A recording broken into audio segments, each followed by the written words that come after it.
Hello everyone, and welcome to the Fictional Vortex. So we are back with an interesting movie on what if Naruto awakens the all-nin and genjutsu and fall in love with FemKyuubi.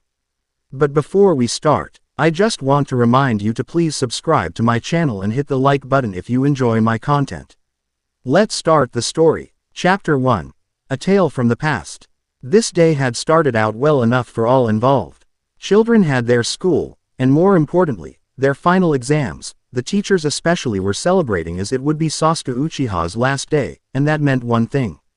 And one thing only. No more fangirls. For Iruka Yumino, the day had rapidly taken a dive, as his favorite student, one Naruto Uzumaki, had had trouble right out of the gate.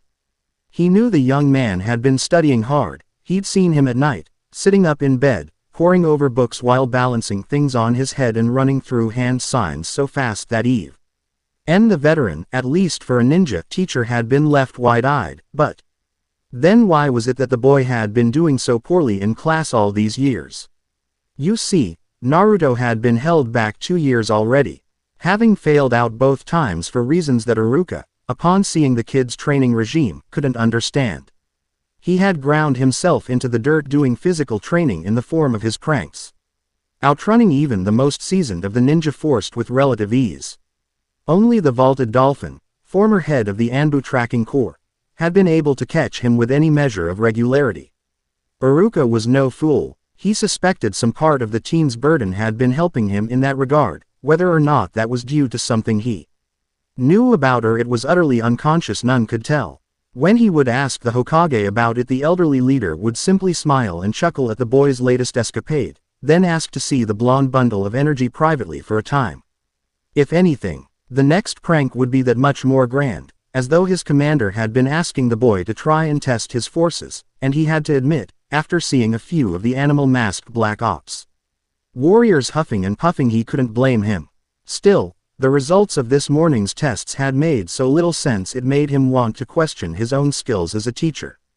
It was almost as though Naruto had been looking at entirely different questions on the written. The second Hokage's bloodline ability was wood. Iruka knew that Naruto knew better than that. There wasn't a student in the whole of the academy that knew more about the cages, be them foreign or domestic, than Naruto. Now, Iruka was sitting in one of the many bars in Konoha, nursing a bit of rice wine, his own heart breaking at what he had had to do to someone he considered to be a little brother. None of this was adding up, and right now he was screwing up the courage to try and talk to the Hokage about these scores. That's where his evening took a dive. Just as he was about to let the cool liquor slide past his lips, he felt the hairs on the back of his neck tingle, the tall tale sign of someone about to arrive. The Ashunshin, not sparing the Anbu a look, waited for the eventual order to come. Iruka Yumino. HRN. The Hokage requests your presence at the tower, to join the search. This caught his attention, and what, pray tell, would the Hokage need with a washed-up Anbu? Naruto Uzumaki has stolen the forbidden scroll. Iruka didn't feel the glass slip from his fingers, but the resulting crash was more than enough to spur him into action. Before the cat-masked Anbu could so much as blink, the academy teacher had vanished. No smoke, no wind, he was simply gone. Iruka Yumino, a young, and currently rather bloody, Chunin of Konoha, was looking at his one-time best friend in barely contained horror. No, Mizuki, you mustn't. With a grin that would have even Orochimaru quaking, the academy professor turned traitor took a deep breath. He was going to enjoy this. You were the nine-tailed fox. Iruka watched in horror as Naruto looked from his one teacher to another, still clutching the scroll to his chest as he did his best to process what it was he was hearing. He was the fox. That's absurd. But still, all the stares, the harsh mutterings, the beatings. Could it be true? The blonde boy turned to his sensei with a questioning look to see tears in his mentor's eyes. Iruka-sensei. No, Naruto. It's not true. Don't believe him. A sadistic laugh echoed through the empty forest as the silver-haired Chunin drew a shockingly large shuriken before, with a flick of his wrist, the sharpened steel began to spin with the fury of a mill saw blade. He's lying to you. They all are. They hate you, and they've been doing everything they can to end you from the beginning. Ever wonder why you can never buy food? Ever wonder why you are tied and beaten? Ever wonder why you fail every test? Iruka felt his heart tighten with every word. Even as Naruto's eyes narrowed, a glare dancing between the two before he looked to the Hokage monument, specifically at the stone edifice of the third, there his eyes softened before looking back at Mizuki. You lying. There's no way the old man would lie to me. If anything, the man's laughter became even more pronounced. You fool. Who do you think ordered it? Nar. Yuto flinched as though he had been struck. Memories of him asking the Hokage time and again why he was hated, who his parents were, did he have any other family, all met with a sad smile, a far-off look, and a shake of his head. But, there's no way. The fourth killed it. Yes, he did kill it. The very night you were born. Or maybe I should say, reborn. The laughter only continued as Iruka tried to get his feet, pulling a kunai from his leg as he tried to pull himself to Naruto. Naruto, don't listen to him. He's trying to trick you again, he's trying to steal the scroll. Ignoring the struggling teacher, he took careful aim at the teen who was supporting himself on the large scroll as his legs had turned to rubber with the world-shattering revelation. However, the weakness was starting to fade as anger filled him. Was Mizuki telling the truth? If so, then everything made sense. As his anger spiked, his mind running through every encounter with every villager, his failed attempts to mock friends, Ino, Sakura, Sasuke, the bad food, the loneliness, his chakra flared. The two teachers looked on in surprise as his power became something visible, something that normally only Jonin were typically capable of. The clearing lit in pale blue, as it kept flaring, then as his eyes turned back to Iruka it changed. Blue became a deep purple as the thought of someone he cared for so much had betrayed him. However, he saw how Mizuki had attacked him, and that laugh, he was no friend either. Purple began to lighten once more to a deep red as he turned now slit eyes on Mizuki. He felt the power coursing through him. He wanted to be strong, never to lose against this Tem in a battle again. Naruto was no fool. He knew that every time he came time to spar that Mizuki would go that much harder on him. Almost letting Sasuke win while he was utterly destroyed in the fight. Never again. That's it, Naruto-kun. That's what you need. Never give up. Fight. Win. Prove yourself. Wide red eyes glanced around small clearing for a moment. Wildly searching for the owner of the voice, it was a strange, oddly alluring thing, but it was faint, as though it was coming from deep in a well. Who are you? A friend, Naruto-kun. The Silver One only speaks shades of truth. Trust your heart. In all the years he had dealt with people, all he had met, only one had sounded like this before. The third Hokage, his OGG. Naruto looked again to Iruka to see the anguish in his eyes, the pure desire for him not to believe Mizuki, and smiled. Said ex-sensei's eyes narrowed before rearing back and letting the shuriken fly. Die, demon. Die and let us be rid of you forever. The world seemed to slow for Naruto as he turned, the too familiar sound of steel cutting through the air. As a reflex he started to draw up his arms to cross before his body, his eyes screwing shut in anticipation of pain, pain that never came. Confused eyes stared into the dark of night up into the tear-streaked face of Iruka. Iruka-sensei. I'm sorry, Naruto. I'm so sorry. I wasn't there for you. I saw the way you were hurting, but I just couldn't. Don't believe him. Naruto, you need to take the scroll. Iruka's face seemed to swell for a moment before he coughed up a gout of blood, spattering Naruto with the warm fluid even as tears dripped onto the gaping boy's face. Take the scroll and go, I'll hold him off. No buts. Let your sensei show you how it's done. Naruto felt a tear of his own slip down his cheek as Iruka reached back and pulled the large blade from his back and with a motion that nay so injured shouldn't be capable of spun hard and returned it to Mizuki, who gave a lazy sidestep. Come now, Iruka, you know as well as I that you are no match for me. I've beaten you in every test, every trial. I've been a Chunin 2 years longer than you, there's no way that you will be able to stop me. Iruka gave a mirthless laugh as he pulled another set of blades from his body, the spurt of blood giving Mizuki another smile. Mizuki, there is one small thing that you're forgetting. Oh, and that is, being a ninja is all about deception. Mizuki's eyes widened as Iruka vanished from view before cursing and taking off himself. There were currently two possibilities. 1. Iruka was going for help, or 2. He was going to set up an attack. Either way, he had a kid to find. Naruto was currently crouched behind a large stump, his hands sealed firmly over his mouth in an attempt to keep his breath all the more quiet. The young man racking his brain to try and figure what to do should his former teacher find him again. Oh, well, that's simple enough. Wah, who are you? Where are you? He could almost feel the voices smile. Come, Naruto-kun, come find me. Beef. Or he could ask what the voice meant. Naruto felt the dark of night seemed to intensify on him, close in, then a feeling as though he were falling. When he next opened his eyes he found himself staring up at a dark, stone-lined ceiling. Several inches of his prone body covered in faded water. Slowly the young teen pulled himself up to his feet, wincing at the scent that now coated him. Hello. Silence. He cast nervous eyes along what looked to be the only corridor, the weathered stones vanishing into the dark. Seeing nothing else he began to pick his way along the path, the slick sludge and sea. Hillstone doing nothing to ease his fears. Please, is anyone there? Naruto couldn't be sure, but he thought he heard a whisper far up ahead.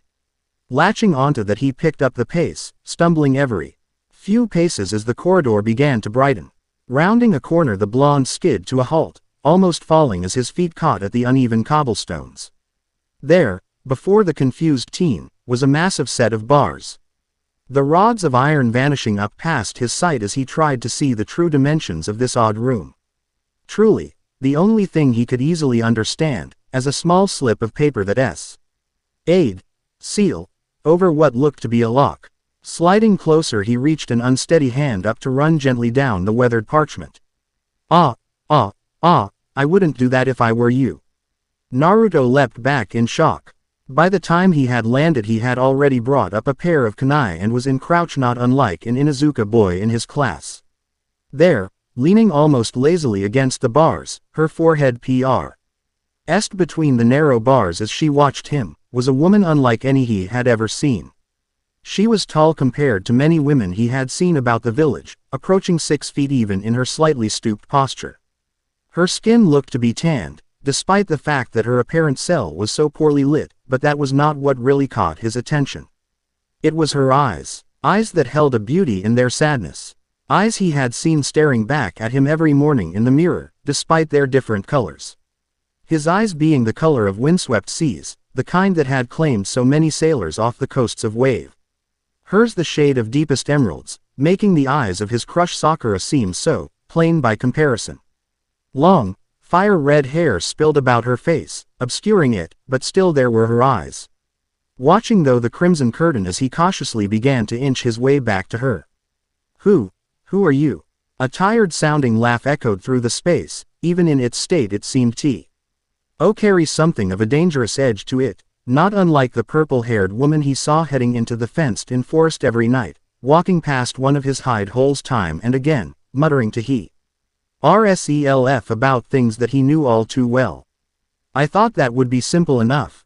Naruto-kun, while I know you have never known me, there can be no one else that knows you better. Despite what he had been through that night he somehow understood that she was not to be counted among the vast majority of the village that would go so far out of their way to harm him, be it physically or mentally. However, as one of his favorite saying went, burned once, flinch twice.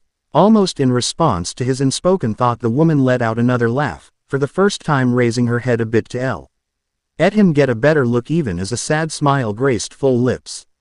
I always liked that line, so fitting. Naruto-kun, don't you have even a slight idea as to who I am?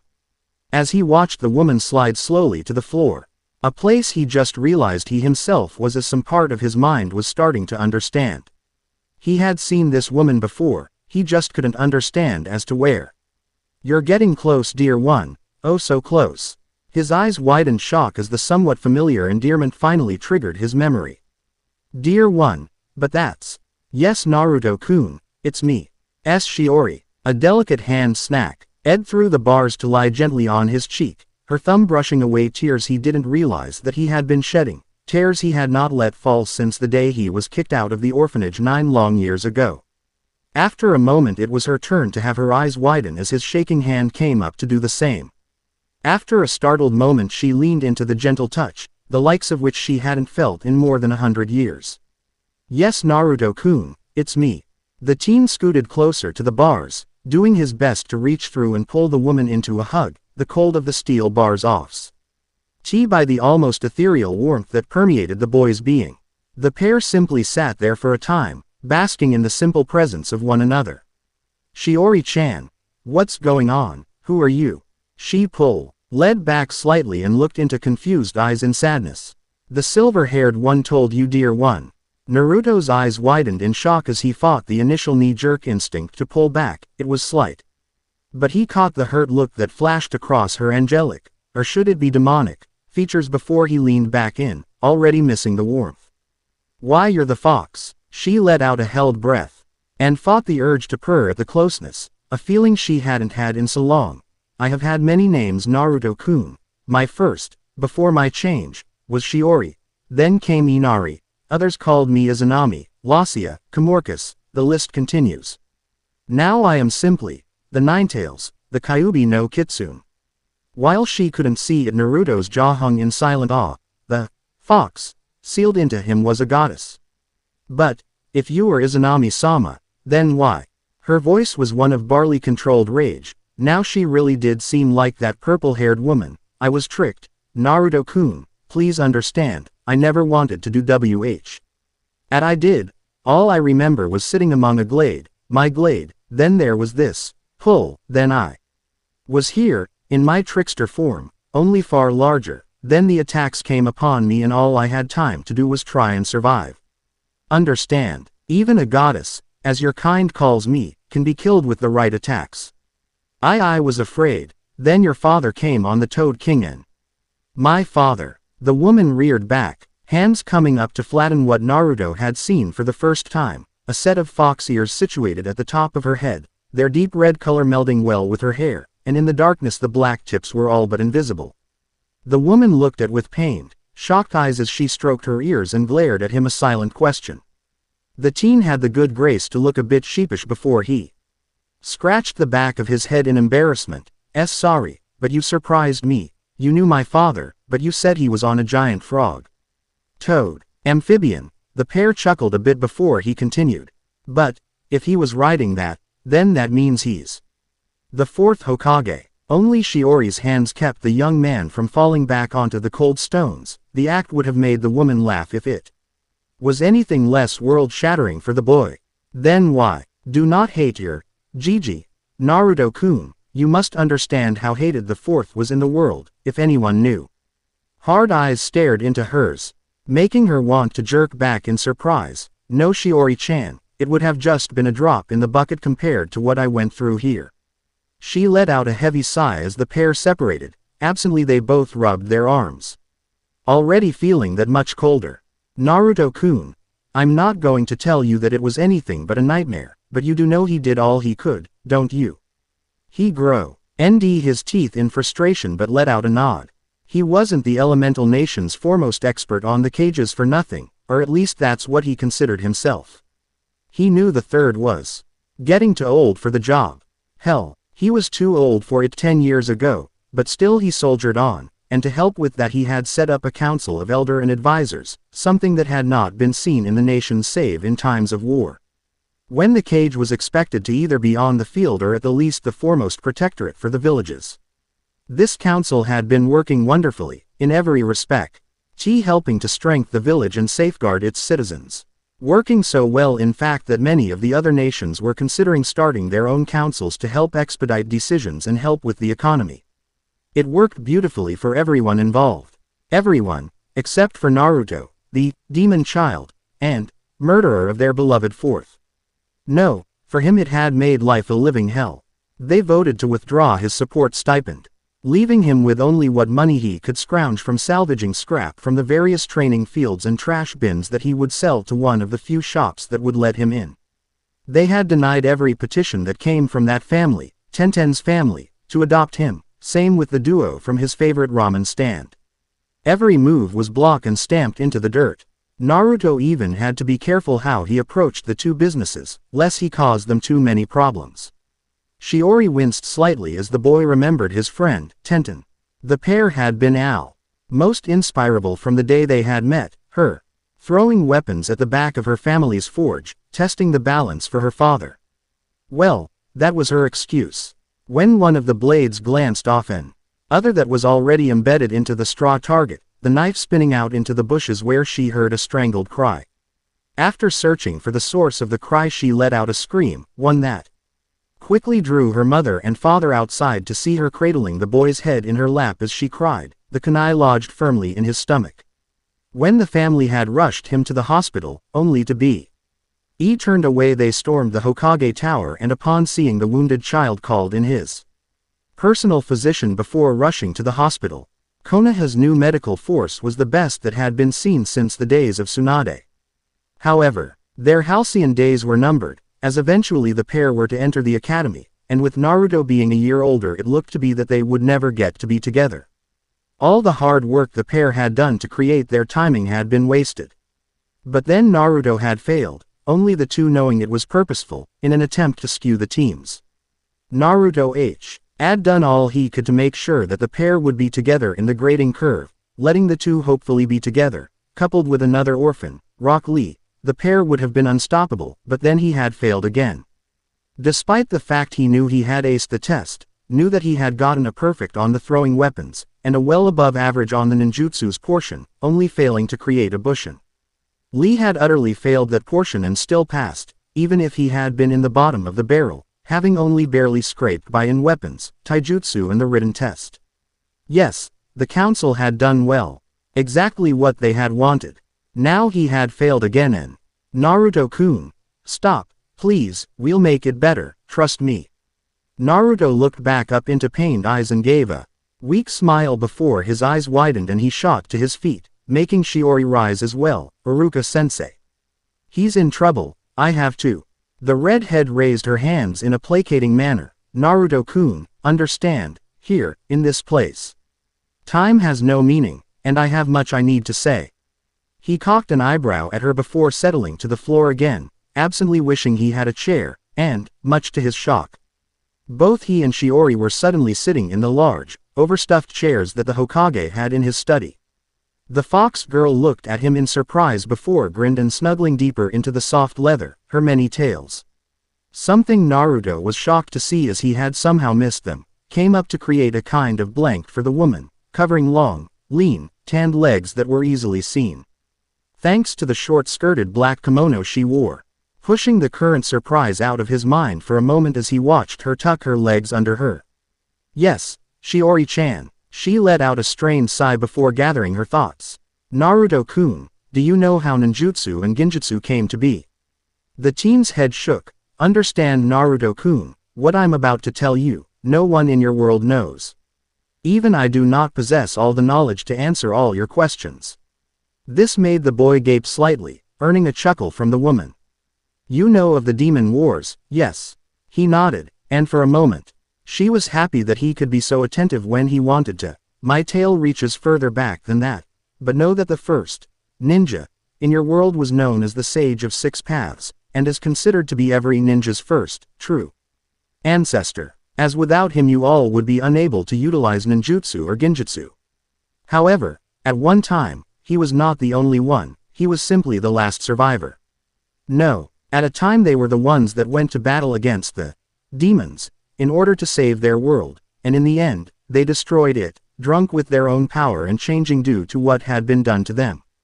Only the sage was left sane, and did all he could to stop them.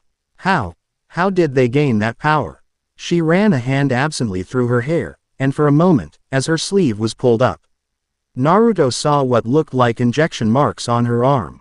Naruto-kun, we were soldiers, the most powerful of us were deemed demons, and they thought we had gained too much power to fast. They turned on us. And only the sage understood that it was they that were losing control. Naruto-kun, we were all given things that we were not told much about, only that it would give us the power to serve. Naruto, at first I wasn't even human, just one more test subject in the lab. One of the girls there named me Shiori. The teen across from her was at a loss, he knew she wasn't human, the ears told him that. But to be a simple animal in a lab, what all had been done to her to get to this point. There were 10 of us, all different animals. They were testing ways to grow weapons for humans. You see, they had found a number of girls in the sea, girls that had truly incredible powers. The one who named me seemed to possess the most power, and was in the deepest levels of hell for that place. It was all any of us could do to comfort her, in our limited ways, wherever she had some from. They had developed a way for people to use different elements at their whim, channeling power through their bodies in ways you wouldn't believe. She told them that they had cultivated this substance, Adam, in slugs, as they wouldn't be able to escape, and didn't have the intelligence to develop things further. They thought that they could increase the yield of this stuff if they put it in other animals. It worked, but they didn't know how it would react with some of us. When the cat they used it on sprouted another tail, they started to worry. Humans, we were responsible for the Baiju. Her eyes were rather vacant as she stared out into the blackness, her whole being lost to time for now. As the months passed, some of the girls stopped coming. There was only the first. At the time I couldn't understand human tongue, so I had no idea what her name was, only that she always looked rather content. I think now I understand that she was not unlike us, that she had someone with her that was comforting her all the time, even if I couldn't see him. Anyway, eventually it came to human trials. That's where things started to go wrong. I'll spare you the details, but it led to the end of it all. The 10 of us, as well as a few of the good ones, had to band together to try and save what we could, but it wasn't without cost. As the years passed, and humans destroyed themselves, the world changed. These powers were never meant for mortals, and the 10 of us being changed into the farms had displace. As from time, we could only watch as you tore yourselves apart, then started to try and rebuild. That's when the end first came in the form of Jubi. He had gone mad, and the most powerful of the humans rose up to stop the demons. The sage had to seal him away, to protect us all, but we were still lumped into that same group, and many were sealed into different forms. I hear tell that the one tea ale was put into a teapot of all things. She gave a mirthless laugh at the thought before containing. At the time I had been in hiding, for a very long time, watching people as best I could, a goddess for many, anyway. The sage, being the last of the humans with this power after his purging, had 2 sons, and the long continued, diluting itself over the hundreds of years even as the mutations continued. Now your people must use hand signs to create the same effects of the first ones, but even the sage was never as strong as the girl. I miss her, and often wonder what had happened to her. Shish, Iori-chan, if you don't mind, what was she like? A sad smile graced her lips as she looked at him. She was a lot like you, Naruto-kun, at first. She seemed to care about anyone, and I think she understood that there was no good or evil, only the pain we all feel, deep down, and did what she could to try and lessen it. Even with us, she tried to make us a bit more comfortable in the cages, bringing us bits of food and little toys. He smiled as a wide grin formed on her face. I had this little ball with a furry tail that would shake when you sorry. She was soft-spoken, rarely yelling, and moved with a grace that I could appreciate. I even modeled this body after hers, at least as best I could. She smiled a lot, like you. Naruto felt a blush creep up on him as she compared him with someone so obviously important to her. She let out another sad sigh before she squared her shoulders. We can talk about her later, Naruto-kun. For now you must know the reason I'm telling you all this. You have that same blood in you. That same substance and mutations that all the other ninja aspirants possess. The difference here is, you also have me, the strongest of the free creators left in the world, sealed within you. But you're not free. He got a tail thwacking him in the head for his trouble. Do you want my help or not? He gave her a playful grin before clearing his throat and trying to look a bit more serious. The act only making her smile all the more. Yes, Mom. She gave a curt nod. Good, now then, as I said, you have that blood in you, but it is diluted. I can fix that, but it is not without its risks. You could change, like the others. However, with a bit of luck, I can help guide these changes, should they occur, but for now, we'll have to focus on the powers, rather than the physical. Your teacher needs your help, and I can feel them growing closer. Make no mistake, your Akua is strong, but he was gravely injured in trying to protect you, and soon you will have to act. How? How Shiori-chan? Mizuki's a Chunin. I know I learned a good move, but will it be enough? She smirked as the teen rose from his seat to grip the bars. Naruto-kun, you know better than I that with all your training. Even with the bad food, that you could probably handle him. I simply wish to give you that edge, and to start you on the path to greatness. He gave her a long, strange look. Why? Shiori's face froze in a mask of shock. She had been hoping he wouldn't ask that. Pardon. Why do you want to help me? Why don't you hate me? Try and break free. She gave the young teen a soft smile. I could never hate you. Naruto-kun, you had no control over what all has happened to you, so much like happened to me, to us, even back in the labs we never had it as bad as you did. Despite the tests at least we knew they were going to feed us, and we had, the first, our girl. But don't you want out? Yes, but not at the cost of your life, Naruto-kun. If you try and remove that seal, then we die. She saw the devastated look in his eyes as he plopped back into the chair. She crept forward again to run a hand down his cheek. Do not fear, Naruto-kun, I could not have asked for a better container than you. Your dreams, their purity, they sustain me. I will always been with you, Naruto-kun, whispering to you, guiding you. Never fear, even in your darkest, I will never leave you. Shining blue seas turned to deep emerald orbs in a mix of curiosity, joy and sadness. Stormy blue eyes flicked about her face for a moment, searching for any deceptions, before she lashed out. Faster than he could react, her hands took his orange jumpsuit by the collar and pulled him to the bars. Dimly he was aware of the dull pain of his cheeks striking steel, but that thought was blast. Ed away as he felt her lips pressed to his in a hungry kiss. His eyes were wide in shock for a moment before he let them flutter closed, his body leaning against the bars. However, before he could reach his arms around her, she pushed him back with a giggle, a hand absently coming up to wipe a stray tear from her cheek as she wrapped her arms around herself and let out a laugh. Our time is up, Naruto-kun, you have to go now.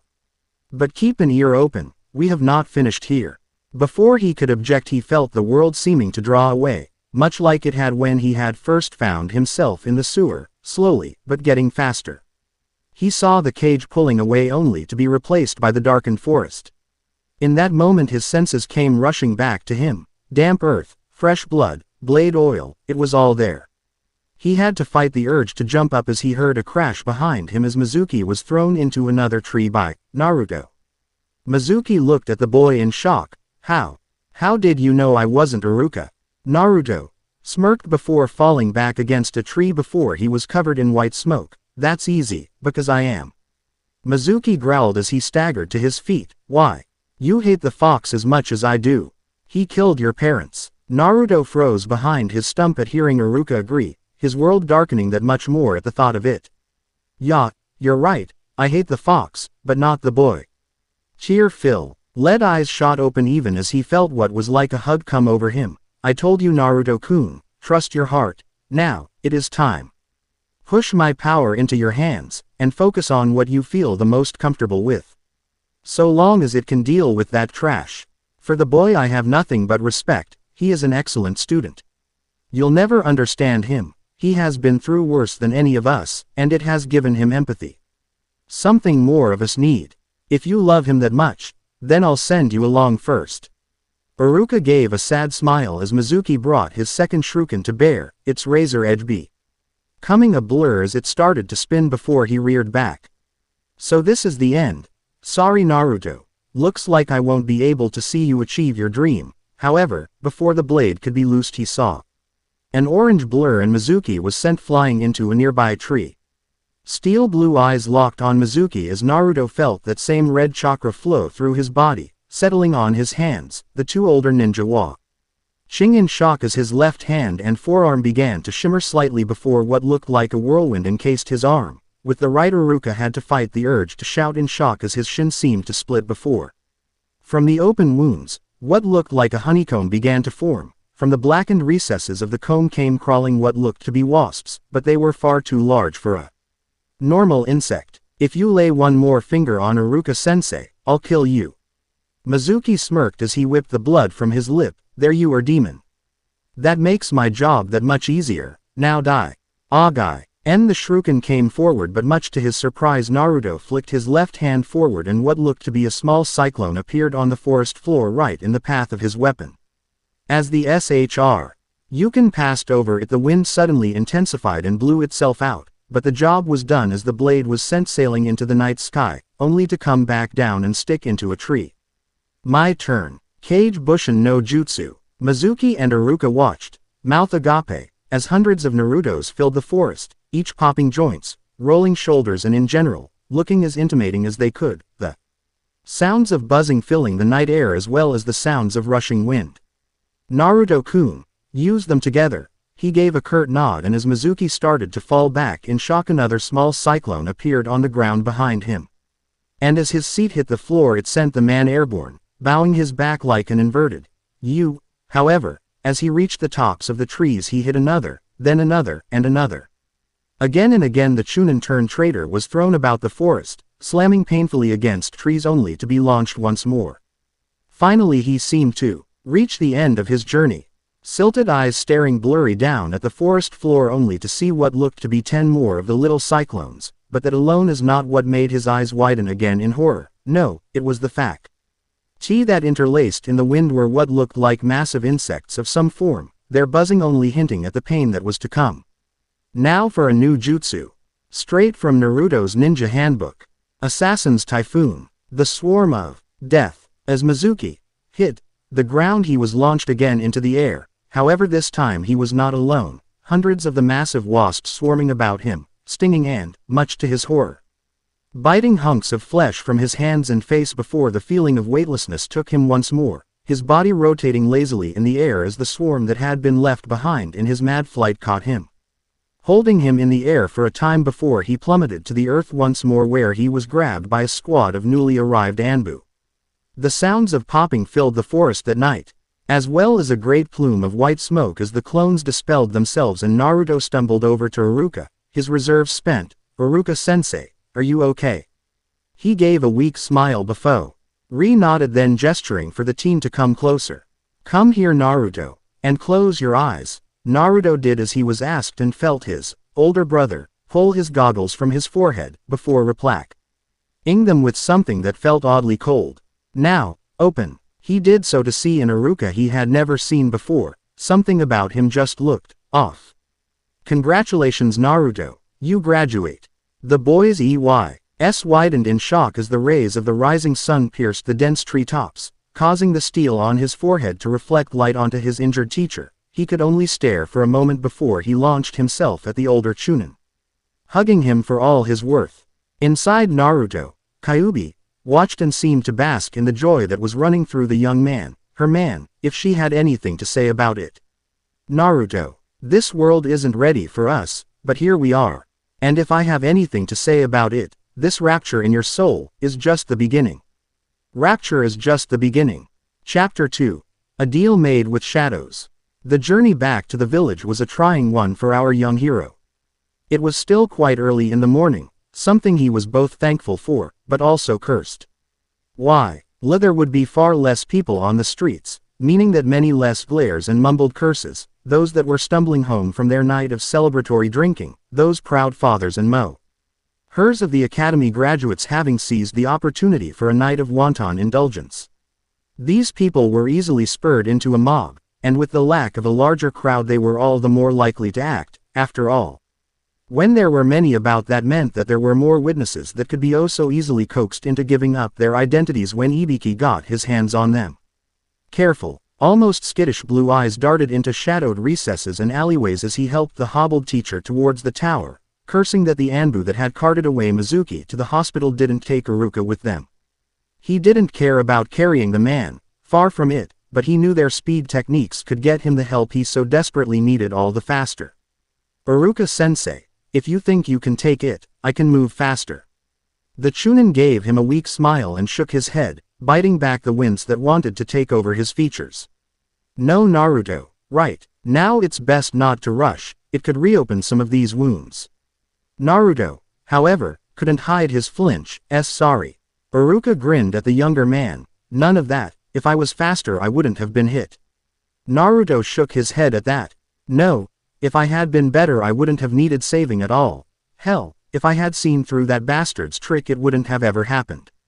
Naruto almost stumbled as he felt a phantom smack to the back of his head. An oddly furry one. Naruto, he was your teacher, you trusted him, it was he that was in the wrong there. Naruto, there was no way you could have known.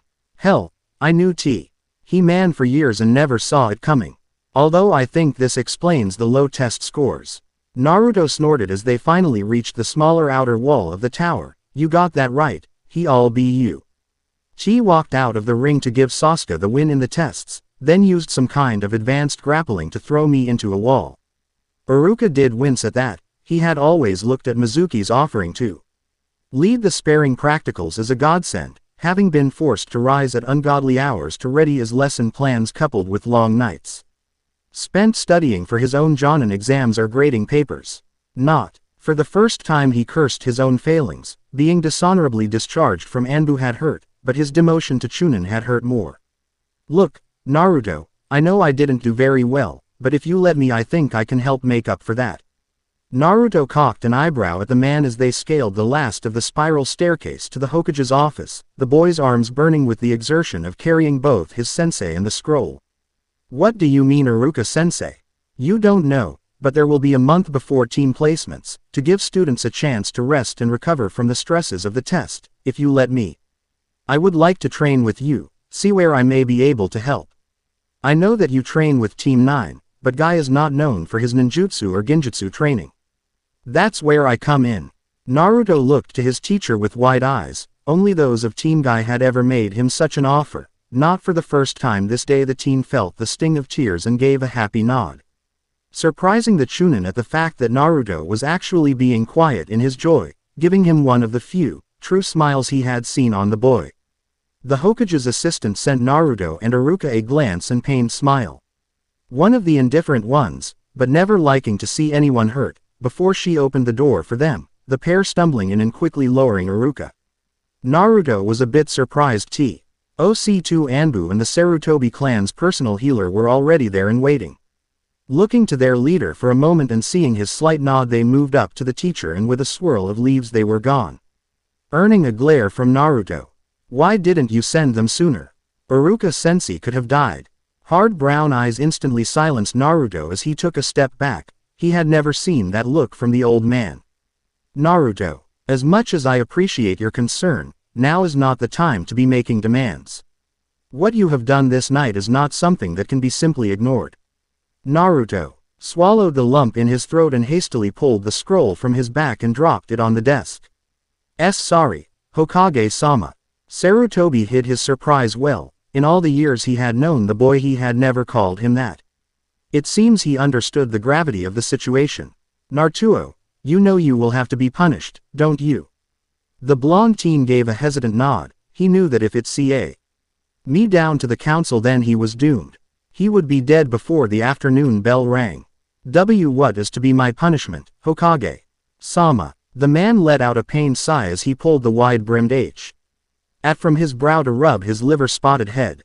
Naruto, I really didn't want to do this. You must understand. Seeing the younger man start to tremble he pressed forward. Naruto, I'm afraid the only punishment fitting of this crime is a life of service. The boy felt his heart drop into his knees as he felt the phantom arms wrap around him once more, words too soft to understand echoing in his mind. Prison. He gave the boy a pained smile. Naruto, in 1 month's time your cell will be ready for you. Naruto could feel not only himself, but Shiori blink for several long moments in confusion bordering on shock. Excuse me, I thought that I would be sent off right away. Sarutobi finally let a grin split his weathered face. Unless I'm mistaken, your sensei passed you this morning, Naruto. And therefore in 1 month you must be placed in a cell. The aged leader dropped into his chair holding his ribs in laughter as Naruto's jaw connected with the floor, his shoulders hunched as his arms hung limply at his sides. What? Quote. Sarutobi whipped a tear from his eye as he placed the hat back on his head. Naruto, you may be a great prankster, but you are 50 years too young to be able to out-prank me. Naruto's mouth opened and closed several times, the act making him little more than a fish for a moment before he dropped limply into a chair across from the Hokage. But I stole the scroll. The older man nodded. Indeed, at the order of a superior officer, as you should have. You then aided in apprehending a traitor who sought to steal it. Did you not? He gave a hesitant nod. And the scroll is unharmed. Naruto gave a half shrug. Anyone could see that it was dirty and somewhat frayed now.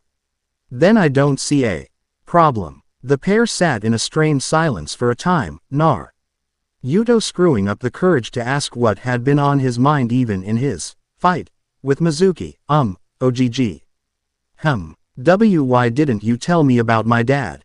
You could have heard a pin drop across town as a suffocating silence descended on the room, Sarutobi gaping at the blonde before he schooled his features. What are you talking about, Naruto? I don't know who yo. Naruto's knuckles went white as his hands clenched into tight fists, his hands letting out a painful sounding series of pops. Old man, don't lie to me. He rose to his feet and let a fist impact the table, the skin on his knuckles splitting and his blood pooling. My father was the fourth. He put Shiori-chan in my gut. Now talk. Now it was the old man's turn to look a bit confused. Shiori. The Kyuubi. The Hokage gave a slight nod, filing the name into the back of his head for now. Naruto, you must understand, it was for the best that. Again his fist crashed into the desk. Don't give me that shit. You know it would have made the world of difference. I would have friends, I wouldn't be hurt all the time. But I would have tried. Naruto, you must know how much they hated the fourth. Naruto eyed the man for a moment, noting that he had never looked quite that tired before, and you must know, that they would have had to come through the whole of the village to get to me. I know we were hurting after the Kyuubi attack, but they were decimated after the war, they would be in no shape to come after me. So tell me, another. He let out a pained sigh before rising and moving over to his own painting. There he slid it aside to reveal a complex-looking seal that was quickly opened with a swipe of blood. A section of the wall simply dissolved into nothingness as the Hokage reached into the little cubbyhole and pulled out 2 scrolls. Taking a moment to reapply the seal and replace the painting, he tossed the scrolls to Naruto, who was a bit surprised to see both the third's and the fourth's seals on them. Open mine first. I made sure you would be able to, should I die in office. Naruto flinched at the thought of the old man, the only one that really took care of him, dying. With a practiced hand he cracked open the scroll and unfurled it, surprised to see that it actually had a pair of seals under a short message. To the bearer of this scroll, this has either come to you by my will, or my passing. Contained herein are 2 private messages to one Naruto Uzumaki. Do not inform him of the existence of, or gift him with these scrolls until you feel he may be ready for them. They are messages from his family. Please see to the last scroll of our honored fourth, it explains more of the unique nature of said man. The third Hokage, Hiruzen Sarutobi, deciding to heed the words in the scroll, he instead rolled it up, surprising the aged leader, before turning to the other scroll. To those concerned, these final words of the fourth Hokage, Minato Nimikaze, the Yellow Flash, Seal Master of Konoha. Know that there is little time, so please bear with me. Even though the Kyuubi is bearing down on us for reasons that we cannot fathom, and soon I will have to enter battle against the beast. Now, if you are reading this, then I assume that you are my successor and you will need to know about the horrific burden I have placed upon those dear to me. My son, I hope, is to be seen as the hero he is for keeping such a beast at bay. And you may or may not know him as Naruto Uzumaki. You may be wondering why he and my dear wife do not bear my name, but my reasoning is twofold. Firstly, as you know, I had made quite the name for myself in the war, and with good reason I fear retribution against them for my actions. Although I hope that my dear Kushina can keep them at bay, I decided it would be best to take that extra precaution. The second is a bit more practical. I don't want my boy to grow up like some spoiled brat, or worse, one of those uptight Hyuga. Please, do not inform the boy of Hi's true heritage until his mother feels he is read. The fourth Hokage, Minato Nimikaze. Naruto growled slightly, but after a moment nodded. It made sense. He remembered seeing Neji in school. He was an insufferable ass, and Sasuke was 1,000 times worse, thinking that he didn't even have to acknowledge people at all. At least Neji would do that much. Letting out a sigh, he rolled up the fourth scroll and tossed it back to Sarutobi and, after a moment of thinking about it, tossed the other as well. At his strange let out a tired sigh, as much as I may want to read it, and I really, really do. You have never steered me wrong, old man, so I'll wait until you think I'm ready. The Hokage simply gaped at Naruto for a moment. He had never seen the boy act this mature before. Naruto. He gave the man a pained smile. I had to do some growing up last night. I was tricked too easily, ended up needing to be saved. I have a lot of work to do. The elderly leader sat back with a smile before tossing the scroll back to Naruto, who looked from the scroll to him again with an arched brow. You have grown, Naruto. When you get a chance, read those, but wait to be alone. When you are done, then come see me. Now, tell me about this, Shiori. Naruto let out a sigh as he slipped the scroll into his vest. That's kinda a long story. I guess it started about the time I was kicked out of the orphanage. You know, that night was bad. He winced at the memory. Naruto had been in surgery for 10 hours. Even with his healing abilities, it was touch and go. After the boy had been out for a week, the only thing the doctors knew was that he was dreaming. When I was sleeping, he let out a slight chuckle. I thought it was a dream. I was in that little clearing up on the monument you took me to, but there she was, sitting quietly and letting her feet play in the water. For a little, I thought she was my mother. She was just so kind. No one else by Yamane-chan had been. We just sat and talked. She told me stories and we chased rabbits. Sarutobi's eyes widened at seeing a tear slip down the boy's cheek. It was times like this that he was truly reminded of how young Naruto really was. Honestly, I never wanted to leave. After that week, she forced me to go. She said that that was all just a dream, and that we couldn't live in our dreams. We had to try and make them real. He let out a pained sigh. And I woke up. After that I never saw her again, but I remember that place. It's the reason I kept making you take me there. I was hoping that maybe. You don't have to say it, Naruto. I know how you feel. Naruto's head snapped up, his face a mask of fury, but bit back his retort at the look in the elderly man's eyes. He was harshly reminded at the loss of the man's wife, one of his sons. He gave a sad smile and a slight nod. Yeah, I guess you do. The pair sat in silence for a time before Naruto took a shaky breath and pressed on. It was reaching noon by the time Naruto had finished with his story. As each hour passed, the Hokage's eyes seemed to widen further and further. While it was hard to fathom, at the same time it did explain a few things. How humans developed the ability to wield the very elements themselves. How great beasts would be able to speak, let alone the skill to summon them. The seemingly random evolution of the different bloodline limits and the chakra heart that all ninjas seemed to possess. Something that civilians had, but it seemed to have either let it atrophy or simply have it that way when born.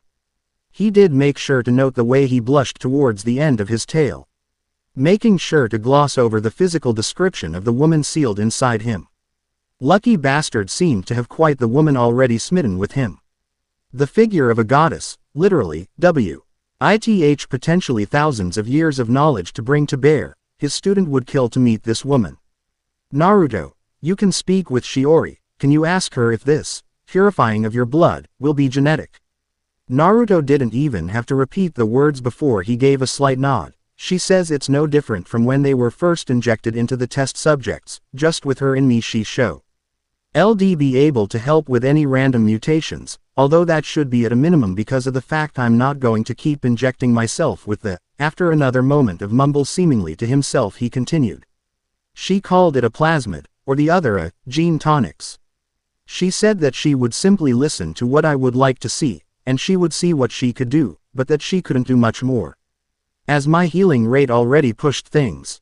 Sarutobi's eyebrows rose a bit at that. The Kyuubi, no, Shiori, could alter Naruto's genetic code to whatever he wanted. Would there be a limit to his power?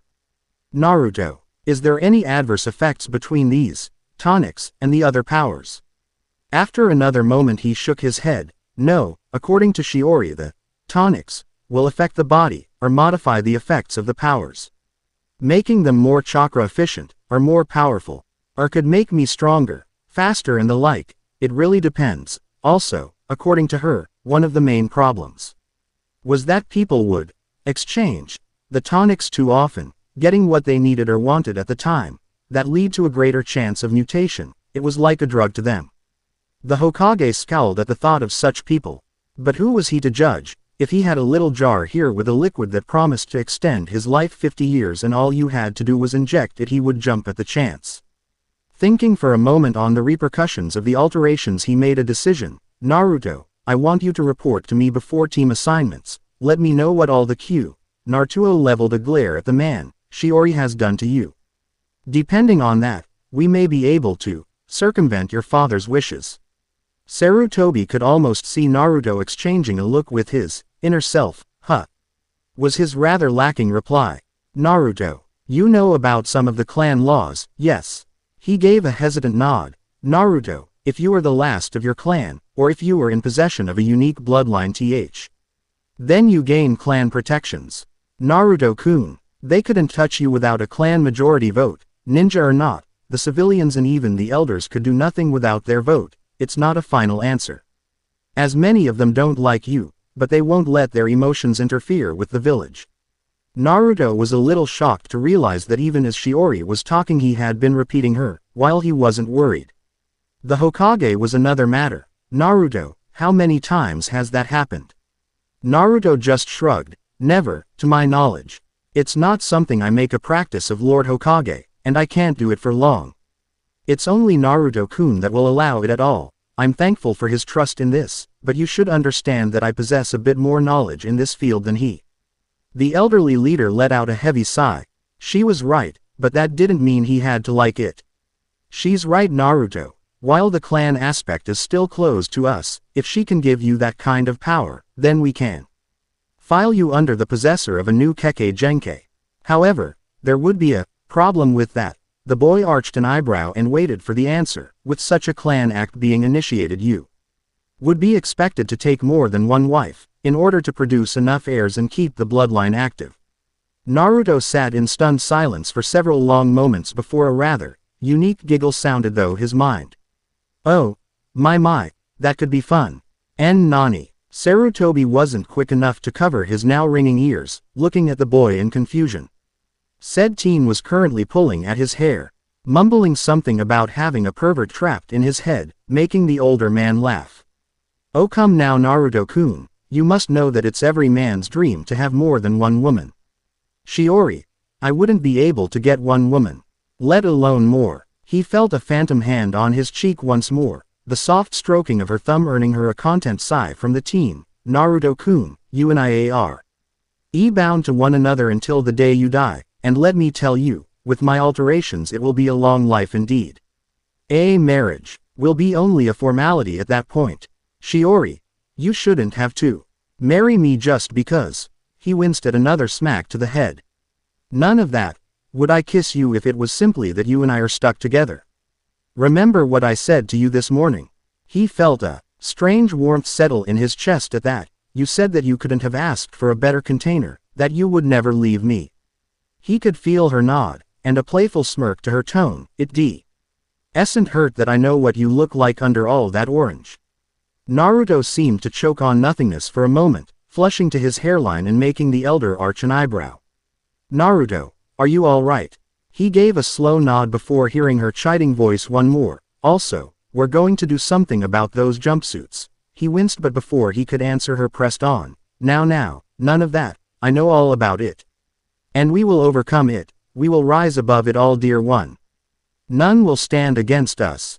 Sarutobi watched in interest as for the last several minuets the man across from him had his face run the gambit of emotions, all ending with a steely look in his eyes before giving a curt nod. Hokage-sama, Iruka-sensei has requested this month off to train me, and with Shiori's help I think I can make great strides. Do you know what the teams are yet?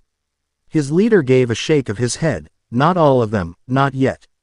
All I know is that the Yamanaka, Nara and Akamichi will be teamed together at the request of their fathers. He let out a bark of laughter at that. Oh, Shika and Ino are going to love that. Well, I hope when it comes to me you will be kind old man. The Hokage laughed at that. As kind as I can be. Naruto, as kind as I can be. Now get out of here and get some rest. I know you haven't slept since yesterday, and I bet you're about to drop. Naruto didn't want to say thing. He had been fighting. The yawns, for the last few hours, and even Shiori was starting to sound tired. He gave a grateful smile before pulling himself to his feet and turning to leave. Oh, Naruto. I was wondering, could you give me a demonstration of those powers of yours, before you go? The teen smirked as he focused on his hands once more, like before the shimmer surrounded. His left hand before the whirlwind formed again even as his skin split on his right to let the hive emerge, the several-inch-long wasps beginning to crawl on his arm. The elderly leader gaped at the bee. Oi for a moment before he flicked his left hand at the desk, the resulting cyclone sending his papers scattering about the room and ruining the carefully tended to paperwork. The old man letting out a string of curses before he was silenced again, a swarm of wasps flying out and pinning the different papers all over the room before they seemed to fade into blue whips of chakra, the stingers keeping the documents in place. Naruto's smile could outdo the sun even as Shiori cackled madly in his head. That's just a taste, old man. I'll let you know what else I can do when I lean to use it. He gave a small wave over his shoulder before stepping from the room and making his way home. It had been a long 2 days. And it will be a longer night still, Naruto-kun. Arrow Fox. A feeling of sadness washed over him for a moment before she continued. No, Naruto-kun, as much as I may desire what you are thinking of. He winced a bit at that, earning a giggle. We have to start the changes tonight. And I'm afraid it will be less than pleasant. To her surprise he only laughed and sent the equivalent of a mental hug to her. Story of my life, Shiori-chan, only difference is this time it will be worth something. He could feel her surprise through their apparent link and smirked. Just let me be there when you are making the changes. I want to have at least a bit of input, and make sure you don't do everything for your own interests. Pervert. He let out another bark of laughter, earning startled jumps from those around him as he rounded the last corner and started head down the L.'st street that would take him to his little apartment. Anything for you, Shiori-chan. She decided that two could play that game, a purr dancing in his ear as she sent the sensation of a heated breath over the lobe. That, dear one, is my line. A shiver ran up the teen's spine as his apartment came into sight. Shiori-chan, how will this work? You said yourself I'll die if I remove the seal. A smirking redhead filled his mind's eye. Honestly, I don't know yet, Naruto-kun. It won't be easy, but we will find a way, trust me. You know I do, Shiori-chan. You never have to ask me for that. As he let the door close, he felt that same ghost-like embrace he had been feeling most of the day and smiled before shedding his coat, letting a hand run down his arm absently, tracing one of many long scars that created a kind of map for him. They were light, faded, but he knew where they were, even if others could never spot them. He could feel a second hand behind his for a moment before letting out a sigh and fixing a quick 3 cups of ramen for his dinner before quickly letting the noodly broth slide down his throat with a slight wince. He wished he had a chance to do a bit of hunting. He wished he had some rabbit. Sidestepping a few of the loose tiles, he made a snaking path to his bathroom and kicked on the water. Not bothering to waste time for the water to get warm, the heater hadn't existed in the first place. Having been ripped out when it was discovered who would be living in this apartment, all the heating systems had been removed, under the guise of the landlord needing to repair them. Then simply leaving things as they were. Stepping under the icy spray without so much as a shiver, he went about washing off the blood and grime. Soap was luxury for the boy, keeping it in a bit of old pottery he had found, but he really didn't want the lingering scent of blood on him this time. He never minded his own, but this was Iruka's, and he wouldn't have that reminder reach his dreams this night. Inside him all thoughts the fox girl may have had to tease or tempt him had fled at that stray thought. She knew that he would be beating himself up about that for many a month. Or at least until Iruka pounded it out of him in training. Instead she took the opportunity to order her thoughts as to what would need to be done this night. Knowing that at the least she was going to have to even out his physical form. Years of malnutrition and physical abuse had stunted him to the point he had hardly grown an inch in 3 years. Rather than looking the part of a 16-year-old shinobi, he was more like the child of 10 he had been, and had been ridiculed for it for much of his life. 1 down, a potential 100 to go.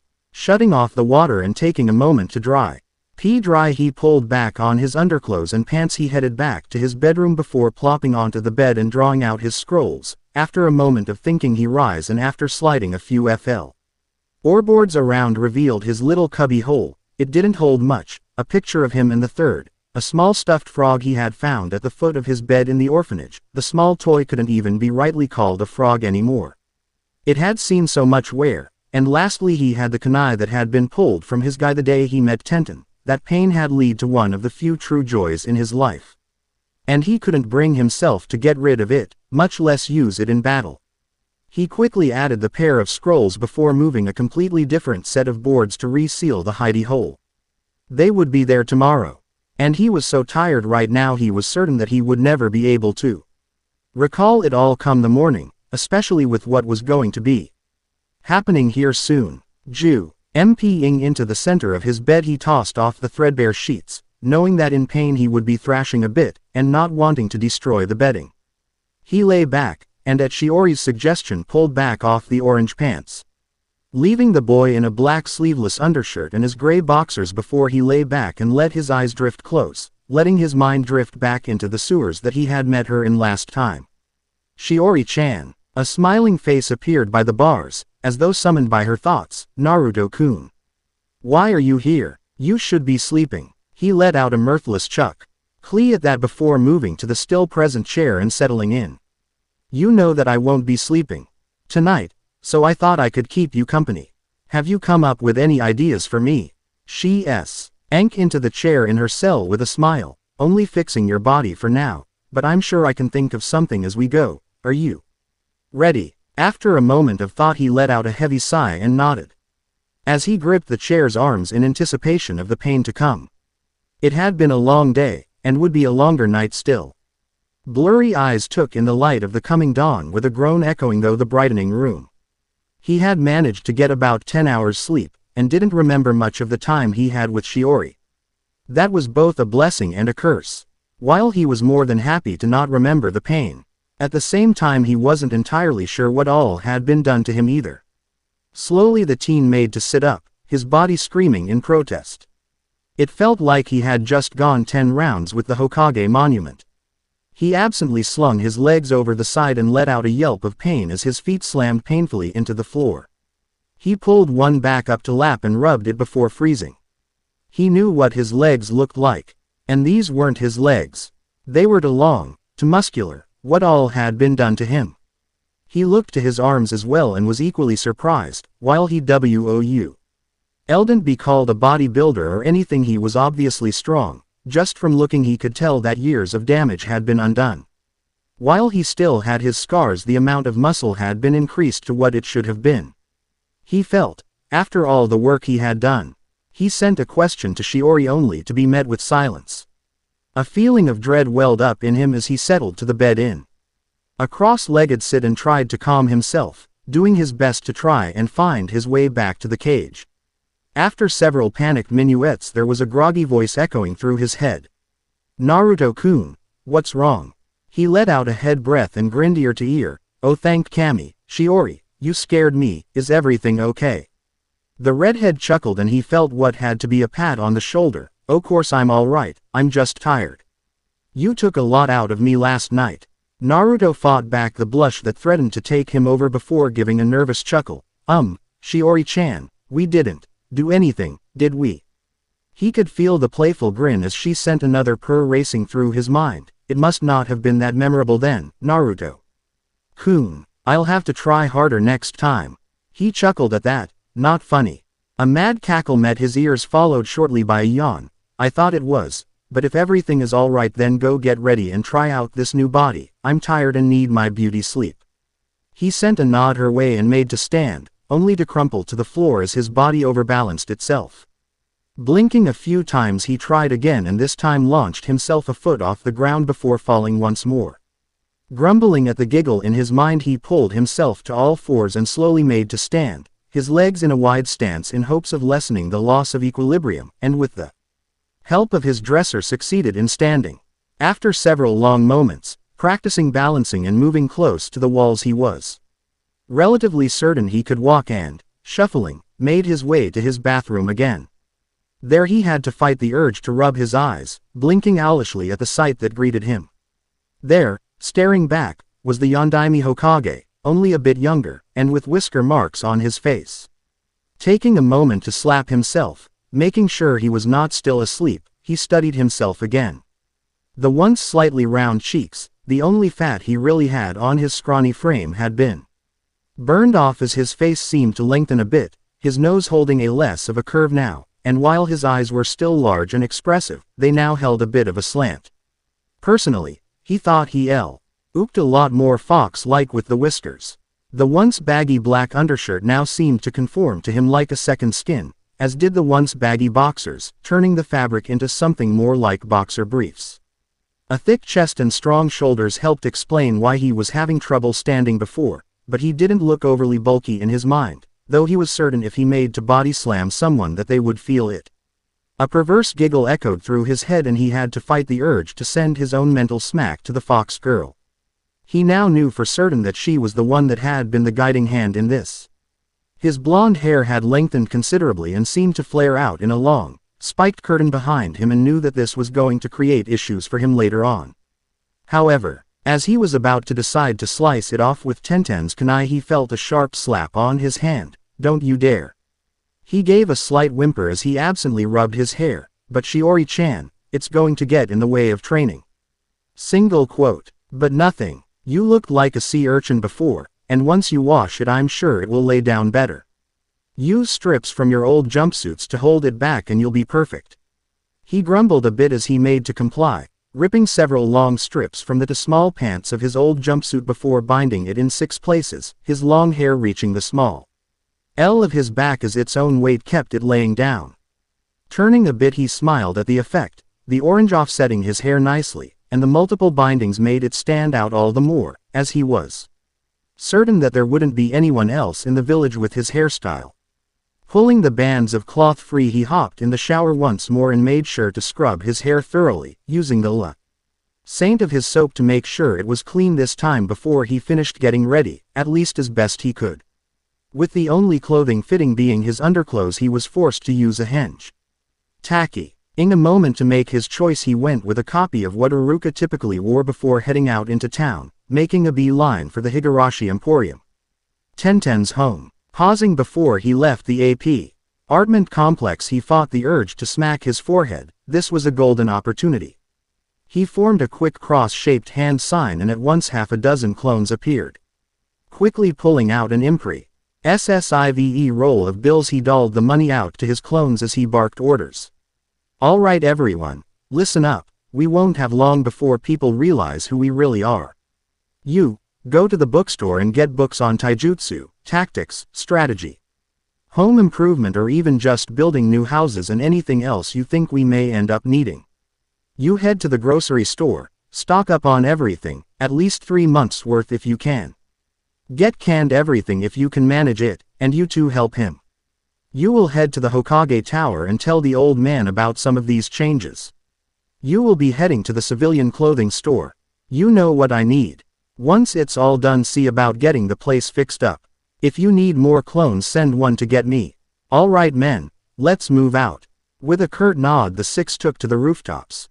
Several hours later, the village hospital would see an influx of people. Apparently there was some form of dementia spreading throughout the village, making several people think that the 4th Hokage had risen from the grave, and had been on a shopping spree.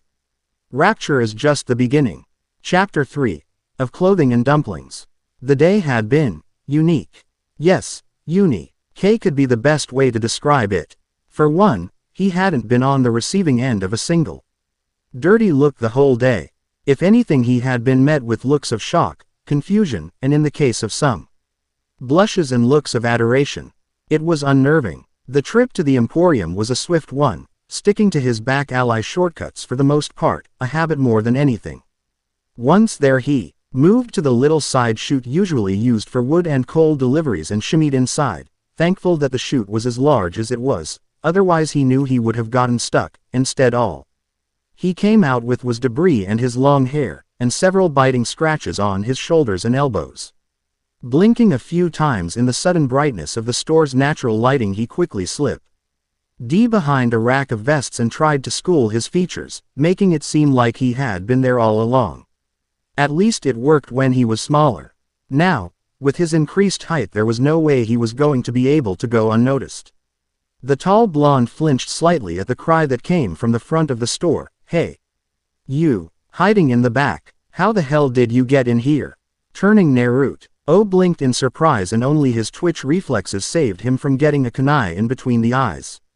The blade glancing off one of the wooden racks behind him, sending a small storm of steel to the floor as the shuriken displays were upset.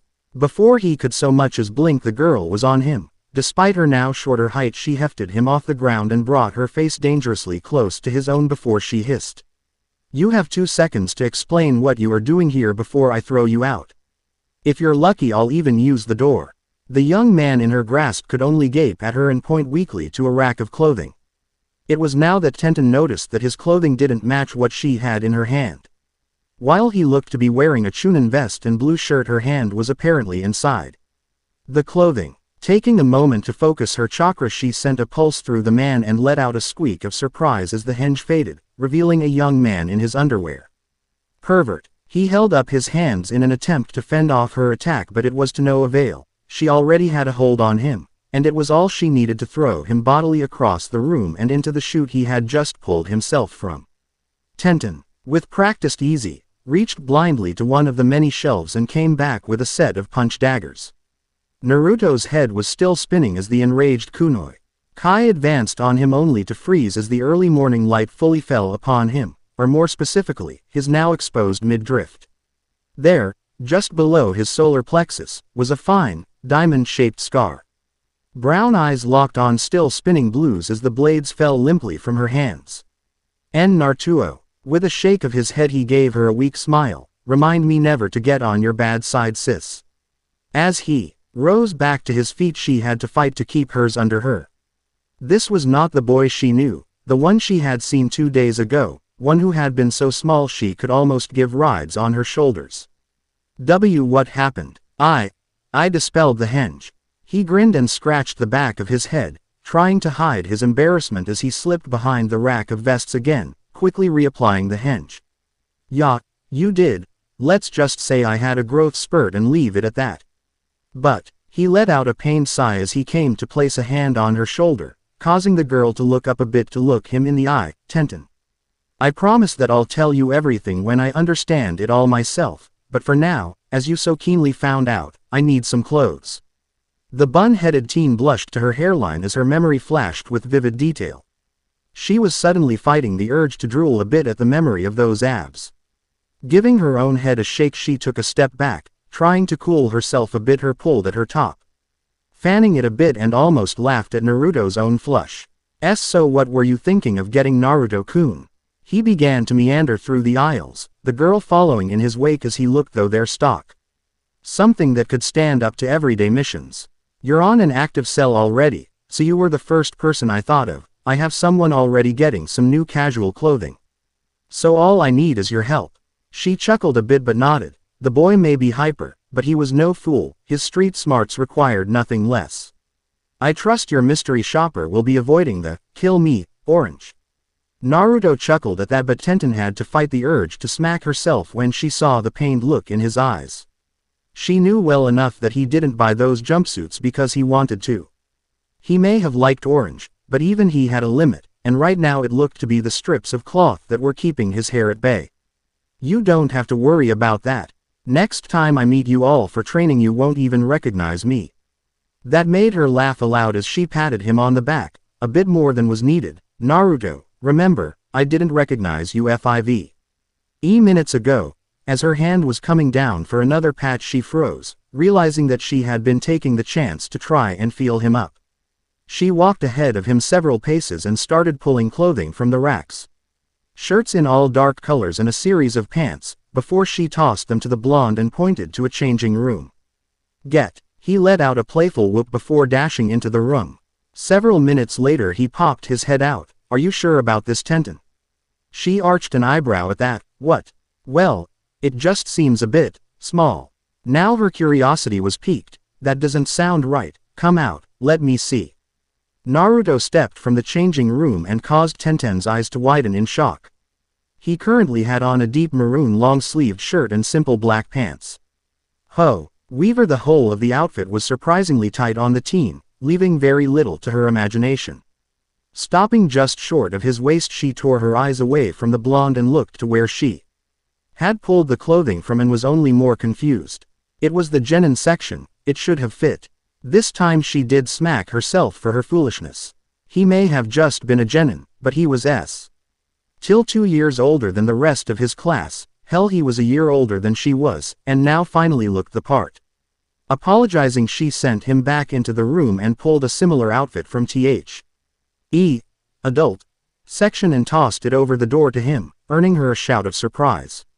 Her laughter was short-lived as she was on the receiving end of a face full of the smaller clothing. When she pulled them off her head, she smirked. Much better. That's more like it. Naruto was liking the feel of the clothing. The cloths were the same in color, but this time the shirt was short-sleeved, letting him show off a bit. But he thought he could still do better. Tenten, as much as I like the shirt, I think I would rather have something a bit more unique. She cocked her head at that but shrugged. The customer is always right. The pair started looking through the different racks again before he spotted it and grinned, causing Tenten to smirk. The boy had style. Quickly gathering up the clothing, he dashed back into the changing room, and when he re-emerged she was not disappointed. Naruto still had on the same black pants, but this time his shirt was styled not unlike her own. A simple, Chinese-styled white shirt with black trim. Metal fastening running up his chest into a high collar. This time it showed off the whole of his shoulders, and seemed to be almost as tight as the first red shirt. Showing off the fruits of his training. Naruto could even feel Shiori purring in his mind as he looked himself over in the full-length mirror. Something was still lacking. Looking about for a moment, he spotted what he was after. A deep, almost royal blue weapon bandolier. He slung the sash about his waist where it would hang a bit off his hip. He doubted it would stay, but he knew he could tie it into position to be a bit more secure, and it would be useful for holding his shuriken to boot. Turning to look at Tenten, intent on asking her for her opinion, he was met instead with a rather dazed look. Nei-chan. She shook herself out of her stupor and, not for the first time today, cursed herself for thinking of her little brother that way.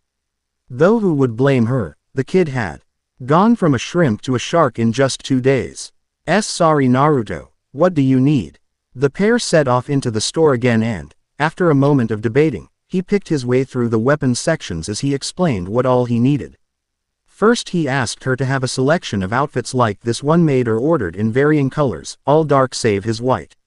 He decided he would wear that when he was about the village or training on his own. After all, he had gotten a lot better at stealth with the bright orange, so surely the white would make things that much tougher for him while he trained.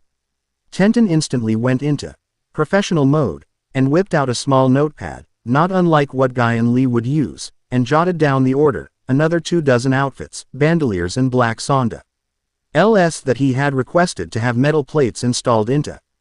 Complete with weight seals. Slowly the pair moved to the back of the store, where Tenten insisted on keeping the more unique weapons.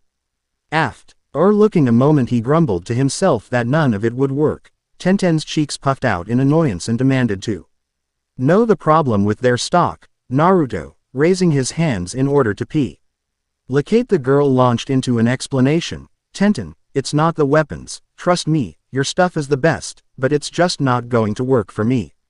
Growling, she advanced on the blonde. Why?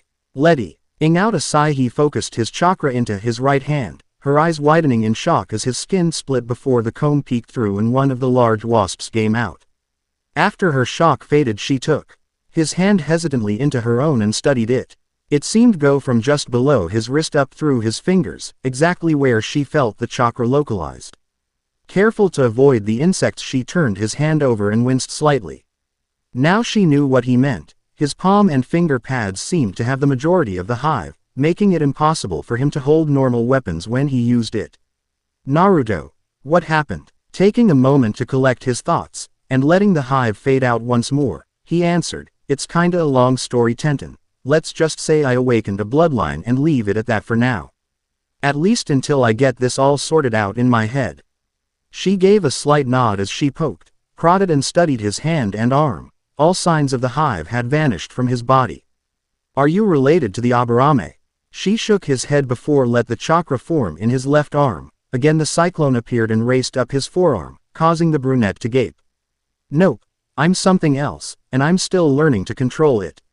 Right now I can only make the wasps come from my right hand, the wind from the left, but I think when I learn the differences that I can adjust it, maybe even use it in other places. I like the idea of a cyclone kick. She chuckled at that but nodded, and set to work picking her way through the shelves once more, searching for a weapon that would suit the teen. So what are you looking for, Naruto? Swords and staves are out of the question with your bugs, and I'm afraid that's what we specialize in. Naruto looked a bit depressed at that as they moved through the shelves. Eventually he came upon a rather strange-looking sword.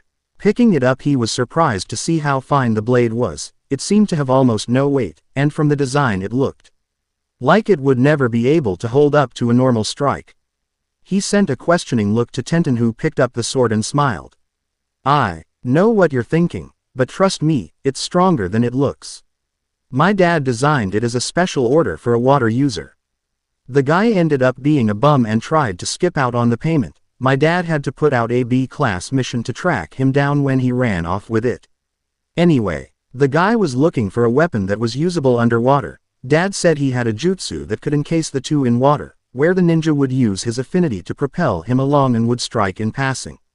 To that end he needed to have a sword that was light and thin so it would slice through the water easier, so we made a set of these. Now though they are just gathering dust. It's a pity. They are really nice blades. I'll probably end up asking my father for them later on unless another water user shows up wanting them. They deserve a good home. Naruto nodded at that. As he turned the blade over in his hand a few times, testing the weight. It was obviously well made, and upon studying it closer he could tell there were a few seals placed on it that was probably used to keep it from breaking or to keep it sharp. Fine blades indeed. As he looked about at the other weapons close by he noticed a set of wrist blades and was suddenly struck with an idea. Tenten, how hard would it be to change these swords, like the grips? She arched an eyebrow and shrugged. Full tang blades are simple enough to change. Many samurai request it so they can update the wrap pattern, and the sheaths to fit with different fashions. Stupid if you ask me. Why? She smirked as he ran back to where he found his glove and found a set of heavy leather bracers. Work with me on this. He belted the bracers on and brought up the sword to his forearm with the blade arching back towards his elbow. What if there was a hinge, or a spring or something, so that if I needed to I could? He flipped the sword forward with a twist so the blade was facing the proper direction. Realization dawned on Tenten and she nodded. While the blade was back it could be used like an elbow blade, or in running attacks. Great for someone as fast as Naruto, but when snapped forward he could make slashing attacks. It would work, but it would also be hard to make, and told him as much. The blonde grinned and waved her off. It's not like I need it today or anything. It's still a month before team placements, and in that time I'm going to be busy learning how to use my bloodline anyway.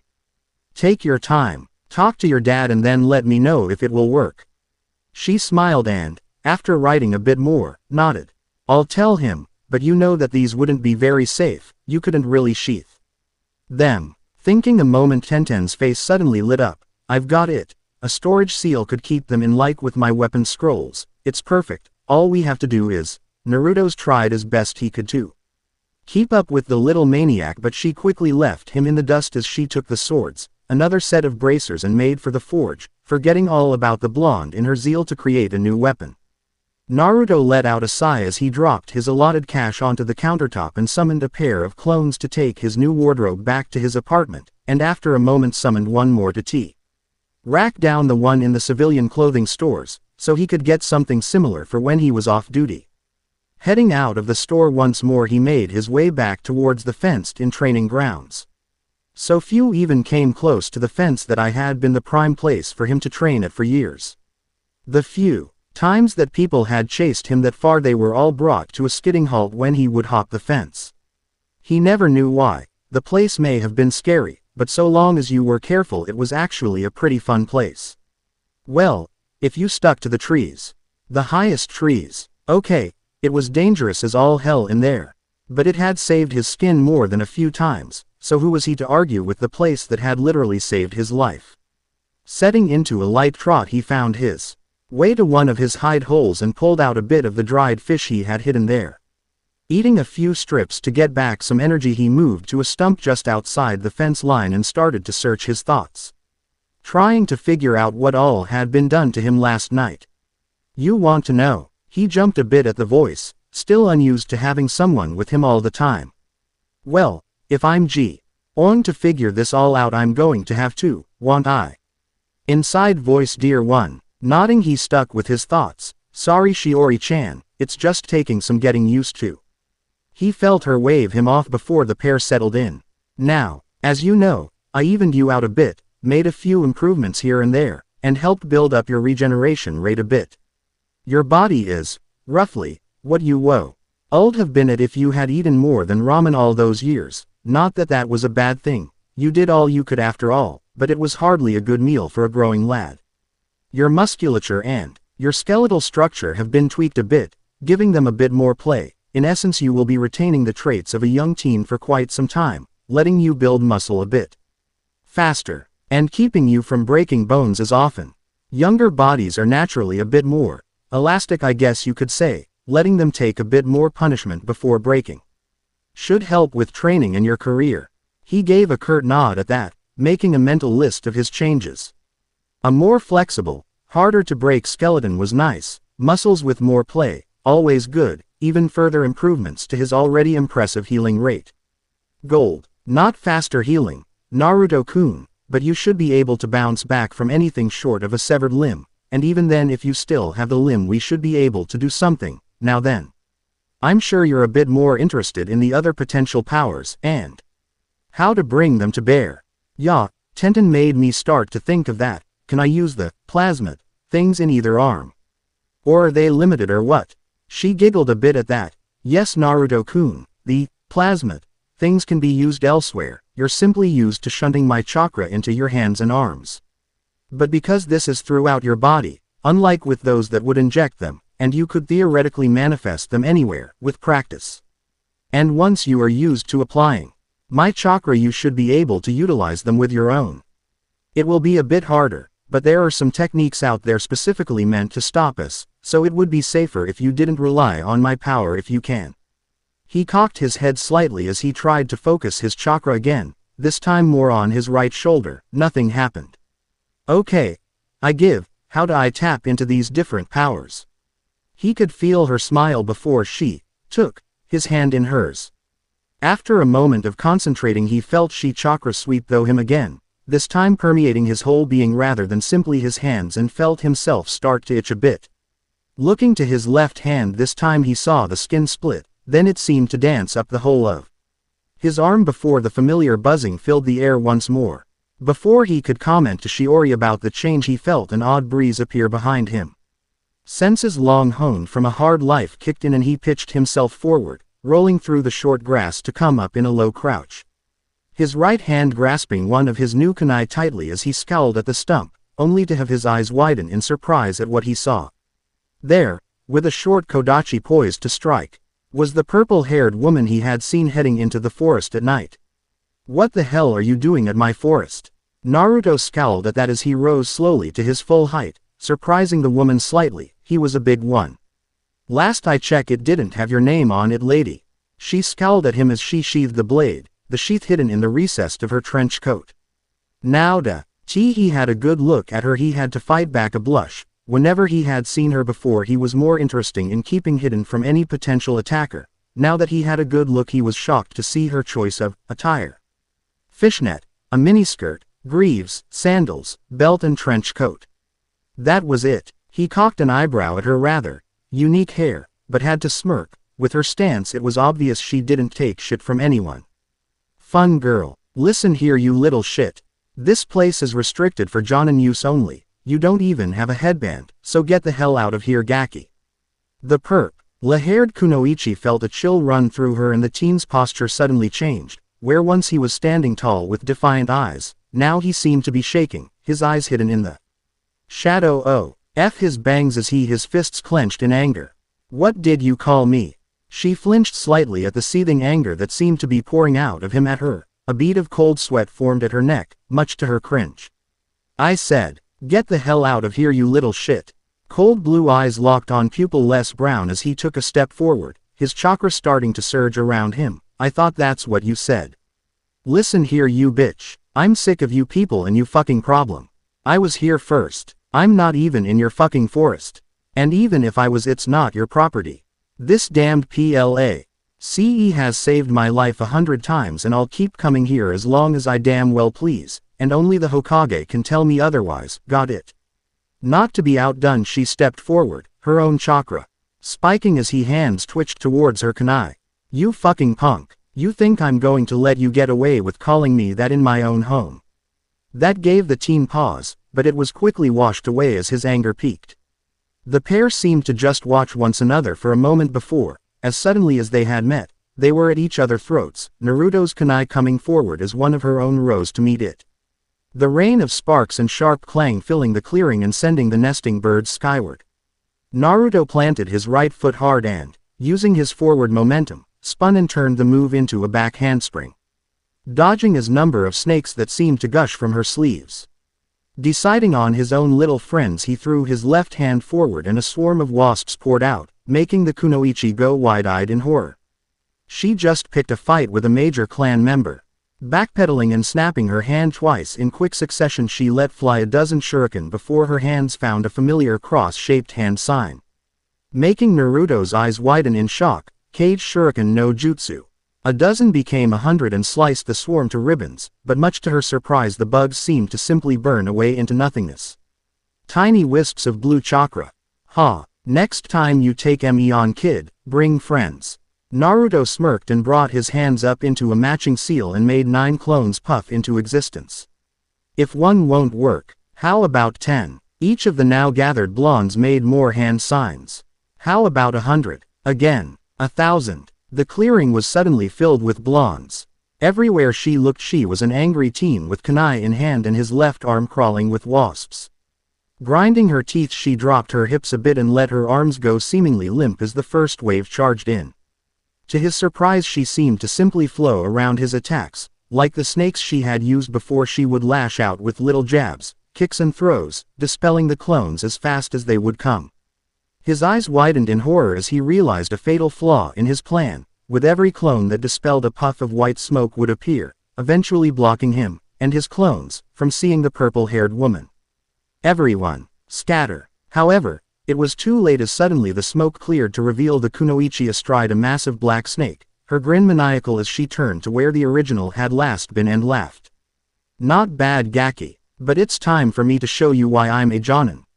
The snake surged forward, its great tail lashing out time and again to dispel the clones in its wake even as she leapt back into the fray, helping to clear the flanks of blondes as the snake barreled towards its intended target. Now Naruto, use the plasmids. Hurry, before all your clones are gone.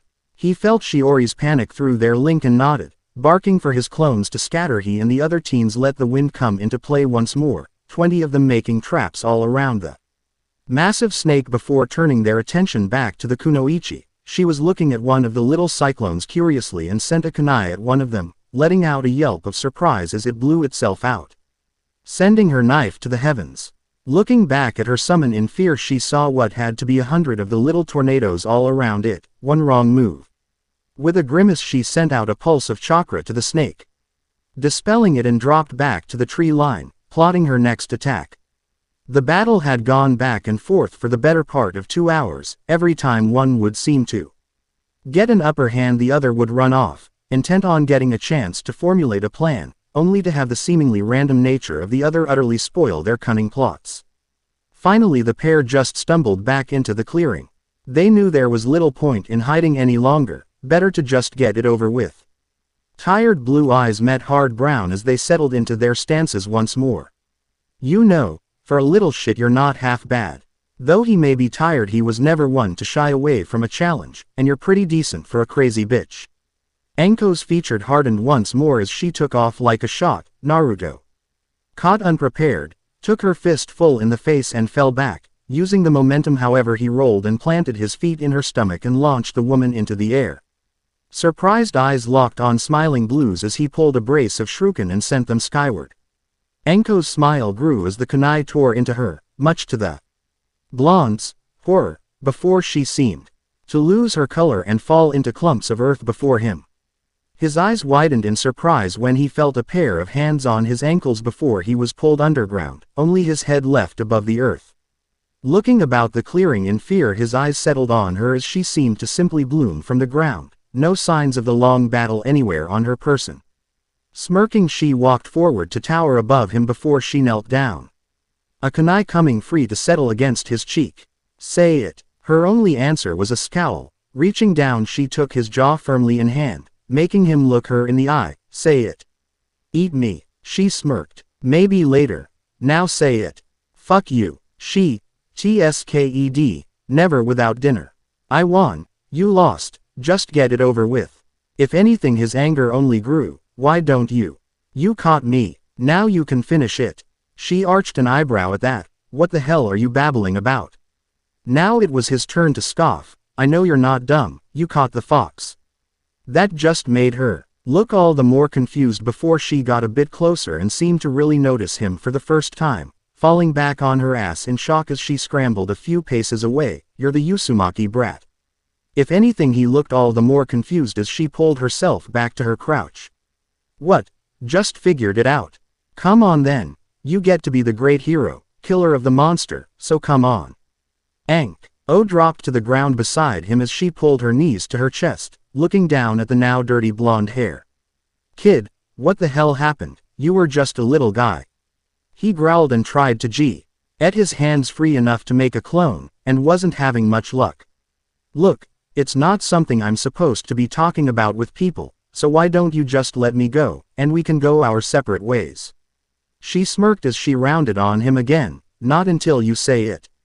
Say what? She winced at that before scratching the back of her head in mild embarrassment, making the blonde smirk at that. I guess I never told you to say, I'm the best, did I? He arched an eyebrow at that, his jaw slightly agape. You're not all there, are you? She scowled and flicked the bridge of his nose. Not tea. He thing to say to the woman who's got your life in her hands. Not much of a life. Her eyes narrowed at that as he let out a sigh. Fine, you win, you're the best, now get me out of this hole. Shish. He grinned and leaned in before sticking a finger in her mouth. After a moment she pulled it out and stuck it in his ear. Wet willy. Running through a few hand signs, she grabbed him by his ponytail and gave a sharp tug, pulling him from the ground with a yelp of pain. After a moment of rubbing his ear and mumbled a thanks and moved off to get some lunch before finding another training ground. Several minutes later he wheeled and jabbed a finger into the woman's chest. Why the hell are you following me? Anko shrugged, her ever-present smirk widening a bit. Boredom mostly. Are you going to tell me why you were in my forest? Are you going to tell me why you're dressing like a hooker? It took him a few minutes to pull himself out of the wall. Kid, you have a lot to learn about talking to women if you ever want to meet a girl. When I meet one I'll let you know. He grinned and managed to sidestep her punch. See what I mean? She growled as she caught him by the collar and pulled him close. You'd better think twice about fucking with me, you little shit. His own scowl seemed out of place with his smile. What was I thinking? Dinner first, right? So where to? Anko jerked back from the blonde as though she had been burned. Was he actually playing her game? And winning? Just leave me the fuck alone. He could feel Shiori pulling at his mind a bit, trying to get him to leave the woman alone.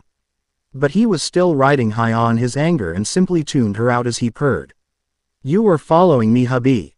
Naruto felt his blood run cold as Anko looked on him in a mix of fear and revulsion before she simply vanished, a swirl of leaves the only evidence she was there. Did I miss something? Naruto, if you had just listened, I was trying to tell you she was more like you than you know. Moving towards the ramen stand he decided to press further. What do you mean, Shiori-chan? She's nothing like me. Ever wonder why you haven't really seen her around? Why the only times you do is when she is bloodied and heading back into the forest. He gave a half shrug at that. At the time he was more concerned with not being found, Naruto, I think you scared the hell out of her when you called her bluff. She must use that like you used that idiot facade. His eyes widened at that. He had been called on it once, and had ran like hell from the person, his OGG, now. He had done the same to this woman and smacked his head as he let out a groan. Shit, Shiori-chan, what should I do? I'd go see the old monkey, see what he can tell you about her, then get her something to make up for it. He gave a nod and, deciding to put off his lunch, made for the tower. Anko was sitting in one of the tower windows with her knees pulled up to her chest as she glared out at the village. The buildings alight with the brilliant orange flames of a fading sun. It wasn't fair, it wasn't her fault that her sensei had taken those kids, had done those experiments, hell, she was a victim as much as any of them. So why the hell was she blamed? Why was she hated? Letting out a tired sigh, she moved through the levels of the tower, absently cursing that she had come off so harsh to the boy who had just been sitting outside the fence. He wasn't even looking at the forest, and yet she had felt the urge to drive him away, anything to keep that sliver of privacy, then to have it turn out to be the kid. The kid, the one that had the Sandame's ear, his golden boy, the one he led to face the Hokage monument. Hell, some whispered that he had asked the boy to do that. She was screwed. Coming to the main landing and moving further in, past the arena and the dormitories, she came to what looked to be an empty section of wall, one that didn't stay that way. Calling forth a small snake, the little reptile moved along the floor into what looked to be a small bit of damaged plaster. A few moments later the wall section receded before moving aside and to show another staircase, one that seemed to vanish into inky blackness. The violet-haired girl let out a heavy sigh as she dismissed her snake and descended into the depths of the tower's underground. Back in the time of the Second Shinobi War, this tower had been a vital post due to its defensible location and commanding view. Now it was largely left to languish, save for the few times it had served as the goal for the Chunin exams. Now, it was hers, or at least she considered it to be. While she had an apartment in town not too far from the central market street, it wasn't home to her. This place had been. Reaching the bottom of the stairs, she followed the corridor with practiced ease despite the dark. This had been her home for 3 years. Light was often a luxury here as her mission pay didn't cover power to keep the whole of the tower lit. Not for the first time she cursed the fact that the electricians ignored her calls, some because of her past, more because they didn't want to brave the forest. Channeling a bit of chakra into one of the few E-class jutsu she had bothered to learn, she conjured a small flame to her fingertips, giving little more light than a match, but it would do. A carefully honed habit of checking all the small antechambers took only a few minutes with some chakra shunted to her nose, making her almost as good as an Inuzuka for a time. It was a trick learned from her friend Hannah, N.D. had saved her skin more than a few times. Moving back to the main hall, she made her way along to what at one time had been the outpost commander's office. She'd heavily modified the room, of course. No longer did it have the central stone desk, something that could be used for cover should the need arise, but it was an eyesore, and she needed the room for her bed.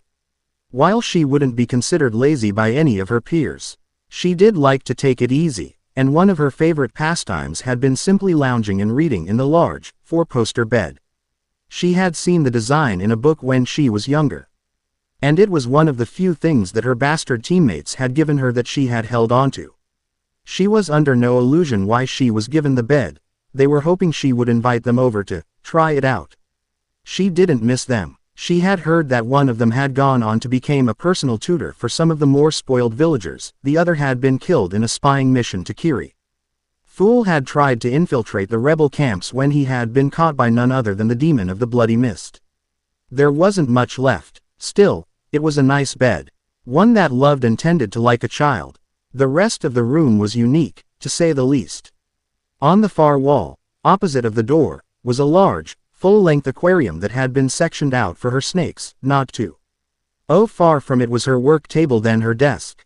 The pair of rather shoddy work benches served as the platform from which she had concocted her poisons and antivenoms that she preferred to use. Her bed had 4 nightstands, one at each corner, each holding small lamps, assorted books, scrolls and a few pictures. One of her parents holding her when she was a baby, shortly before their death at Iwa's hands. They were no ninja. Just merchants that couldn't afford protection during the war. She was the result. Brought up on the perfect dogma of serving your village, protecting the people. What rubbish. The day her sensei had gone rogue was the day it all ended for her. Her friends, save Hana and Kurenai, all abandoned her. Her former teammates shunned her. Her boyfriend at the time left her AF. Tear one last shot at getting into her pants. She wasn't the type of girl to ever let a man hit it and quit it, when it came to her and hers. It was one reason she was always talking with Kurenai about Asuma. He was a nice guy and all. But her instincts were telling her to keep a close eye on the man. She may not have had many people in her life, but she would be damned if she let any of them get hurt for the sake of a night of fun. One of the many reasons she was rather discouraged from going with them on ladies' nights. Not that that stopped her. Taking a moment to shed her coat, she tossed it onto her desk before plopping onto the bed, falling back to rest her head on her arms, her mind drifting back to the blonde she had encountered. It was odd, there was no denying that. She knew better to react like that. But when she saw him sitting there, channeling that strange chakra like that, she had simply reacted, and was now praying for a light punishment. However, she couldn't lie to herself about her odds. She had seen firsthand what would happen to those that wronged the boy. Hell, she'd done many of the things herself, being one of the better interrogators of the Anbuti and I Center. Visions of a bloody end were cut short as a brilliant blue light on the wall began to flash. Bolting upright, the young woman sped through the halls like a shot. The blue light meant only one thing. Someone had breached her tower. Using a pillow of chakra to quiet her steps, she streaked up the stairs toward the top of the tower. It was the only place that someone could easily get in when she was there. But the single path down into the main structure ensured that whoever was there would be a sitting duck. Slinking up the last few sets of stairs, drawing on all her knowledge of stealth and track, she summoned up a set of snakes to lead the way. 2 quick hand signs and her vision faded somewhat to be replaced with a kaleidoscope of color. She cursed silently at her choice of snake. It took a minute to get used to heat-based vision. Her mind clearing a bit, she was confused to see someone simply standing in the observation deck, looking back over the village, not unlike she had been. The rapidly cooling night gave her a sharp contrast for making out the male who looked to be clutching something to his chest. Taking a moment to stop her technique, she peered cautiously around the corner only to have her eyes widen. It was the blonde brat from before. And, if smell was anything to go by, he had dango. Naruto didn't really know what had happened. All he knew was that one sec. He was looking at the village in the growing twilight. Suddenly he was on the icy stone floor, looking up at a vision of loveliness in fishnet digging through the package he had brought. Well, guess I got the right house. Shiori simply giggled in the recesses of his mind as he waited a few moments for the girl to notice him and get up. No dice. Letting out an annoyed sigh, he made a quick claw and substituted himself with it before standing over her, tapping a foot in annoyance. After a squeal of joy echoed through the small room and Naruto now struggling to catch the now tossed aside container, she looked up at him. Then down at her seat, who was grinning up at her, his hands behind his head. Don't get up on my account, I'm loving the view. Anko took a moment to look from blonde to blonde, then at her own lack of dress and growled. Naruto winced as she put a kunai through his groin before his eyes widened in shock. Holy hell. She looked at him in confusion for a moment before he formed another clone and sent it off into the woods, followed quickly by another who had simple orders. Hide and seek. What the hell are you doing? Shushing her for a moment, he looked out at the forest intently before his body flinched suddenly and let out a whoop of joy. Damn. I know what they know. She stared at the blonde for a solid minuet before laughing aloud at the now pouting boy. Oh my god, that's priceless. The only genin I know that can lean an A-class jutsu, and you screw it up. Well, excuse me, I didn't have the luxury of time when I was reading the damn thing. You're welcome, by the way, and sorry. She looked at him in confusion for a moment, then back at the dumplings. Shrugging, she popped one of the sticks into her mouth, mumbling around the savory treat. What for?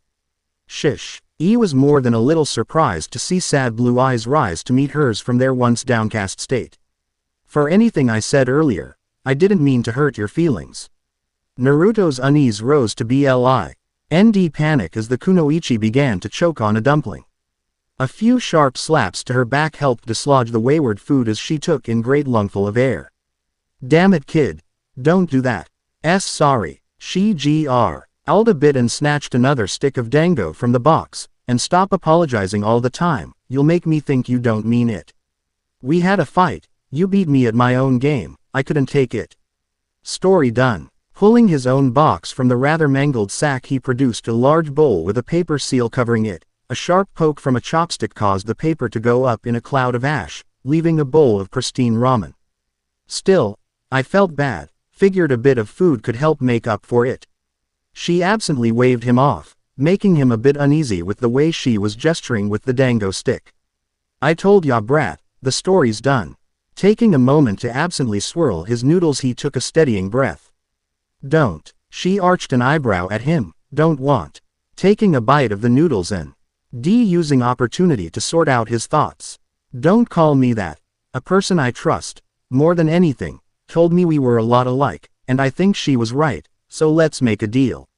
No games. I'll be arrow, and if you need anything, you do the same, alright? No games, no lying, no insults. Not for the first time today the blonde had knocked her off her game. She fought the urge to lash out at the boy once more, but still. Her body was shaking with barely contained rage. This little shit had the gall to come into her home, and ask that. As she was about to lay into him, intent to drive him off again, she caught the look in his eyes. The blue pools making her stop short. Before, his eyes had looked full of fire, defiance, courage, and not a small amount of cockiness. Now they looked wrong. Now the stormy blues seemed to only have an emptiness, one she knew too well in her time. Dropping back to the ground limply with the teen, she let out a tired sigh, sending a small smile his way and extended her hand. Deal. Rapture is just the beginning. Chapter 4. Concerns and Questions. I should have stayed in bed. I should have fucking stayed in bed. Naruto dove between a set of downed logs just in time to have a brace of shuriken miss his rear. Cry more, rookie. Your tears taste like candy. Naruto cursed none too quietly as he jagged behind a tree, leaving a field of cyclone traps in his wake. Praying they would slow the woman down enough to let him have a moment to think. And it had started so innocently too. Last night the duo had shared a nice meal, talked about things they enjoyed, really enjoyed. Not the foolish bits they claimed to like in order to put people at ease, or in Anko's case, on guard. He had found out that the young woman was a special Jonin that enjoyed tea ceremonies. Something she would venomously deny if he told anyone, before his slow death in the belly of a snake. She had found out that, contrary to many beliefs, he only liked ramen, but that his favorite food had been rabbit. Something he had been introduced to at a young age due more to necessity than anything else. He found out that, indeed, her favorite food was dango, mainly due to the fact that she was the special treat they would get in the orphanage when she was young if they were good, something that had stayed with the woman all her days. She had discovered that the rumors had indeed been true, that the Hokage had been giving the young man his missions to prank and test his own forces, with somewhat troubling results. She had known that Anbu was a bit lacking, but to be unable to catch an academy student who had just paint-bombed your own headquarters, while said student was talking to the guards, not good. He discovered that, while she did find them useful, she absolutely loathed snakes. That her summons only grudgingly obeyed her, and that she preferred to use them simply for venom production, that in the extra scratch she made from selling anti-venom to the hospital. After their brief chat the two decided that they would make this something of a habit, meeting at her dango shop to talk and in general, be able to hang out without the masks, something she didn't even really get to do even with her best friend Kurenai, as the girl had her own mask to keep up as the Ice Queen of Konoha. As he left he had absently mentioned something about needing to train in the morning. And that had led to Anko offering to supervise. He wanted to find the person that invented the phrase, "sounds good," and commit an unspeakable act on him or her. Now he was enduring what she had generously called training. Mainly, it consisted of him running for his life while she threw a weapon at him and threatened to do things to his manhood that he would rather forget. However, for all the fear of the moment, he had to admit he was having fun with her. While this wasn't the first time that someone had offered to train him, until Iruka got out of the hospital this was the only person to ever actually train him. So despite trying to dive and cover his little buddy every half a second, He was happy, something that Anko seemed to feel as the pair worked. After several long hours a batter, Eden's slightly bleeding blonde was dragged by 1 foot over to a nearby tree. Not too bad kind. Not too bad. I don't think I got a single one of them to stick. Now take 5, then we will pick up the weapons and see about lunch. Naruto looked up at the sky in surprise to see that, indeed, it was close to noon, something he had failed to notice. His morning had begun some 7 hours ago, and it looked like his day was still far from over. Taking time to get his ragged breathing under control, he took a swig of water before looking to the woman at his side. Anko-sensei, yesterday when we fought. What was that thing that I ended up destroying? She arched an eyebrow at that. What, a mud clone? It's something that snake fucker taught me. They're pretty useful, while they don't transfer memories like your shadow clones. But they can take a hell of a beating. Every time it looked like you were going to land a good one, I substituted myself, and a mild henge made sure you thought you were doing well. A look of confusion passed over his features, but if you were that mad at me, then why not just go for the kill? She let out mirthless chuckle at that. My sensei. He always taught us to play with our prey. Try and get them to give up information or tire them out to capture. It's second nature to me now. She gave a half shrug as he nodded, then pulled himself to his feet. Well then, let's go get those weapons of yours. I'm getting hungry. With a nod, the purple-haired woman rises once more before the pair head off into the woods. Things had been slow going for Iruka Yumino. He was thankful for that.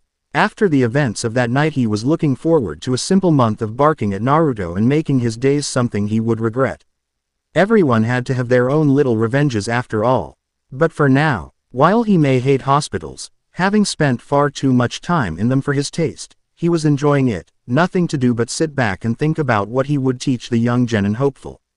He knew that his abilities could at best be considered limited, but he still felt he had a lot to offer outside of the classroom. While he may have only excelled at stealth and tracking, that, in his mind, is what a ninja really was. Many enjoyed the big, flashy techniques, like summoning or fireballs, but for him, it was the rush of sneaking past the whole of a battalion to kill their general before slipping away once more like a fleeting shadow on a wall. Yes, that was a ninja. Summoning had its uses, fireballs too, the list went on. But really, if you are forced into situations where you must go head to head against superior forces like that, then you have done something wrong. Either you had been compromised, or you were lacking in skills and needed to train. He knew that Naruto was top-notch in the field of stealth. There was always room to improve. Naruto could hide with the best of them, but the way he was always shocked when he had managed to find him told him where he needed help. Tracking and sensing, and while he may not have been the best sensor, he had a feeling that Naruto would have a knack for it. After all, you didn't spend that much time running and reading people and not develop a good sense of it. As he was coming up with a unique variation of hide-and-seek to use the sound of footfalls from outside the room made him perk his ears. Before he let the feel of the person's chakra wash over him, he smiled. 2 quick knocks followed by his greeting echoed through the room before the door opened to reveal someone that made Iruka blink a few times in shock, his mouth agape. Why Yamdame-sama? A somewhat deeper than normal voice echoed through the room for a moment before the figure strode towards him. That's when he spotted it. The 3 whisker marks that adorned each cheek. Close, Iruka-sensei, but I'll tell you now, I'm going to be better than my dad ever was. It took a moment for what the young man was saying to really sink in. This was the 4th son. I see. Naruto, I don't know how I didn't see it before. He laughed again as he sat his little bundle on the bedside table. Yeah, well, it's understandable, I did look a lot different. Even just a few days ago. That he did. Gone was the little pipsqueak that had been the shortest in the class. Now the young man was standing at 5'6", and had put on a surprising amount of muscle from the looks of it. Then again, that old outfit of his did hide his body quite well from others. His current seemed to do the exact opposite, showing just how much the young man had changed inside. So I take it you won't be hiding your skills anymore then, Naruto tilted his head slightly at that. What do you mean, sensei? You told me yourself a ninja is based on deception. He smirked at that. True. But I just thought that with such showy clothing that you would be changing is all. Naruto waved him off as he reached into the box he had brought in and produced a bowl of ramen and passed it to his teacher, who took it with a wide grin. This man was the true ramen freak, and Naruto by association. The way I figure it, if I can hide that well in orange, then white will be that much harder. That, and I was given all these muscles, may as well show them off a bit. Oh man, sensei, you should have seen the looks I was getting in town. For a moment Iruka had to fight off the sense of dread he had felt well up at those words, but seeing Naruto's smiling face allayed his fears a bit. Oh, what happened? Naruto snapped his own chopsticks before gesturing with them. Girls were blushing at me. I've never had that happen, unless I was raiding their bedrooms or something. The Chunin choked slightly on his noodles at that. Naruto, I trust you weren't doing anything bad in those rooms, were you? Naruto shot him a withering glare. Iruka, what do you take me for? He let out a sigh of relief. Of course I was doing something bad. What else do you call a paint bomb? Now the teacher really was choking. A few sharp raps from Naruto helped clear that up, however. He laughed lightly at that before shifting topics. Well then Naruto, other than ramen runs, what have you been up to? He gnawed on a chopstick for a moment before smiling. Well, I got new clothing and food from the shops. Most still haven't figured out it's me, but by the time they do I'll be set, I think. I figured out the trick to cage Bushin and have been using it to further my training. I can show you later if you want. I got into a fight with a special Jonin and she helped me train this morning. I found out who my dad is. But I'm not really supposed to tell people, so keep it to yourself, okay? I still don't know about my mom, but I have scrolls from them in my room. I'm just a little nervous to open them. Wait, what? A fight with a Jonin? Naruto quickly shoveled down some of the noodles hanging from his mouth. Like I said, I got in a fight. She said I was too close to her forest, you know, the fenced-in one. Well, after a fight she followed me for a while, then I kinda pissed her off and she left. I found where she lived later and apologized with, well, food. Then we just talked for a while. This seemed to catch the young teacher off guard. Oh, Naruto going after an older woman, what would Sakura think? Now it was Iruka's turn to pat the kid on the back. What? No way, Iruka-sensei. She may be nice and all, but she's no Sakura-chan. Sakura-chan has the beautiful pink hair and amazing eyes and that pretty face, and she's smart too. Way smarter than anyone else. Anko's nice, but also a little scary. Her hair's kinda crazy and her eyes kinda remind me of the Hyuga in a way, but she's really strong, and has been helping me with my speed and dodging a lot. Then, Iruka had long since tuned the boy out as he was too busy trying to get his brain up and running again. Naruto Uzumaki was training, no befriending Anko Mitarashi. Iruka-sensei. Hello, you still in there? He shook himself from his stupor before turning serious eyes to his friend. Naruto, I want you to be careful around Mitarashi-san. At his questioning look he pushed forward. Did she tell you who her teacher was, what they did? Iruka had been many things in his life, some happy, mostly sad moments. But he can honestly say he had only been punched like that once before in his life. Iruka held his throbbing jaw and looked at Naruto in shock as the boy's bangs partially hid his eyes that were burning with cold fury.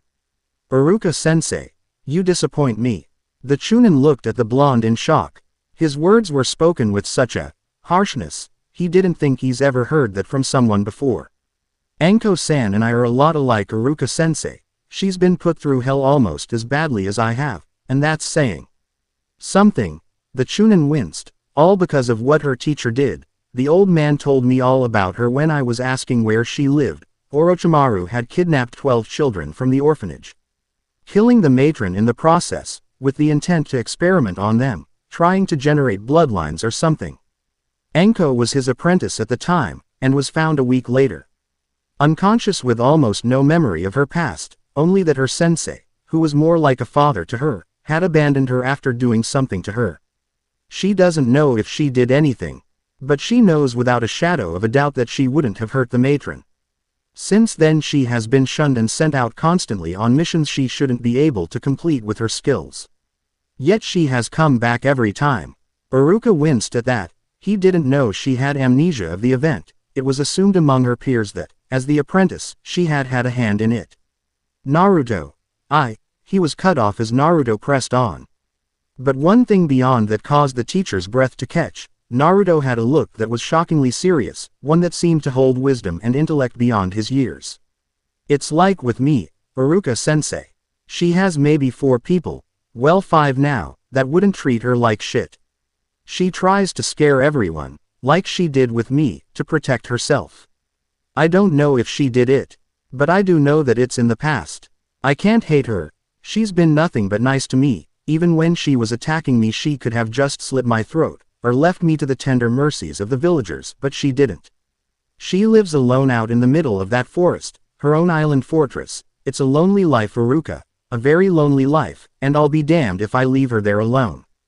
Naruto looked up in surprise at his teacher as he felt a hand come to rest on his shoulder. In his eyes was a look of deep pain, one all too familiar to his own, and Anko's. You don't have to sob. Why anymore, Naruto? I judged her without knowing her, but I won't do that again. After all, were your teachers right? I can't very well teach you without getting to know her, now can I? Naruto gave the man a small smile before the two went back to their cooling noodles, each lost in their own thoughts of life, and the hardships they had already endured. However, one thought beyond those echoed through Iruka's mind. So this was Naruto, without any masks. Kurenai's day had started out at a rather low point. Early on, while she was trying to get a bit of practice in, she'd found her favorite training ground had been staked out by Asuma. The man had been rather pushy with his hints at a date and was starting to grate on her. A quick shunshin and she was gone, sparing herself from the pains of her smoke allergy. Then came the fact that the little restaurant she liked for brunch had been closed for business, citing the need to host an Akamichi function. Then on the way to her backup restaurant, she had gotten one of her bandages snagged on a fruit vendor's cart and very nearly gave the whole of the street a show. Today sucked. Deciding that she needed to find someone to vent on the brunt. Changed course and headed for the dango stand. If there was someone that enjoyed a good bitchfest, it was Anko. After several minuets she stepped gingerly into the shop. It wasn't uncommon for her many fans to be here waiting for the off chance that she would come in. Luckily Anko tended to drive them back. Still, she couldn't be sure, and she had a representative to maintain. Casting crimson eyes around the store for a moment, she sighted her target and started moving in, only to hear the Jonin humming. Taking a moment to ghost up behind her purple-haired friend, she slipped a hand over her eyes only to feel a kunai at her neck. After a tense moment the pair pulled back and Anko shot her a death glare. Don't do that. She gave a weak laugh as she slipped into a chair next to her friend. Sorry Anko, I was just trying to have a little fun. What going on? I could have sworn you were humming. The special Jonin cursed under her breath as she tore into another dumpling. You must be losing it, Kurenai-chan. Me, humming. Next you're going to tell me that I'll be made a Jonin instructor like you just before I put on a dress and go on a picnic. The red-eyes teacher to be let out a rave. Unladylike snort before flagging down a server and putting in her own order of dumplings. Yeah, that's about as likely to happen as me dating Asuma. Anko shuddered at that. The man was a massive closet perv, just like his father. Not that they would ever say anything. So how are things with you? We haven't gotten to talk in like a week. Now this is what Kurenai was waiting for. She started to weave her own tale, embellishing at all the right points and letting Anko drop her own suggestions for tortuous revenge. However, she somehow knew that Anko's heart didn't seem to be in it this time. Her mind was somewhere else. Okay, spill it. First you are humming. I don't care what you say. Now you are ignoring a good rant about men. What's going on? She gave a half shrug. I don't know, UESS, I was just comparing the guy the first met to the ones you and Hannah always complain about. Anko gratefully took her newly arrived seconds and was about to take her first skewer when she noticed the froze form of Kurenai and waved a hand before her face a few times. Fatal error in main system. Backups coming online. You have one missed message. Would you like to hear it? Anko Mitarashi has met a man. The fuck? The sounds of Anko's laughter echoed through the store before Kurenai managed to stomp on her foot, accenting the laughter with a yelp of pain. Sorry Kurenai, but I don't know that I've ever heard you cuss. Was the idea of me meeting a guy that insane? While Kurenai didn't see it, Anko felt a bit hurt at that. It wasn't her fault that everyone hated her because of her teacher, and she thought she was pretty hot. If she said so herself, so why shouldn't she attract someone? It is a little. I've seen you sick your snakes on anything with external pluming every time one of them so much as made eyes at you. So who is he? Anko had to bite back a giggle as Kurenai shifted gears into girl talk mode. It sometimes shocked her at how quickly she could do that. It's not really like that. He's an acquaintance. Met him the other day while he was taking it easy by the forest. Attacked him thinking he was going to go into my territory and we had a fight. What? That's it? Yep. Nah, you're not getting out of that easily. The last person you got into a fight with was guy when he woke you up from a nap wanting to borrow one of your snakes. What for only Cammy knows, you. Even then the man had a limp for a week and can't help but flinch every time he hears you coming. Anko had to fight back a giggle at that memory. He had gotten his snake all right, shaking off the memory she pressed forward. Yeah, well guy didn't try and make up for it later on either, the kid did. Wait, kid, she nodded before taking a draw of her tea. Yeah, he'll be put on a Jonin team in a few weeks. That caught the red-eyed woman off guard. This kid had come back, and had the good grace to apologize. Really? A kid that I might be teaching is the guy you met? I didn't think you liked them. Like young. And he braved your apartment.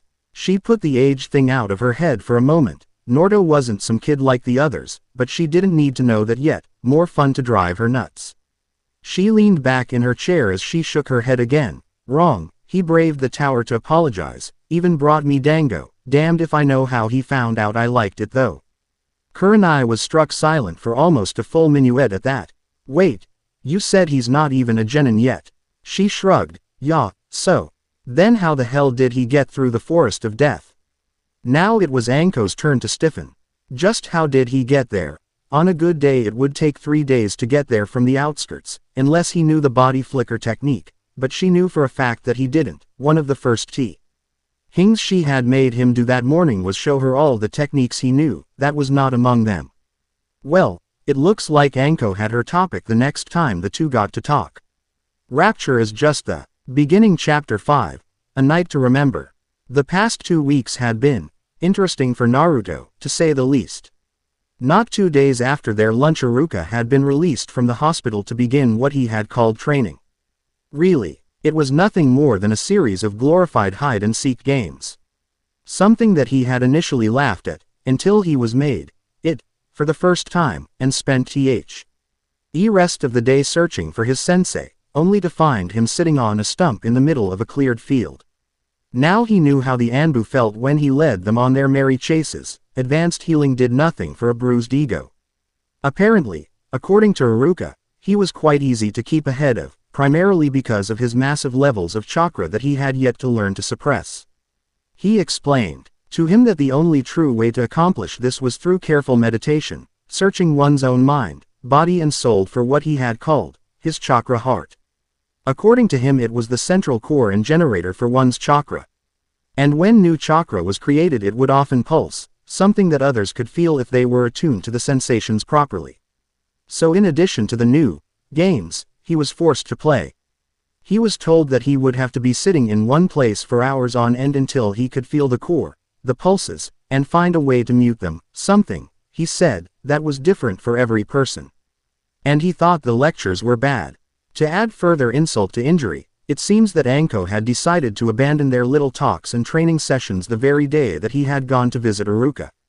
At first he didn't think much of it. She was a special Jonin after all. He couldn't expect her to spend every day with him. He didn't even blame her for up and vanishing without a trace, assuming that she was out on a mission. What did hurt though was when he had spotted her in the little dango stand she frequented only to have her glare at him before she vanished in a puff of smoke. Now Naruto was sitting on the same stump that he had initially met Anko on, trying work on his chakra control, something that Iruka had been adamant about from day one. Right now he was sitting cross-legged. A series of leaves stuck to his body while his clones were scattered among the clearing, doing the same with blades of grass. He had learned his lesson that day. Don't go into the forest of death without permission, and while Anko may have suddenly come to hate him, he wasn't about to do anything that may set her off again. Strange powers or not, she could still beat him like he owed her money. Speaking of his clones and their abilities, he had learned the hard way not to let the clones disperse all at once, first of all. Second, they were never allowed to do their own thing. He had learned that each of them would have slightly different quirks, shards of his personality that would somehow intensify when manifested in a clone. Like a child when their parents were no longer around, they would start to test the limits of the rules, as it were.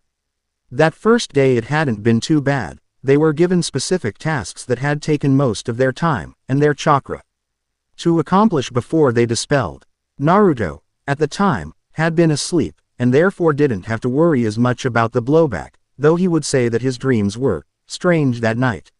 Something about the blonde in his class having latched onto his arm while he was in the bookstore and hitting him with a barrage of questions. Worse still, apparently his attempts to get Awa Y from her were seen as playing hard to get, or just being shy, and only spurred her to further action. He hoped it was just a dream. However, on some level he knew better. Tenten had been little better, sending him strange looks every time he had dropped by to talk and to check on his little project. Apparently, according to Tenten, the blades were coming along well, and would be ready in time for him to go back to class. Something that actually irked him a bit. He had wanted a chance to practice with them before team placements. However, it was when he was with her that one of his clones had been forcibly dispelled while it was trying to emulate another ninja who was walking up a tree that he realized some of the true potential of his jutsu. Much to Tenten's surprise he dashed out behind their forge and created a few dozen clones and set them to work trying the exercise again, something that Tenten laughed at first before telling him some of the tricks of the tree walking exercise. He was grateful to her. That was a given. However, it was a little disturbing to see his little sis eyeing the clones like that. He knew that look. It was one like Sakura-chan would give Sasuke one. He was more than a little sad to never have her direct at him. Shaking himself, the blonde looked inward, seeking out Shiori for a bit more work on his plasmids. That was something that, while slow going, had been more than a little fun for him. I mean, who wouldn't enjoy throwing cyclones all over a field to trap opponents, something that his sensei had learned the hard way one of the few times Naruto had been able to catch him off guard. The former Anbu had never gotten caught in the winds, having seen firsthand how Mizuki had been affected, but it still made it harder on him. Iruka would never say it, but he needed these workouts as much as Naruto did. While Naruto had much to learn, Iruka needed to hone. Slowly Naruto felt his mind clear before opening his eyes to reveal the now familiar sewer that would lead him to his Shiori-chan. She wouldn't let him call her anything else, much to his surprise. She had apparently been utterly serious when she had told him that he would be her mate, and didn't let a moment pass without reminding him of it in some way. Not that it really bothered him, while they had yet to be able to get truly close because of the cage. They were content with Saints spending time with each other while she lectured him on the uses of his existing plasmids, or when they would discuss the escapades of his clones, something she seemed to enjoy to no end, a special Why when a few of them decided to hinge themselves back into his old looks and continue his pranking spree. Shiori-chan, are you awake? His questions was answered by a loud giggle. There he saw Shiori, sitting in the same overstuffed chair that had formed that night, something he hadn't been able to do again. Much to their mutual annoyance, watching what looked to be several screens that showed what his clones were doing at that moment. Her ears perked up and swiveled his direction before she turned to give him a soft smile. Dear one, what brings you here at this hour? We normally speak when you are nearing sleep. Is everything all right? She shot the screens another glance to make sure she hadn't missed anything, just in time to see a clone dodge behind a fruit stand as a girl with pale blonde hair dashed past, making the fox girl giggle once more. No, Shiori-chan, nothing's wrong. I just thought we could talk while I worked on the chakra exercises. Have you made any progress with getting around the seal? Her shoulders seemed to slump at that as she pouted. Not as of yet, Naruto-kun. Your father was a genius when it came to seal arts, and right now there is simply not enough information on the seal to find what we seek. She saw his own rather depressed look before she rose and moved to the bars of the cage, reaching a hand through to take his and give it a comforting squeeze. "Don't worry, my love. Every time we try we learn a bit more. We will find a way, in time." He gave a hesitant nod before leaning against the bars much like she was, his arms coming to snake around her waist and earning him a purr of contentment. I know, it's not fair to you. I want to get you out of here, so you don't have to just watch those dumb clones all the time." Again she let out a musical titter. "Oh, don't worry about me, Koi, your clones are surprisingly entertaining. You were napping in the field when one of your copies stumbled into the hot springs. I don't know what shocked the girls more. Your presence, or the fact that you popped when they punched you." Naruto let out a groan at that. He thought it was another weird dream. That settled it, he was dispelling the stupid things when he decided to sleep. Without his constant mental commands they just seemed to find themselves in more and more trouble, and in the process they were giving him something of a reputation around town. Some saw him as a mysterious shinobi, others as a pervert, and more still as a good Samaritan. Chuckling at his own inner thoughts she decided it was time to change the subject to something she knew had been bothering him. "Naruto-kun, why don't you ever talk about that Anko woman? The two of you seem to get along rather well." He let out a sigh as he dropped back into the chair on his side of the bars.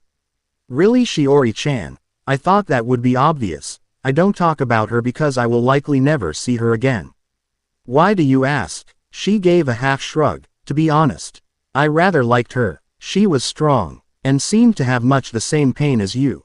Why haven't you been to talk to her, seeing as you know where she lives?" He gave a half shrug. "You don't think that would be a bit much? She might think I'm some kind of stalker, following her out to her house and all." The fox girl smirked at that. "You wouldn't be following her, silly, you would simply be dropping in on a friend." He seemed to think for a bit before shaking his head. "No, you know as well as I do that she goes to the tower to get away from people. I wouldn't want someone, even Iruka-sensei, to follow me to one of my little hide holes. No, I think if anything I should go to that apparent Gigi told us about, then go from there." She seemed to think for a time before nodding. "For once I agree, Naruto-kun. It seems our little lessons have not fallen on deaf ears." While he could hear the smile in her voice he still puffed out his cheeks a bit, wishing to play a bit himself. "You know, I'll always listen when you speak, Shiori-chan. Anyway, I'll let you get back to your shows, wouldn't want you to miss anything." She giggled again before they exchanged another hug, and she darted in for a kiss on the cheek. "Don't be a stranger now." He gave her one of his fox-like smirks. "I'd never dream of it." With a last wave to his dream girl he faded once more, leaving the demon to her own thoughts. Thoughts centered around a certain purple-haired Jonin, and why she had been avoiding her mate. Anko let out a contented sigh as the cool liquor slid past her lips to blaze a path down her throat. It had been a rough day for her, 13 interrogations, all of them putting up resistance and forcing her to use some of her more creative venoms. Now she was going to have to milk her SN aches again to make more. She didn't relish the thought. The pub this night had been her escape, and she was well on her way to making sure she would be late to the office the next day. Not that Ibiki would mind. He himself would do the same after the kind of day she just had. As she was about to sit her drink down she felt the hairs on her neck rise a bit and cursed. That meant only one thing. "Pardon me, miss. I was hoping I could buy you a drink." She didn't so much as spare the man a glance as she raised her glass, showing that she had one. The unknown man gave something of a nervous chuckle. "Or maybe reimburse you for the one you have." She had to bite back a chuckle at that. "That was a pretty good one. Look, pal, I'm not really interested. I'm sure there are others you'll have better luck with." So, she made a shooing motion. Anko had to bite her tongue to keep from shooing the man out as he settled into the seat next to her. "Actually, I think you may be a bit mistaken as to why I wanted to get you that drink. I'm only interested in talking." She normally wasn't one to grind her teeth, but when a guy didn't take the hint, oh yeah, she would need a bit to keep from grinding her molars flat. She put the glass down none too gently and cursed as her liquor sloshed her hat. After shaking the droplets from her fingers she shot the man a glare only to have her eyes widen in surprise. She knew that scar anywhere. "Iruka, what the hell are you doing here? Isn't it a school night?" He smirked a bit at her ribbing before signaling to the bartender and pointing to Anko's drink.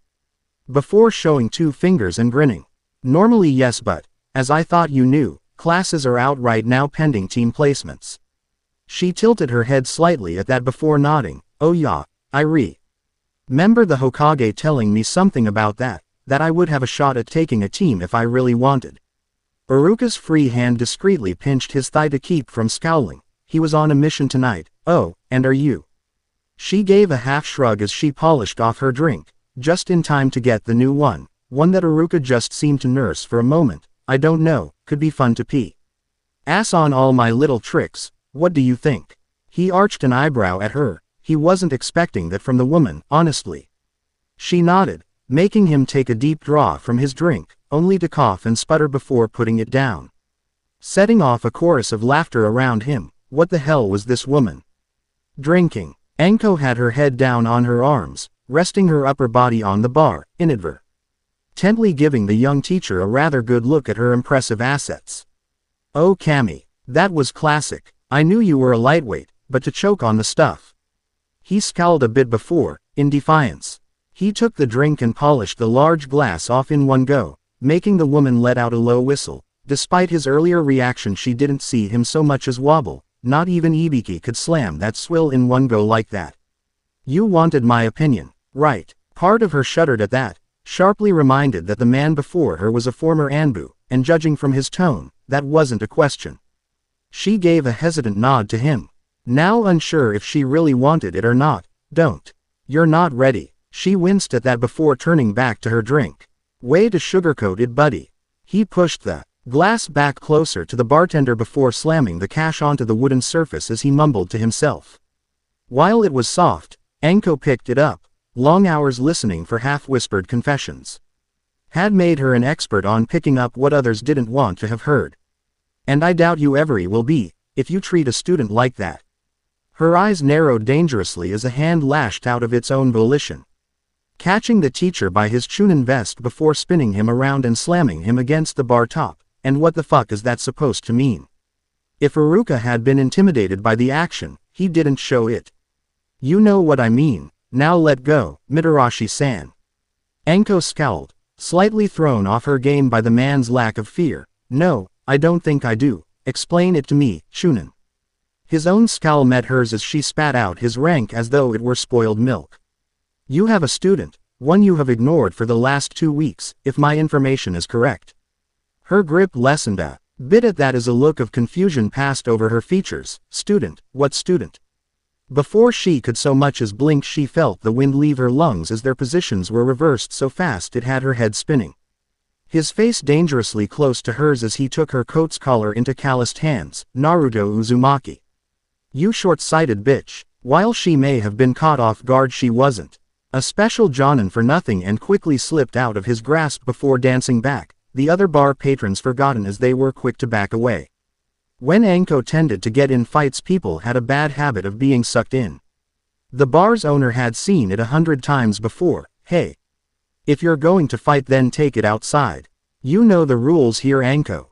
She scowled as she leveled an accusing finger at the Jonin. He started it, and I'm finishing it. If you ever want to drink here again, leave.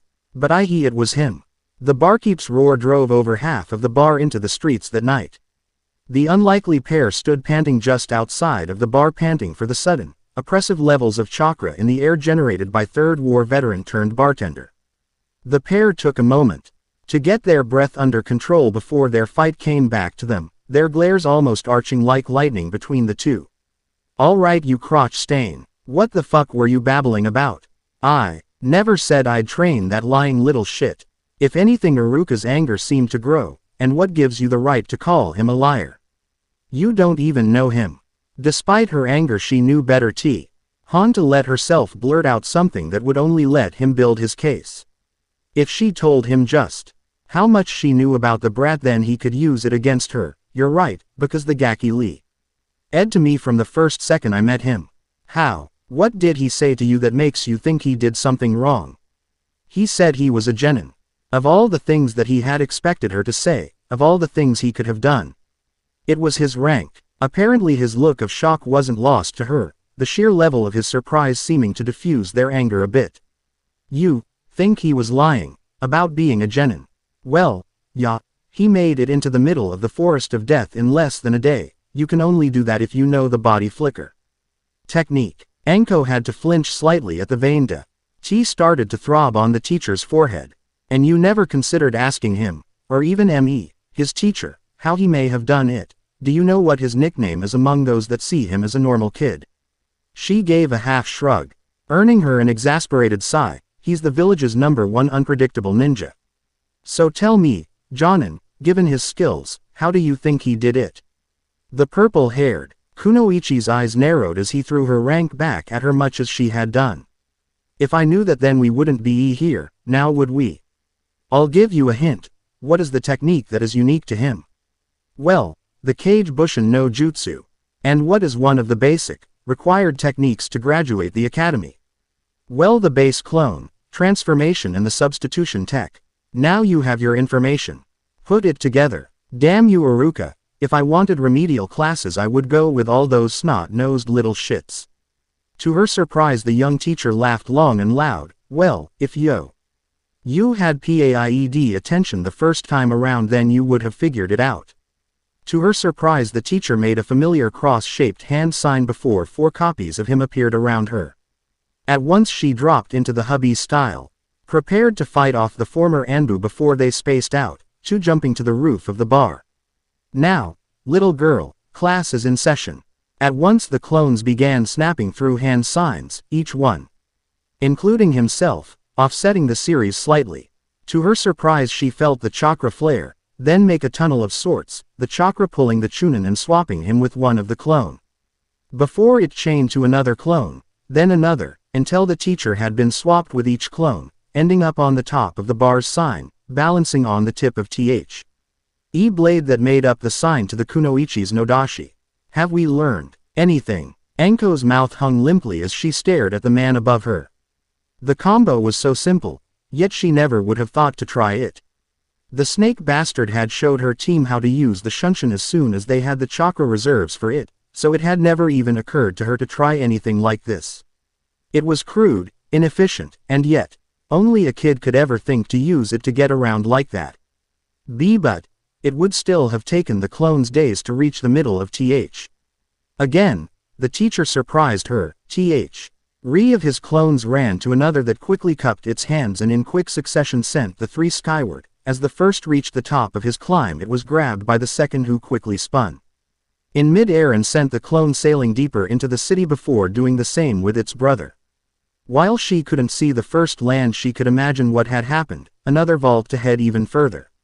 Now she felt like a fool who had, in essence, betrayed the young man who had been nothing but nice to her, and who had wanted to be her friend. I'm sorry, Iruka. The scared man landed silently next to her, startling her slightly. Anko, I'm not the one you have to talk to. The final week of Naruto's training had to be some of the best he had received in his life, as he didn't say so himself.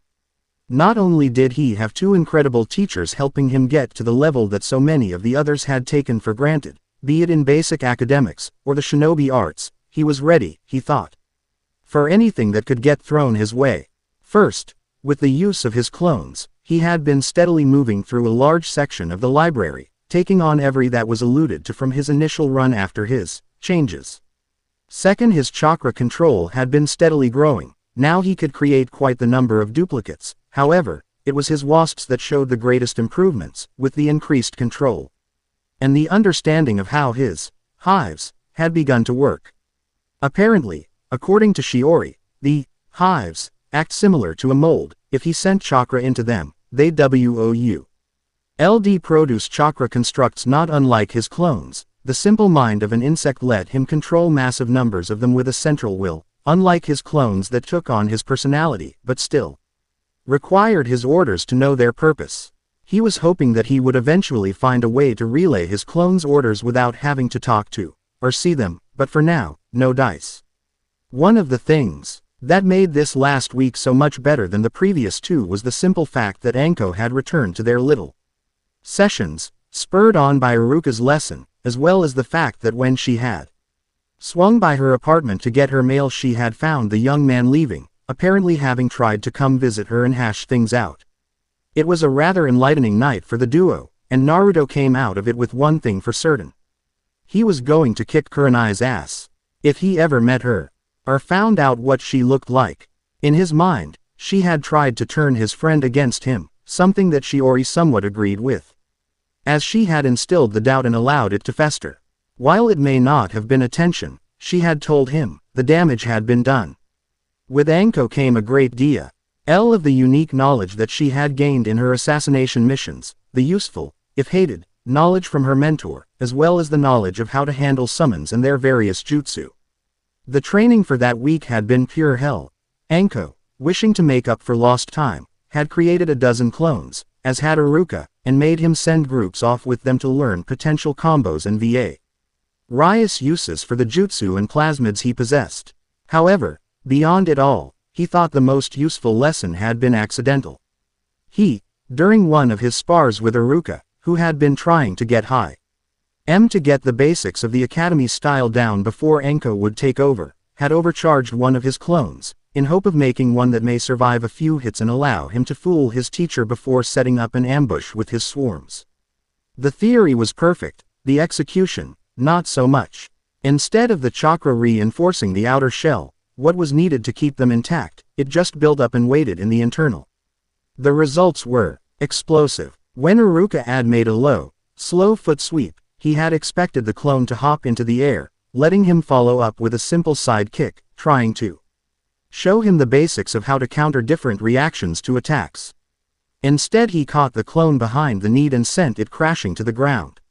Immediately Iruka moved into a forward roll, letting the heel of his foot come down on the face of the clone. Iruka wasn't going to look too good for team assignments. The blast had propelled the Jonin into the air almost 20 feet. Anko's comments were less than helpful. Though she did point out that it was as powerful as about 2.5 explosive tags. Still, he wondered at what she meant when she suddenly, in a sing-song voice, said, "So long, and thanks for all the fish."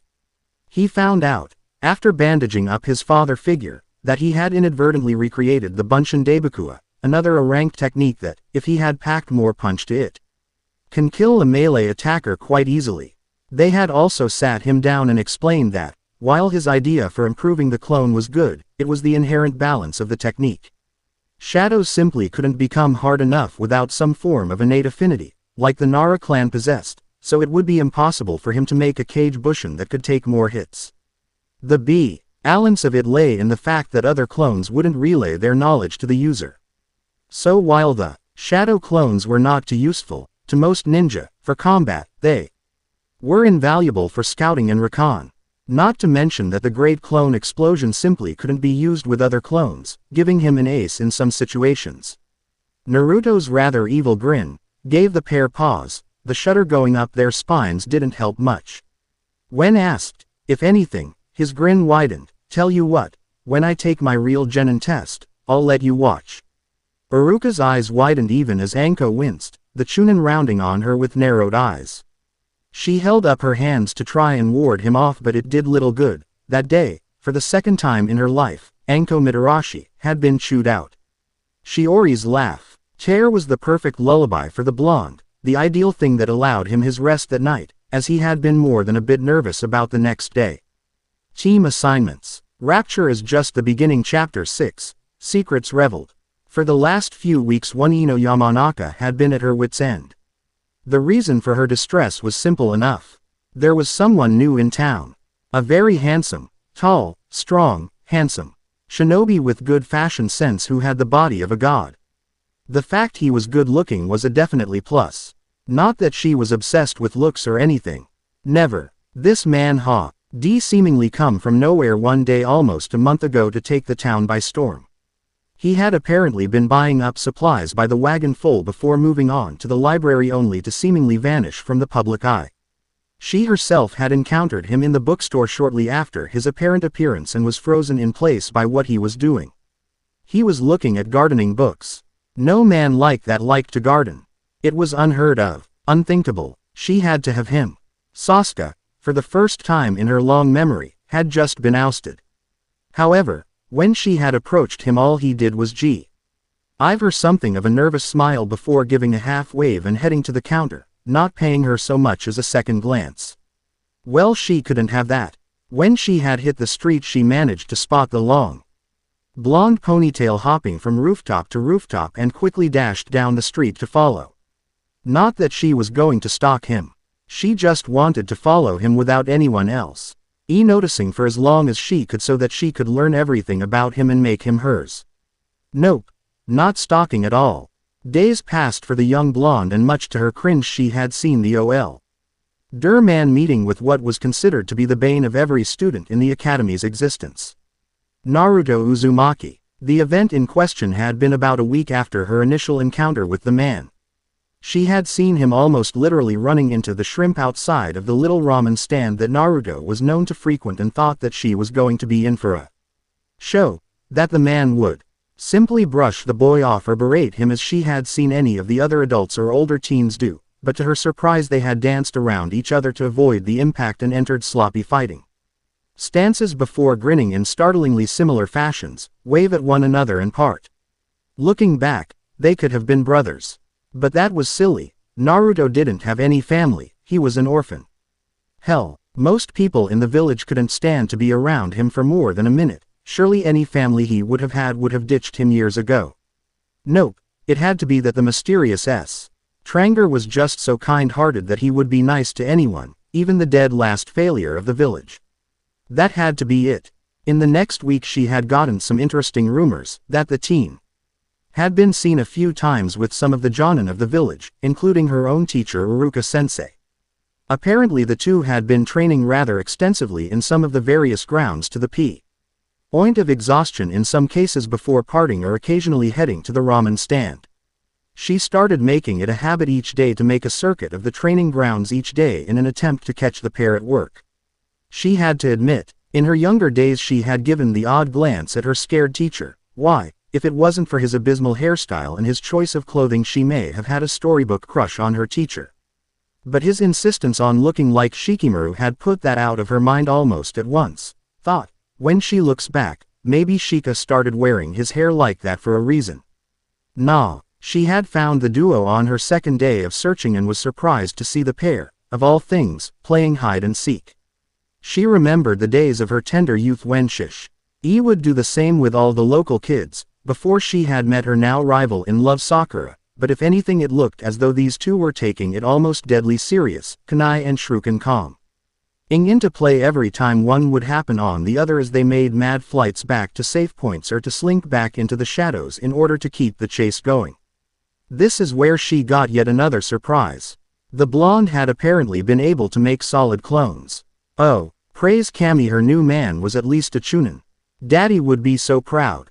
As she watched she saw how the blonde would be easily maneuvered by the older man, only for the Chunin to come up short as the blonde vanished in a puff of smoke, the battle drifting back and forth not unlike the tides before they would call it quits on their game, and start in another area.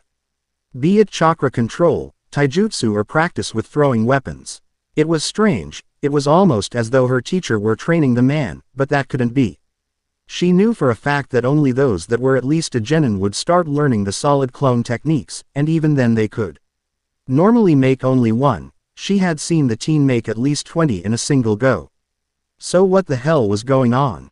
Deciding that she had to know, she waited in ambush one day for her fellow blonde, and when he had ducked between a set of stores she pounced.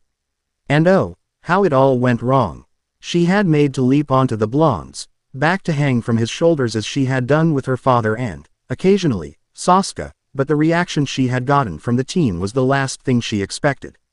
In a moment that had her head spinning and her hair blinding her, he had gone into a forward roll, taking her with him and grinding her painfully into the cobblestone street before he leapt back to his feet and wheeled, kunai in one hand and, strangely, his left encased in wind, his eyes wild as he looked about for other would-be attackers before looking down at her and scowling. The look was so cold that it made her shiver, his ocean blue eyes meeting her sky blues. The normally warm eyes when he looked at Iruka were cold and dead things, promising pain and suffering. What do you want, Yamanaka-san? Quote. Fighting the chill that was trying to crawl its way up her spine, she rose slightly to a crouch, wincing a bit due to the pain dancing through her from her unexpected fall. I was just trying to surprise you. I wanted to get to know you better. If anything, he looked a bit colder at her, Strange, do you make it a habit to jump on utter strangers as part of your attempts? Well no. Do you make it a habit to jump on strangers who also happen to be ninja? Does that seem wise? That gave her pause. She knew better than to try that with someone like her father's coworker. The man with all the scars on his head from INT. And no. Then tell me, Yamanaka-san, what would possess you to try that with me? She averted her eyes from the teen, trying to save a bit of her dignity after he had so thoroughly put her in her place. I don't know. I thought most guys would like a pretty girl jumping on them. She had meant it to be a joke, but the Evie frown that now adorned his chiseled features made her shrink back a bit.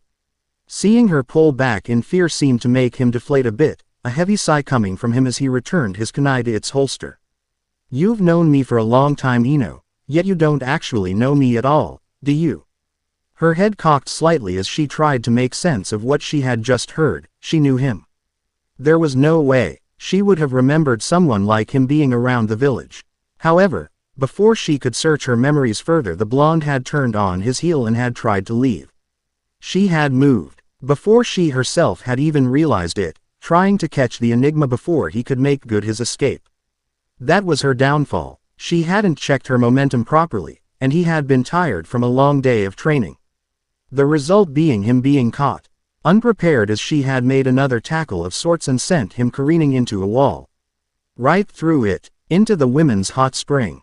The gathered women were looking down at the blondes in shock that was quickly being replaced with rage. They could see that one was rather clearly a male, but they were somewhat thrown off by the fact that he looked to be just as mad as they were as he glared daggers at the girl who had fallen in with him. Now look what you did, you blonde ditz.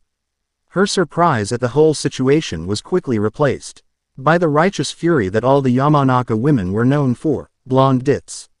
Blonde ditz. Think genius. You're blonde too. Yeah, but I'm not a ditz. Yeah, well, I'm not the one about to get beat, now am I? If there were any justice in the world, yes. I'm only going to get murdered because my plumbing's on the outside. That seemed to give all involved a pause. They hadn't thought of that one before. Apparently it wasn't his fault. The girl wasn't bothering to deny it, and the male wasn't looking. He had only gotten one eyeful before rounding and starting the fight with the girl. Not that that was going to save him. But it did give them pause. Oh please. Women aren't so quick to judge. The slack-jawed, cockeyed look the man gave her almost made her break out laughing. He raised one hand and pointed behind him to the women who were standing with towels covering their forms. Ladies, who is about to die here? 3 clearly female voices came back. You. Right, and what will you do to her, who tackled me into here? 2 of the women glanced at one another in thought, but the third had no such qualms. I'll probably get her a towel. The defense rests. Judgmental pricks who covet a double standard. The wave of doom washing over him would have been enough to kill a lesser man.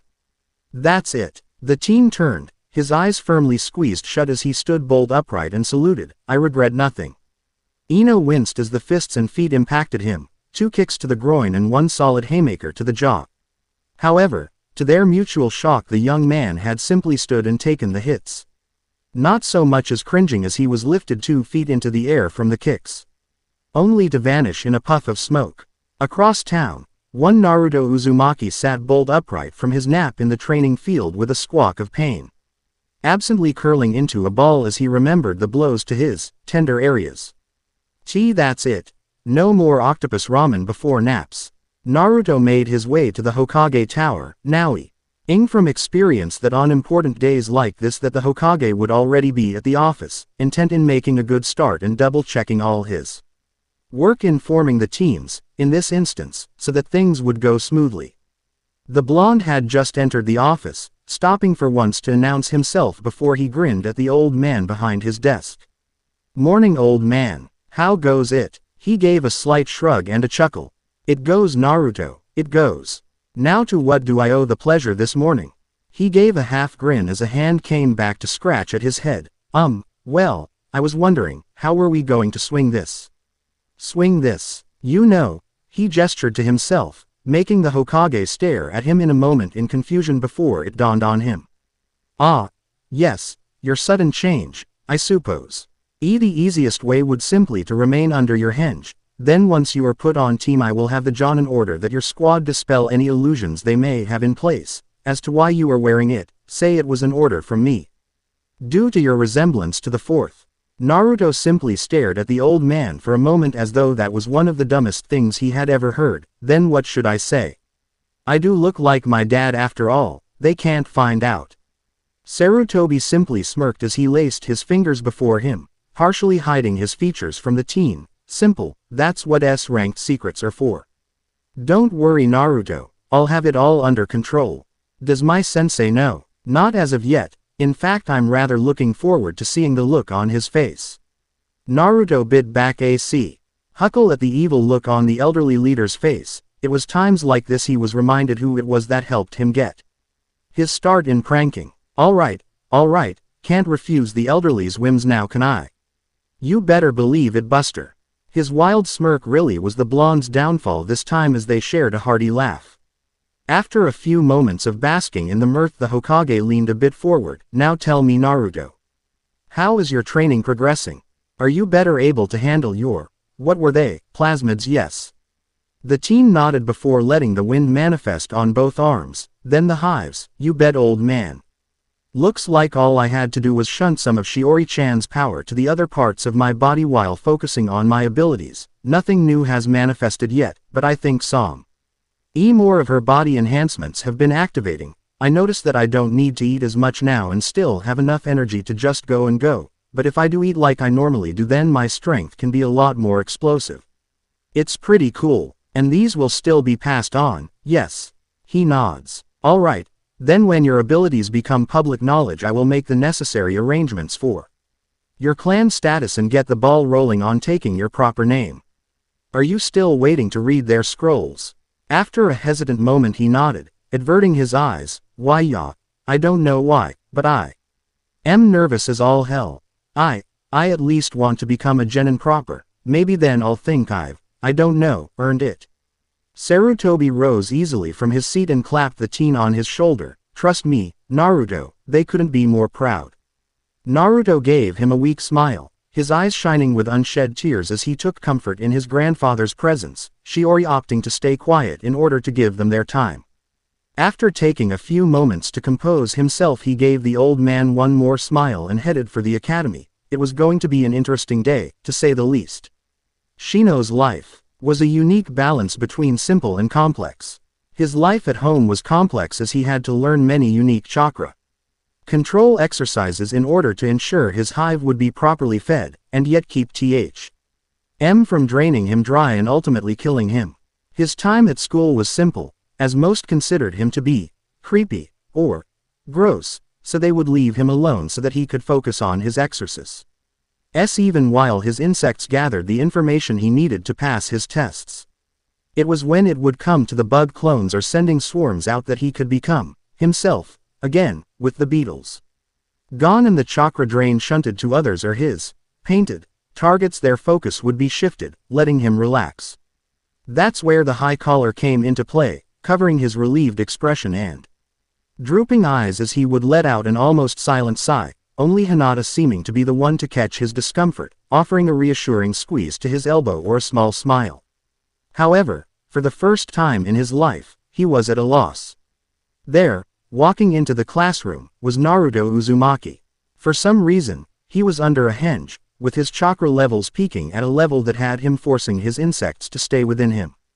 It made no sense. Naruto had always had a lot of chakra. It was a small blessing for him to let many of his bugs out to snack on Naruto towards the end of the day, as the teen never seemed to run out of energy. He wasn't a fool. He knew he could get in trouble for doing this, but it was never many, and never enough to be noticed, though some part of him believed that Naruto knew what he had been doing to him for the last year. He couldn't be certain. The way that he would, as he left the classroom, turn and give him something of a knowing look. From a prankster like Naruto. It was a look you didn't want to be on the receiving end of. Naruto moved further into the classroom to sit at the top row, opposite of the classroom from where Shino was sitting, and plopped down before leaning back in a chair and propping his feet up on the desk. Shino had decided to put off the questions and the mussing for at least their lunch hour and turned his attention inward, focusing on shifting the chakra levels throughout his body so that he could keep the hive moving, testing their reaction times within his own body. Slowly the reaming students began to trickle in, the stand-up road conversations and muffled excitement climbing as the room filled, the graduates from the previous month all appearing in various states, some having changed their wardrobes or gotten shiny new gear from family members or cans. A few were showing off new swords and one of Sasuke's fangirls, one Amy Morisaki, had a long chain wrapped around her petite form in a provocative manner, the chain ending in blade, showing it to be a kusarigama. Shino knew for a fact that the girl had never even touched such a thing before today. Her sensei was going to be pissed. The stoic young man willed his bugs to buzz slightly to cover up his chuckle. Finally the final two of the day decided to make themselves known, Sakura and Ino bursting into the room simultaneously and warping the from slightly, "I'm first. In your dreams forehead, true love conquers all." Kiba was currently doing his best to cover his ears as the girl's squabble only grew in pitch, making the boy curse his heightened senses. Choji, for once, didn't have a bag of chips and instead was looking rather nervous as he cast half glances to his currently sleeping friend. Shino also made note that Hinata had been looking at Naruto once more, however. Rather than the standard blush she was known to sport, he was surprised to see her bloodline activated even as she was intensely focused on the blonde. Shino was about to put the odd occurrence out of his mind when several of his bugs started to buzz angrily at him. Shino, unknown to most of the class, tensed so harshly that he felt a sudden pulled muscle in his back even as he swiveled to look at Naruto. There, with his head down on crossed arms was the blonde, and currently resting on the back of his hand was what appeared to be a wasp as long as his index finger. The blonde didn't seem to be alarmed. If anything, he seemed bored as he was almost nose to mandible with the insect as they seemed to just be studying one another, the shockingly large hunter idly buzzing its wings a few times before it crawled over Naruto's hands a few times before disappearing under his sleeve. Only one thought went through Shino's mind at that moment. Kamizuru. The assignments went largely without incident, save for the apparent elation and subsequent crushed spirits of Naruto and Sakura when they found out they were teamed with the Uchiha. Naruto had been debating on ambushing Sasuke as part of a brilliant plan to find out Sakura's true feelings about himself when he was pulled suddenly into an ally to find him pressed against the bricks with a blade at his neck. The blonde's head was spinning and very nearly let his henge fall as he came face to face with a set of dangerously glinting glasses. "Who are you? Who sent you?" Naruto gaped slightly at Shino as he glanced at the kunai. "Isn't that my line? Are you a member of the Kamizuru clan?" "The who?" The blade pressed further into his throat. "Don't play the fool with me, Uzumaki. I saw your insect." Naruto's eyes widened slightly as inside him Shiori was cursing up a storm, a strange thing for such a, normally, demure woman. "Shino, I don't know who those Kamizuru people are, but I can guarantee you that I am not one of them." The blade eased slightly as the glare faded from his glasses, letting Naruto look into rather confused eyes. "Explain." Naruto let out a sigh as he brought up one finger to push the blade away. "I'll tell you. But not here. Let's go to one of the training grounds." The coat-clad boy watched him for a moment before nodding and stepping back, the pair heading towards the closest grounds. Unknown to Shino, Naruto made a discreet hand sign and at once a copy of himself shot off across the rooftops, intent on finding his quarry. Sasuke Uchiha. The time in the clearing was a rather enlightening one for Naruto. Apparently Shino had been more than a little impressed that Naruto had developed a bloodline that allowed him to create insects of pure chakra. Naruto, in exchange for No keeping his secret, agreed to allow his beetles to feed off of the wasps after a mutually agreed series of sparring sessions. Naruto knew that he would be able to learn quite a bit about how his hive would behave, while Shino would be able to train physically alongside Naruto without fear of running out of chakra. It was a beautiful arrangement. Both get stronger, both help one another, both will, hopefully, live to see 20. Upon returning to the academy, Naruto glanced into the classroom to see his clone waiting in his previous seat and with a quick kawarimi dispelled the doppelganger. And immediately regretted it. To those that would care to look to the back of the classroom, they would have seen Naruto's normally irremovable smile fade to a haunted look bereft of happiness. Inside, Shiori was simply shocked at what she had heard and seen, Sakura insulting him because he didn't have any parents. Sasuke taking up for him. It was like some kind of bizarro world.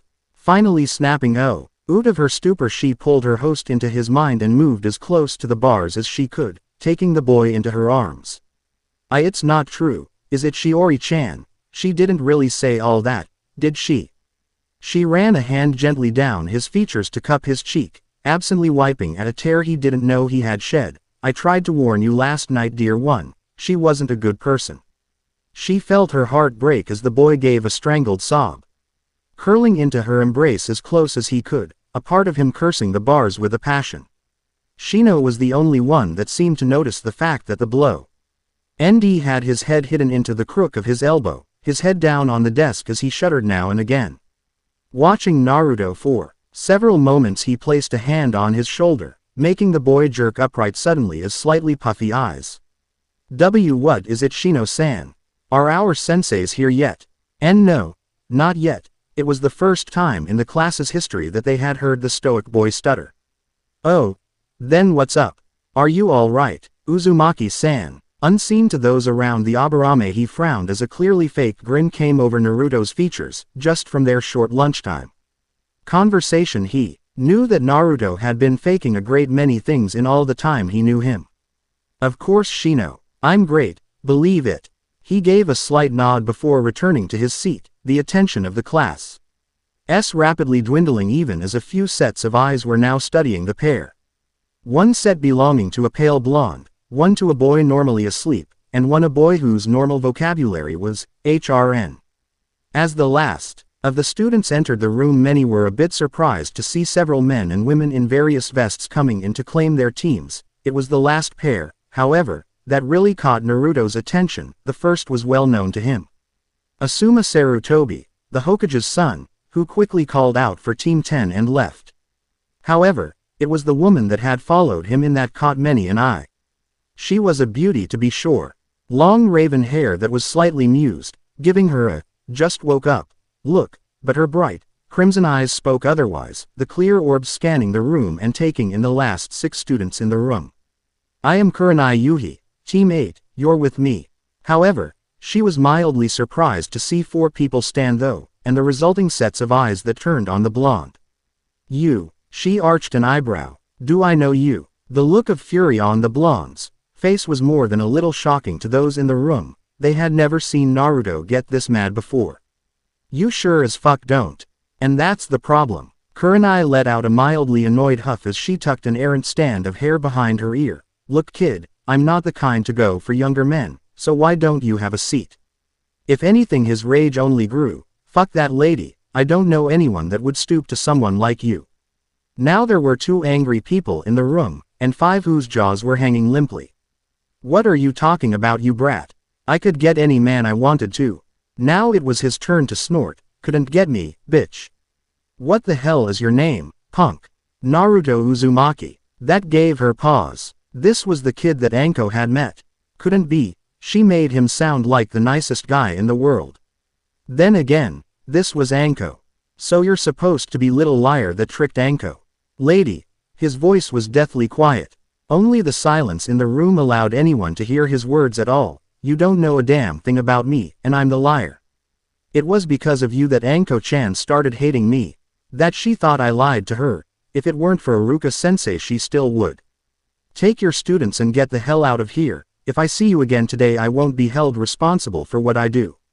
Are you threatening me, Jonin? He sent a smirk her way, his eyes cold as they bore into her own. No, I'm just a civilian, warning a frigid bitch away from a threat to her health.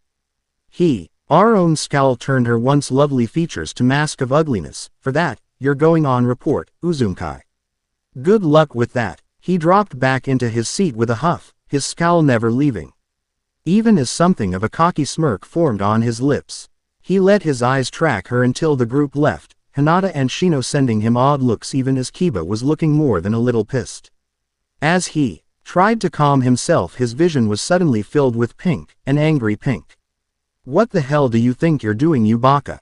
You got in trouble and we haven't even gotten our teacher yet. Saku. You don't know anything about the situation, so go sit down with your little boy toy and leave me alone. Sasuke's eyes were as wide as saucers as he saw the dobe of their class not only tell off a Jonin, but now try and put his own crush in her place. What the hell is going on today? First he ties me up to take my place for some reason, then he acts like this. Did he hear her earlier? And who is Anko? A flush of anger filled her cheeks as she took a step back in shock. What did you just say to me? This time a look that made her flinch was leveled on her. Sorry, guess not having any parents was a bad influence on me. Sasuke flinched even as Sakura's eyes widened before she had to look anywhere except Naruto. Save it, I don't care anymore. Sasuke, for what it's worth, thanks. Before the raven-haired team could answer, the door to the classroom opened once more, revealing a masked man with gravity-defying hair. Well, I'd have to say my first impression of you all you're going to be a headache. Meet me on the... Here will be fine, Kakashi-kun. The masked Jonin stiffened slightly as he looked over his shoulder to see the Hokage, in full regalia, standing there with a small smile. Hokage-sama, is there something I can help you with? I know I was a little late, but... The elderly leader waved him off with a smile. Now, none of that, there's just some thing concerning Naruto that we're going to have to go over away from prying eyes, and these rooms are shielded well enough to ensure our security. One of the things Kakashi hated the most was not knowing what someone had planned for him. Even his boss. No, especially his boss. Of course sir, after you. The silver-haired Jonin snapped his book open as the duo moved into the room. Hey old man, I've got to warn you now. Kurenai Mesu will be paying you a visit later. Thinks she can write me up for telling her off. Sarutobi let out something of a tired sigh. And what brought this on? You know what happened with Anko-chan and me. Yeah, I yelled at her for it. She called me a liar, so I yelled more. The Hokage pulled his hat off and rubbed his scalp in annoyance. I see, very well, I'll handle it. Now, are you ready for this? Naruto, knowing when to play a part when he needed to, cast somewhat nervous eyes to the others in the room. Are you sure we have to do this? GJII. I can keep this up for days. Sarutobi hid his own smirk. Now, you can't have secrets on your team Naruto, it's only a little hench. Yeah, one that will melt at least 2 minds when we do this. The elderly Eater moved towards the steps even as Naruto moved down. Anyone else have any illusions active that I should be aware of? There can be no secrets on the team if you are going to work together properly. The 2 young teens and silver-haired teacher exchanged looks before shaking their heads. No time like the present, old man. The pair exchanged an unseen smirk as the Hokage put 2 fingers on Naruto's forehead even as he let his hive manifest under his clothing, making the wasps appear and vanish to create a smokescreen as he formed a hidden ram hand sign and began to pulse his chakra wildly. The 3 onlookers had their jaws hanging limply as they felt the sheer power coming from the dead last. Even as the smoke enveloped the duo, Kakashi was about to leap into the veil, fearing for his leader. When a great whirlwind kicked up around the pair, dispersing the smoke and revealing a sight that had Kakashi's mask almost falling off, his jaw had dropped so low, his covered eye almost visible even with his headband still in place. Sensei. Not quite, Kakashi-sensei. Rapture is just the beginning. Chapter 7. Trials and Tribulations. Kakashi was dumbfounded. Sakura was in shock. Sasuke was confused. Naruto and Third were doing their best to keep their laughter under control. There Naruto stood before the group. The short kid wearing the orange jumper was a thing of the past. Now there stood someone that had Sakura's inner drooling to the point she was creating a new lake. Black pants not unlike Kakashi's, a tight Chinese-styled sleeveless white shirt with black trim and fastenings going up the middle of his chest that showed off the long hours of work he had done in his life, work that was truly showing now that Shiori had helped even out his malnutrition.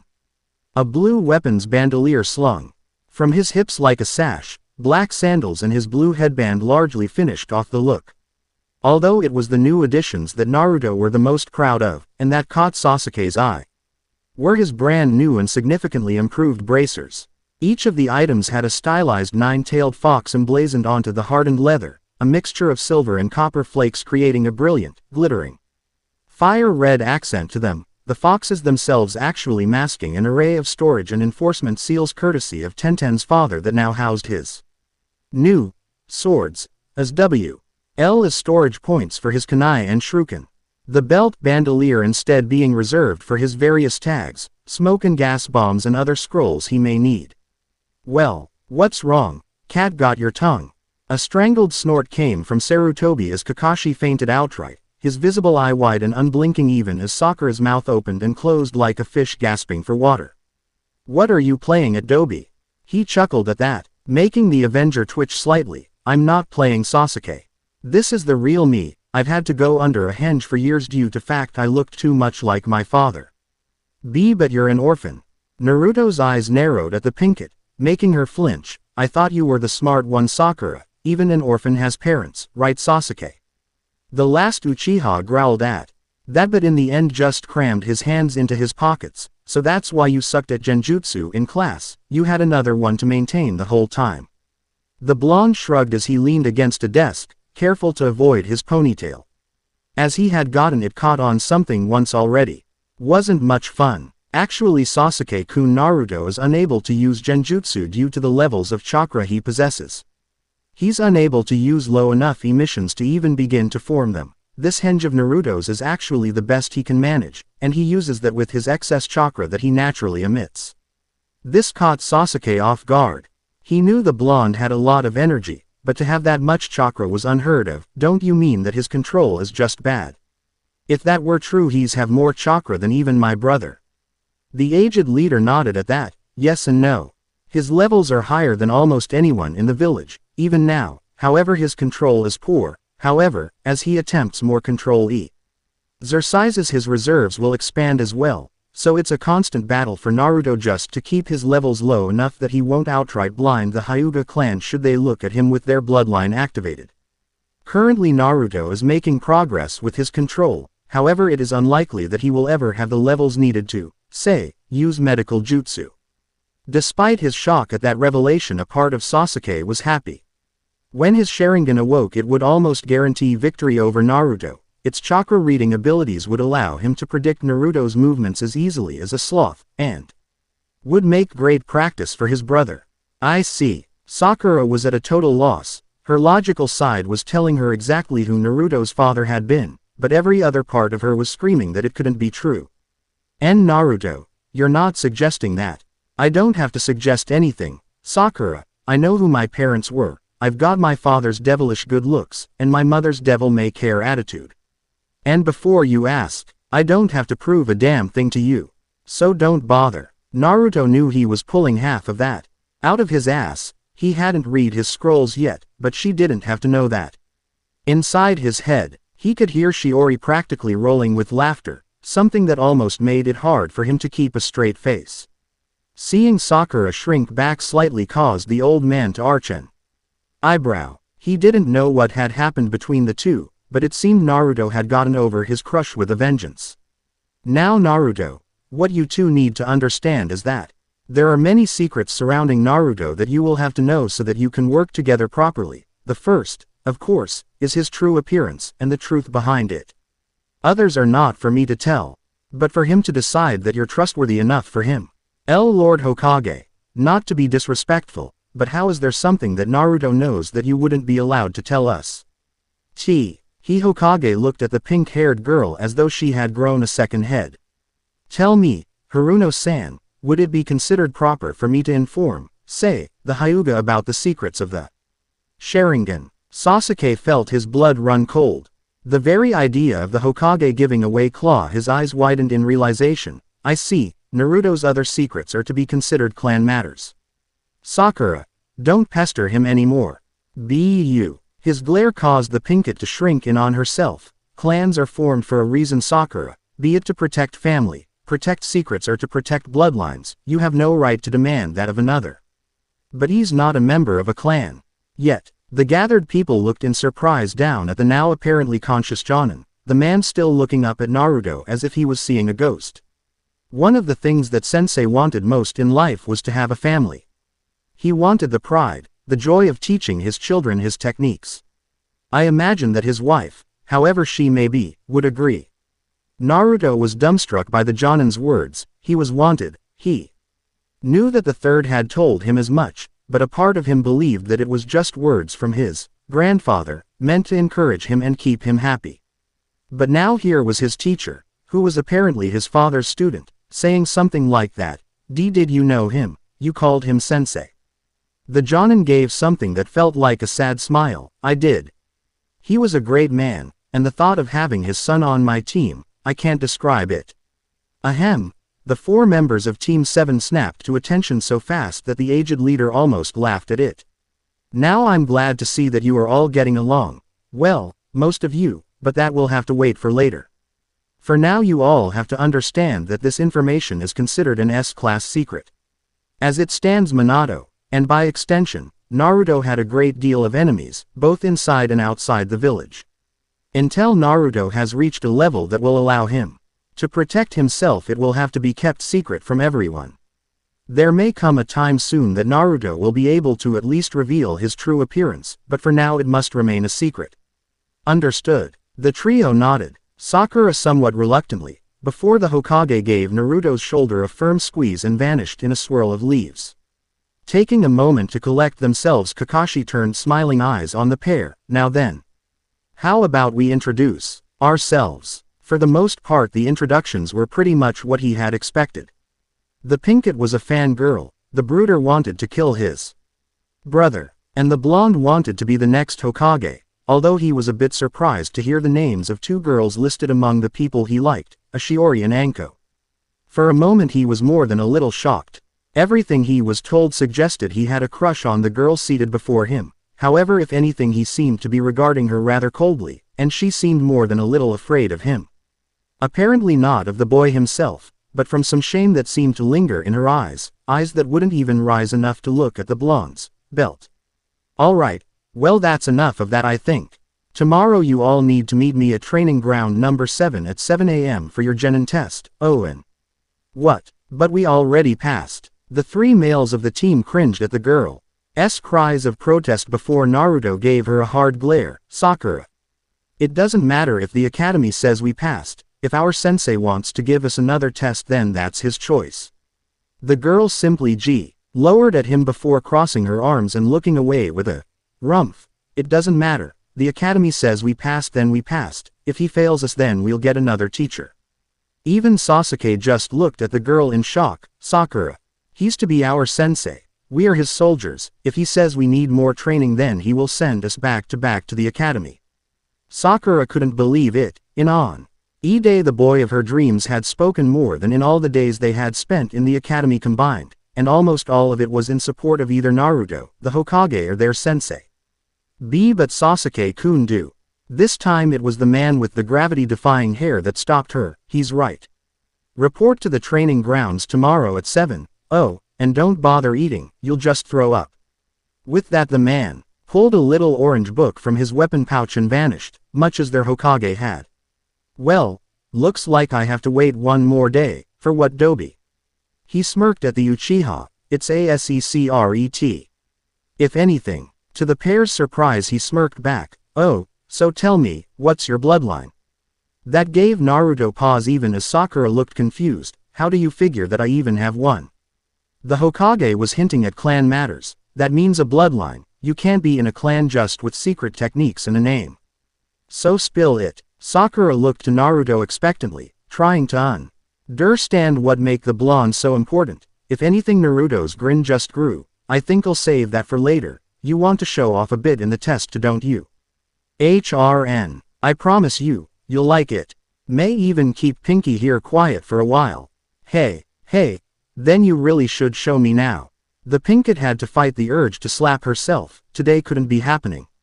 It had to be a dream. Naruto was a hottie. He and Sasuke were friends.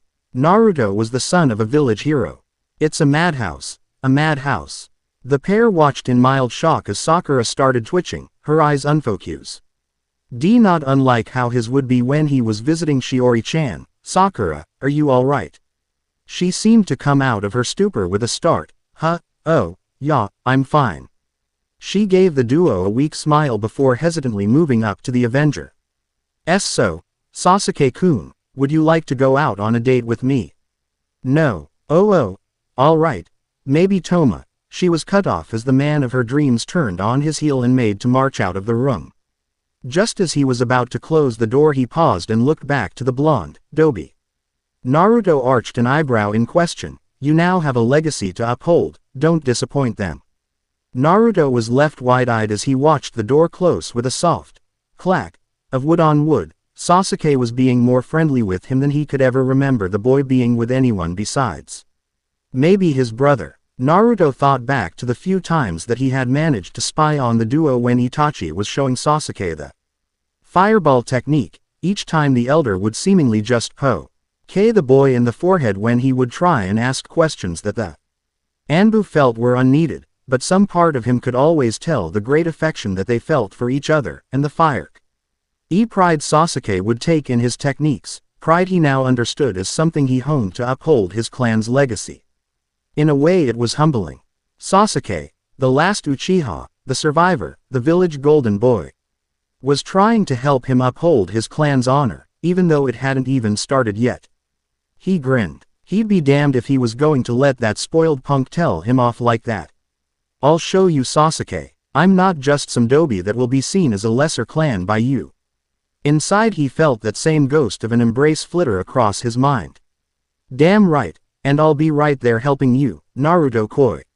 That made him smile again as he moved out of the room and headed towards the training grounds, not seeming to hear Sakura's called after him. He had training to do, making sure that his new move was perfected before he tried it out on his sensei. Oh, I think he's going to be surprised. No problems there, dear one. Hey, I know, but I want to make sure of this before tomorrow. Better safe than sorry, ya. His answer was simply another nod as Naruto started making his way to grounds 44. There was no better place to go to practice mass destruction in his mind than that hell hole. And if he was lucky he would run into Anko-chan. The Hokage was currently lost in a sea of paperwork, his desk filled with the files he would need in order to get Naruto's clan started and hopefully cement the village anew. Loyal clan of bloodline users. As he was sitting the next stack of documents aside, the papers only needing the blonde's signature to make it official, he heard a knock at his door. Enter. His face was overcome with a smile as he saw the purple-haired snake mistress step through the portal. Good afternoon, Sarutobi-sama, you requested my presence. With a smile he took off his hat, using the thick veils to cover the paperwork casually, before he gestured to the seat before him. Ah, Anko-chan, glad you could make it, I trust your day was well. She gave a half-shush rug as she settled into the overstuffed armchair, as well as can be expected. His eyes fell to his desktop slightly with a pained look taking over his features. I see, I am sorry for that, you don't deserve it. She waved off the elderly leader offhandedly. Don't worry about it, you can't order these idiots to treat me better, if you could you would do it for the boy. He nodded slightly at that. Indeed, still, I would like to think that they would overlook things, in light of your years of service. Anyway, for the reason I called you here today, she perked up a bit at that, sitting a little straighter. Naruto told me of the issues the two of you had, or, perhaps I should say, their resolution. Is there anything about that you wish to add? I'm told I will have a visitor soon that will take issue with Naruto. This caused her eyes to narrow. Who's got a problem with the brat? He hasn't done anything to me or to anyone else. He raised a placating hand to the woman. You don't need to defend him to me, Anko-chan. I'm told he insulted one of the Jonin sensei that took a team today, that she will be taking issue with the things he said. That gave her pause. Naruto wasn't one to just fly off the handle on someone. Why? He gave her a small smirk. Kurenai Yuhi. Despite the fact that it was her friends at odds, Anko had to laugh. If there was a single person in the village right now that Naruto outright hated, other than Mizuki, it would be Kurenai. Oh man, what did he do? You gotta tell me. The Hokage let out a chuckle of his own at her suddenly happy state. I don't have the full story. Apparently he made some rather tasteless remarks about her ability to attract men. When she found out his name she called him a liar. That's what really set him off. Now that gave her pause. Her best female friend just called one of her best male friends a liar. Putting aside the fact that she had done the same thing not a month ago, she growled. Then the truth of the situation hit her. Kurenai was the one that put the idea in her head, had started the whole thing. I'm going to kill her. The elderly leader arched an eyebrow at that. Anko-chan, should I be fearing for one of my Jonin? Maybe. Explain. Quote. With a heavy sigh she launched into her explanation about what all had happened with the duo, the budding friendship with Naruto that was squelched by Kurenai's questioning of his abilities. The avoidance, the encounter with Iruka and their makeup, everything up to the boys' meeting with his team today. That's about it. I see. Well, that would certainly be enough to annoy anyone, I think. Though I do feel that this whole situation had been handled rather poorly. You're telling me? He almost couldn't make out her grumbling. Still, it would seem to Kurenai has decided to pull rank in this situation. It could get rather touchy. To his surprise she just laughed outright. What? Are you kidding me? Don't tell me you haven't figured it out yet. He simply looked at her expectantly, making her smack herself in the forehead. You really are losing your touch, Hokage-sama. The elderly leader just scowled slightly. He knew she was just ribbing him. But still, she can't bring him up on charges yet. He just looked at her in confusion for a moment before it slowly dawned on him. When the thought had fully formed he just let out a bark of laughter. Oh course. He's not a genin yet. Can't get a ninja in trouble for insubordination if they aren't even ninja yet. Naruto must have known. That would be just like him. Why didn't I ever think of that when I was his age? She just gave a shrug. I don't know, did they even have ninja back then? Before he could answer back there was another knock at the door. At once Anko shot to her feet and put on her best I'll burn the world face before winking at the Hogue, his grin eerily reminiscent of Naruto's. Enter. At once the door opened to reveal the livid form of Kurenai, her normally evil hair seemed to move of its own volition as she stormed into the office. My lord, I have a formal complaint to register. She barely even noted Anko's presence. It wasn't uncommon for the specie Jonin to be in the office with the Hokage. The man was like a father to her after everything had happened. Oh, this sounds rather serious. Tell me what happened. At once Kurenai launched into her account of the day, adding the suitable level of embellishment to her tale to make her sound all the more the victim. Neither of the other room's occupants could be sure that this was just an act, or if she somehow really believed it. It wasn't uncommon for the injured party to do such things, most of the time unconsciously, but given that the Jonin was a master of illusions. My, that is serious. Tell me, who was this ninja? Naruto Uzumaki. The Hokage made a show of looking through the current ninja register, repeatedly thumbing through the book as he searched for a name that he knew wasn't there. I'm sorry Yuhi-san, there isn't such a ninja on record. You know damn well who I'm talking about. The Kyuubi brat. Even as the words left her lips she knew that was the wrong thing to say. Almost as soon as the first syllable left her mouth she was met with furious looks from her lord, not to mention her best friend. A cold sweat began to trickle down the back of her neck even as the duo's chakra started to spike. A dark, malevolent aura forming over Anko as her curse mark tried to activate, the kunoichi ignoring the pain for the time being as she took a step towards her Fryan. Even as the Hokage's swirling chakra began to grind against his desk. Kurenai-chan, I think you should rephrase that. At once the woman dropped to one knee, her head lowered as she began to tremble. Forgive me Hokage-sama. I spoke without thinking, I was just To both women's shock the elderly leader let out a roar that shook them to their cores. Silence. I'm truly disappointed with you Kurenai. You've read the reports about Naruto. You know the hell he's been through, and yet you think just like them. Your complaints have been noted and your issues are hereby ignored. Naruto is not yet a ninja of the village. Until he passes his sensei's test tomorrow no charges can be brought up against him, and seeing as I have gotten all sides of the story, even if you do come back and try again it will be thrown out. You slandered the good name of a potential ninja of the village to a Jonin that then lead to this situation. He has every right to be mad at you and to say what he did. And your behavior here today I'm shocked he didn't do more. Dismissed. Rising on unsteady legs the brunette almost sprinted from the office, tears that refused to fall stinging her eyes. She knew she was in the wrong.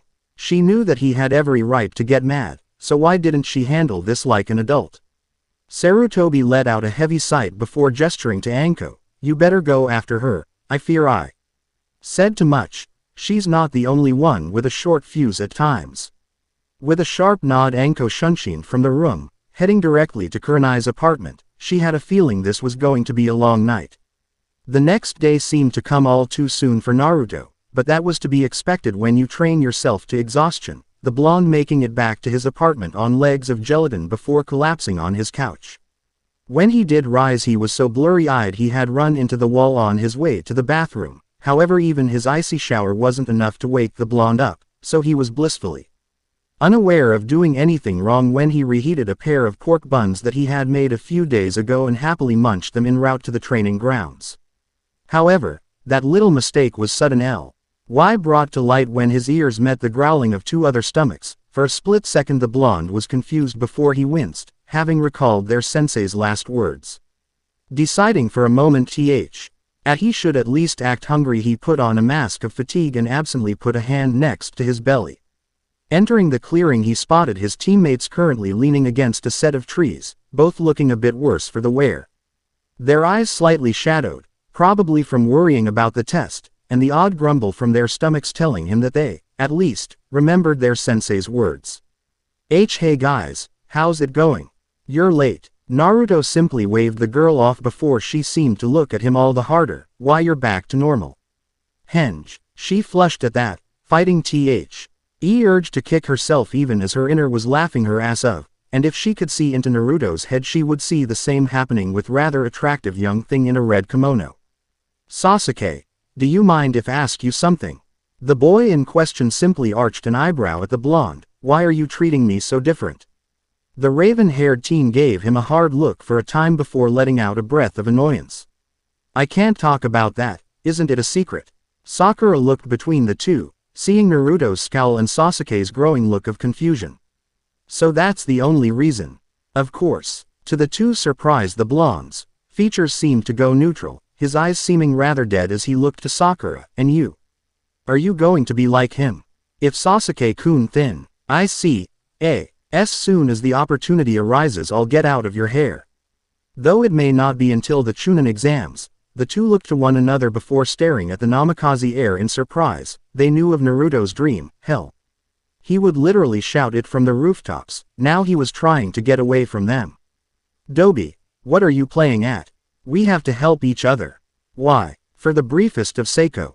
NDS Sasuke could have sworn he had seen an enraged version of the teen from yesterday. Those of our station must help one another.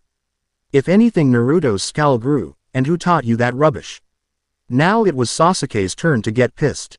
My father. Naruto just let out a hiss. Worthless. Naruto was rather surprised to see how fast Sasuke could move when he was motivated, but Naruto wasn't able to outrun Anbu by mere luck.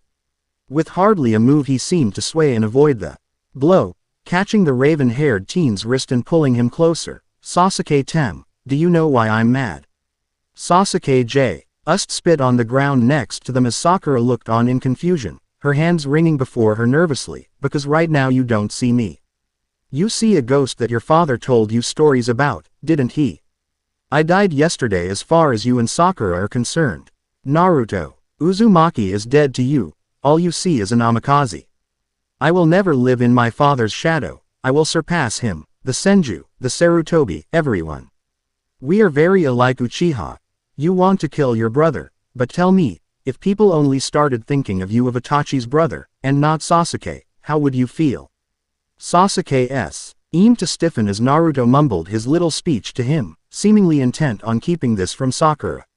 He was a bit shocked that Naruto could be right on every point. The thought of those of the village only thinking of him as Itachi's replacement, or only putting him on that same scale as his brother sickened him. Yes, he wanted to get stronger than him, to kill him, but what if after that? Would he be Sasuke Uchiha, greatest of the clan, or would he just be the best since Itachi? Would he ever escape his shadow? Sasuke felt a twinge of something he had not felt since he had first heard of his brother's betrayal. Shame. Naruto's grip slowly loosened, letting the Uchiha step back from the blonde, yet he still couldn't look him in the eye. Why, you right. Clean out your ears, Dobi, I'm only going to say this once. Naruto quirked an eyebrow at him. I'm sorry. Both Sakura's and Naruto's eyes widened in shock. After a moment Naruto just smirked and clapped the teen on the shoulder. Apology accepted. Don't let it happen again. Sasuke Uchiha, avenger of the clan. The teen in question just smirked as he turned back to the tree. It never did happen. Naruto Uzumaki, Dobi of the village. Naruto's footing faltered at that. Hey, damn it, I gave you a good title. He snorted, because you know your betters when you meet them. That's it. Am I interrupting something? The trio looked up to find the silver-haired Jonin sitting in the tree above Sakura, a little orange book held firmly in hand as his visible eye scanned the pages. Just the Thames ass kicking. Where the hell have you been? He just gave them the same little eye smile that they had seen yesterday. Sorry about that, I got lost on the road of life. Liar. Kakashi very nearly leapt out of the tree in shock. He had heard the Haruno was loud, but that was guy-worthy. Anyway, I hope you're all rested up and well fed. Sakura and Sasuke both paled at that. But you said not to eat breakfast. He gave a slight nod as he turned the page. Yes. I did say that, didn't I? But that didn't mean that you couldn't have eaten a big mean say, around midnight. If looks could kill, Kakashi would be a paste on the tree trunks. Now then, if you all think that you're ready for your test we can get started. So what are we going to have to do, sensei? He gave the pink-haired girl a half glance before reaching into his belt pouch once more and pulled out 3 small scrolls. You see, originally I had planned on issuing the bell test, but after yesterday's revelations, I think it may be better to try something a bit more difficult. Kakashi caught the dark look that came from Naruto, something that promised a good bit of pain. The combined look of shame and frustration from Sasuke further through him, but for now he had to push that aside. Now then, each of you will be given a scroll. Somewhere in the forests and training grounds surrounding the village is your target. Your task is to retrieve the objects described on your scrolls as quickly as possible. However, there are conditions. First, if someone finds more than one, it's theirs. So if, say, Sakura were to find everything, then only she would pass. Second, I will be running interference throughout the test, doing my best to stop you, and to take the scrolls you possess. I suggest coming at me with the intent to kill, otherwise, the TREO were now doing their best not to fidget under the pressure. Lastly, if you do not acquire your item or items in the time limit, or I should take your scroll, you will fail the test and be sent back to the academy for more training. The trio shot one another hard looks before turning back to the Jonin and nodding. The silver-haired man returned the gesture and tossed them their scrolls. You all have until noon. You'll find your directions inside your scrolls. Good luck. He clapped a small bedside clock onto a stump that began the ominous countdown. 3 hours. Rapture is just the beginning. Chapter 8, Teamwork. With a violent swirl of leaves the Jonin vanished, blinding the trio with the wind and dust. Naruto looked down at the scroll in his hands and smirked, noting the seal placed on it was not unlike that on his parents' scrolls. Biting his thumb, a part of him noticed Sakura looking to Sasuke, seeming to be looking to him to take her lead. Putting it out of his mind, he smeared his blood onto the seal and was rewarded with a soft click before he unfurled the parchment. Naruto arched an eyebrow at the single image that was staring back at him. Ica Paradise Volume 6. What the hell is this?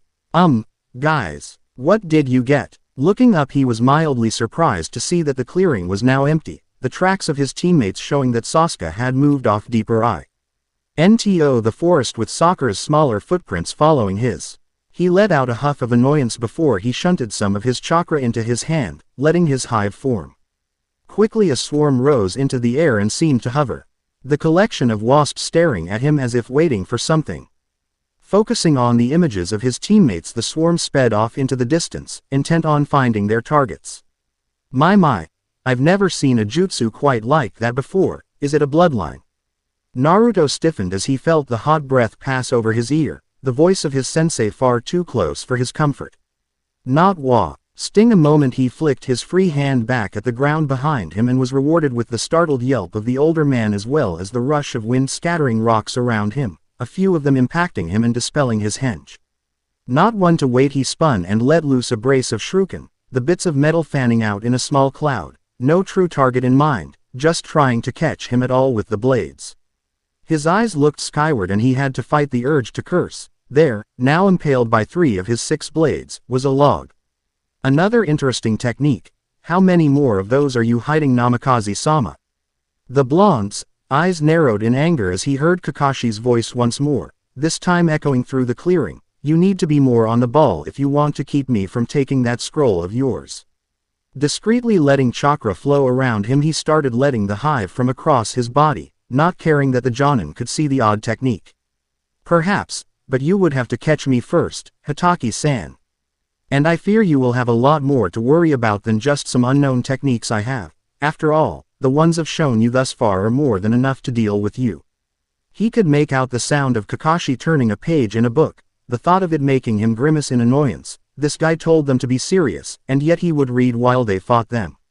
He'd live to regret it. Maybe. Oh, I don't know about that. A few bee stings aren't going to stop me. A dust devil, while an interesting distraction, is minor. As that's so, he started earing some of Shiori's chakra into his feet, ankles on down, starting to get cooler as the wind began to gather.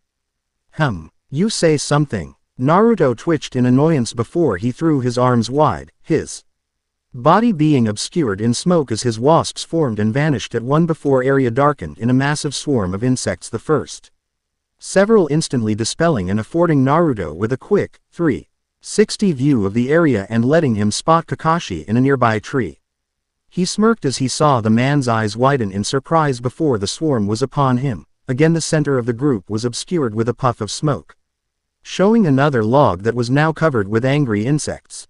For Kakashi, this was a novel experience. When he had seen Naruto throw up his arms, he had been expecting something like the last swarm to come. However, seeing the boy suddenly hidden in smoke as the first group simply vanished, like they were simple clones, was not something he was anticipating, let alone the group of bugs that came afterwards. The force of their wings flapping, scatting the smoke to show that his sensei's son was long gone. He used a quick substitution to make sure he was well away from the things. But that only made the tracking of the blonde that much harder. At one point, knowing where Naruto was a simple thing. Yesterday and at the start of today he had a chakra signature that was so massive that he could have found him in his sleep. That was not the case now. Now he had suppressed it to the point that it was difficult to make out from the insects themselves, making his job that much more difficult as the swarm dispersed once more and seemed to fill the clearing in an almost perfect sphere. It's not that they're limited in range. He sent those others off already. Maybe he's trying to use them as a screen. If I kill one he will probably feel it. Then I'll have given away my position. What a strange technique. Minato-sensei didn't have this bloodline. I didn't think Kushina-san didn't either, so The Jonin felt the added, gentle weight on his shoulder and looked over, seeing the black and yellow insect seemingly look into his eyes for a moment before the stinger peer through his shirt and sink deep into his skin. He let out a hiss of pain before swatting the bug, and to his surprise it vanished in a puff of smoke. Shadow clone. Looking back to the clearing, he saw the swarm scatter, filling the air further before half of them, the sphere still present, moved in, streaking towards him, their stingers ready. He cursed his luck at seeing the larger grouping holding back. Even if he swapped he would be trapped.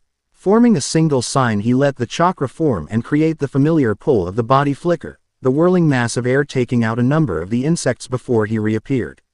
Taking a moment to reorient himself, he looked for the white of the teen's shirt and smiled. This was going to be more fun than he thought. Sasuke was absolutely livid. First he was told off by the class dobi. Then he had to deal with this little nuisance following him while he tried to find his objects, a sack of dog treats and some toys, 2 sets of things he had no clue where to look for. Was there even a pet shop in Konoha? Sasuke-kun, what is it that you have to find? Was this going to be how his career was going to be? Babysitting this waif of a girl and being lectured by a boy that had apparently been hiding all his skills his whole time in the academy. The added fact that he hadn't noticed that the blonde had been doing it was just a twist of the knife. Sasuke-kun. Go away, Sakura. Sakura. You were given your task, get away from me. But if we work together we Sakura, you're only going to slow me down. Get out of here. The pink-et felt the pain sting of tears reach her eyes as she froze, stunned into inaction by her crush's harsh words. She knew he was better at the physical. Hell, Naruto was, and he was the dead last. To be so bluntly put down by one she cared for so much. Slowly that pain began to fade into a numbed coldness in her chest, like it had every time he had turned his back on her or the other girls after they asked for a date. Or just to spend some time with him. You really think I can't be of help? Yes. Taking a moment to nod to herself, he changed direction slightly, if that's the way he wanted to play it. She'd show him just what he was missing. Deciding that she was far enough from the raven-haired teen, she formed several quick hand signs, 2 copies of her coming to life before they went different directions. One of them taking back off after the Uchiha. No reason not to keep up appearances, ya. Looking again at her scroll, he went through the small list of plants: Adenium obesum, Angel's Trumpet, J. Ecurates seeds. The list went on, 10 in total. She knew right away why she was given this list. She was the smartest in their class, and would likely be the only one that could identify even half of this. Poison. That's what every one of these plants had in common, some of the most debilitating, if not deadly plants she had ever seen. Going through the list carefully, she knew at several of these she could get at some of the ninja outfitters, others she could probably find at the Yamanaka's florist shop, however their sensei had said that the items were in the training grounds and surrounding forest. That meant no trips into town. Letting out a sigh of annoyance, she rolled back up her scroll and slipped it into a hip pouch. It was going to be a long day. Naruto was STARTING to understand that his task was probably an impossible one. The reason for this was simple: some of the wasps he had out tracking Sasuke and Sakura has been keeping very good tabs for him, and their observations. He saw the item he was after, the little orange book that his sensei currently had open and reading as he followed Sasuke. He had sent the rest of the bugs out further into the forests and grounds, trying to disperse them enough so that they wouldn't be as noticeable. However, as they spread, his control would waver and they would pop. Now wasn't the time to find out something like that. Naruto wasn't a fool. He knew from his encounters with Iruka and Anko that he couldn't take on Kakashi alone. So putting his pride aside, he focused on sending the image of Sakura out to the swarm. At once they seemed to coalesce and honed in on his target, the ones around him leading the way. For Sakura, things were not going well. She had been searching through the brush for half an hour now, and there was still no sign of even the most common of the plants that she needed. Cursing the rules of their test, not for the first time, she was about to move on when she felt something land on her shoulder.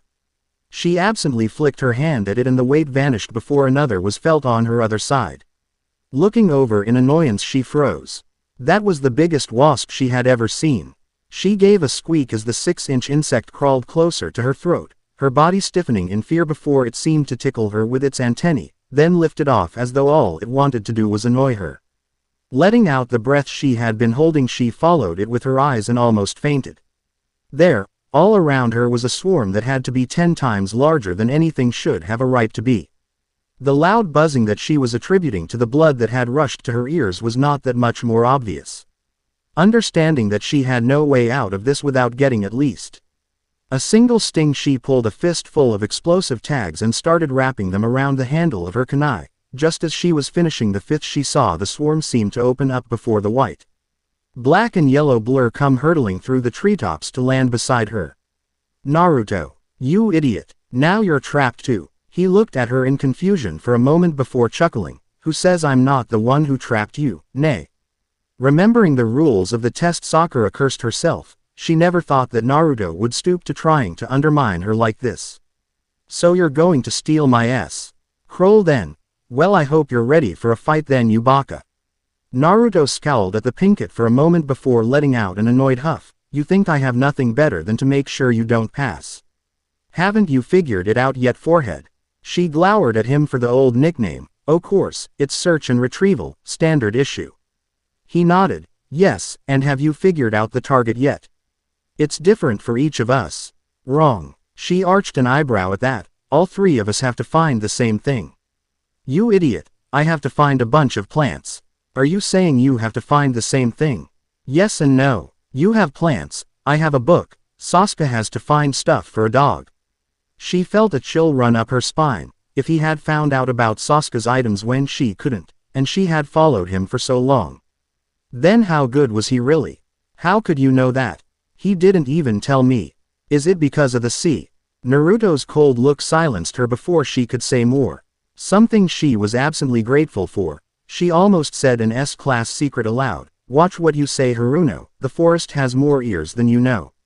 I found out because of my little friends here. Raising a hand, one of the insects landed on his hand before poofing out of existence. Summons. No, it's one of the abilities I hinted at yesterday. These are chakra constructs, like my clones. But they were solid. Yes, just like my clones. She continued to look at him like he'd sprouted a third arm. Letting out an annoyed sigh, he formed a single hand sign, and at once 4 more Narutos appeared in the clearing with them. One of them picking up a pebble and beating her in the forehead with it. Are we learning yet? Come on, we have to get to Sasuke. We'll have to work together to catch Hitaki. Why would we need to capture Sensei?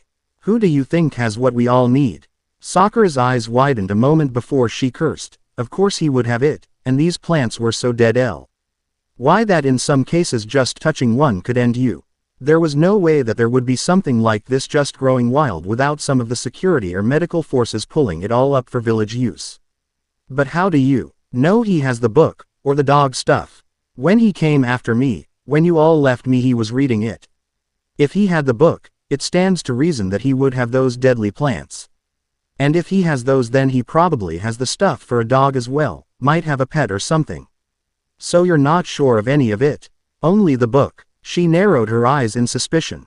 For a moment before taking a half step back. So you're just going to use me to get in there? Get the book, then let him catch me in my scroll, you bastard. Quote. His eyes widened in shock as Sakura's fists. Chi connected hard with the back of his head, sending him to the dirt and disrupting his concentration long enough for the swarm to disperse. Lost in the smoke and holding his head in pain, he never knew Ced, the deft hand snatching the bit of parchment from the ground before the shock of red and pink that was Sakura faded from the clearing. Kakashi sighed in annoyance as his own clone dispersed, Nding, the results of that little encounter to the real Kakashi, who was currently dodging and countering Sasuke as he tried to hold on to his own scroll. Well, looks like I can't fail him at least, still. Never thought that she would attack a teammate like that. His free hand came up to catch the shuriken that the raven-haired teen had just sent his way. You'll never get this scroll, I'm going to pass. Then I'm going to become the strongest there is. Then when they all understand that, I'll kill him. You say something odd. That's not exactly what he said yesterday. The Jonin's eyes widened in shock as the Uchiha snapped trough several hand signs. Kaden, Gokaku no Jutsu. With a smirk he let the flames obscure the teen's vision before blurring though his own jutsu, sinking into the earth. Interesting. He shouldn't have the chakra for such an attack. Seems like I have a unique crop this year. He could feel the vibrations of the Uchiha's movements and pushed his chakra through the earth, letting him flow through it like a fish before his hands shot out and snagged the boy by the ankles and yanking him neck deep before he leapt out and looked down at him with a smile. Second rule of ninja combat, ninjutsu. You were quite impressive, Sasuke, B.U. Sasuke's eyes widened in shock as a whirlwind suddenly appeared under the Jonin before blowing itself out and sending up a great cloud of dirt. Blinding the duo before he howled in pain. Something had just grabbed him by his hair and yanked him out of the ground like an onion. As his eyes cleared he saw a massive screen of insects between the Jonin and himself before he was pulled deeper into the woods. What the? Naruto, what are you playing at Dobi? Shut up for a minute, Tem. I'm here to help you. I don't know. Do you know where to find your target? Then shut up. He's still out there. Lowering his voice he started scanning the area himself. He was right. Kakashi was after both of them, so why not stick with the blonde? At least until he could use him for cover to sneak away. Won't work, Tem. Kakashi has no reason to come after me now. That made the Uchiha's blood run cold. Had he already completed his task? You're already done. No, I went to try and get Sakura to work with me. She sucker punched me and took my scroll when I was stunned. So fuck her. I'll help you get your stuff and next year I'll get a decent team. That threw Sasuke for a look. Sakura, of all people, attacked a teammate.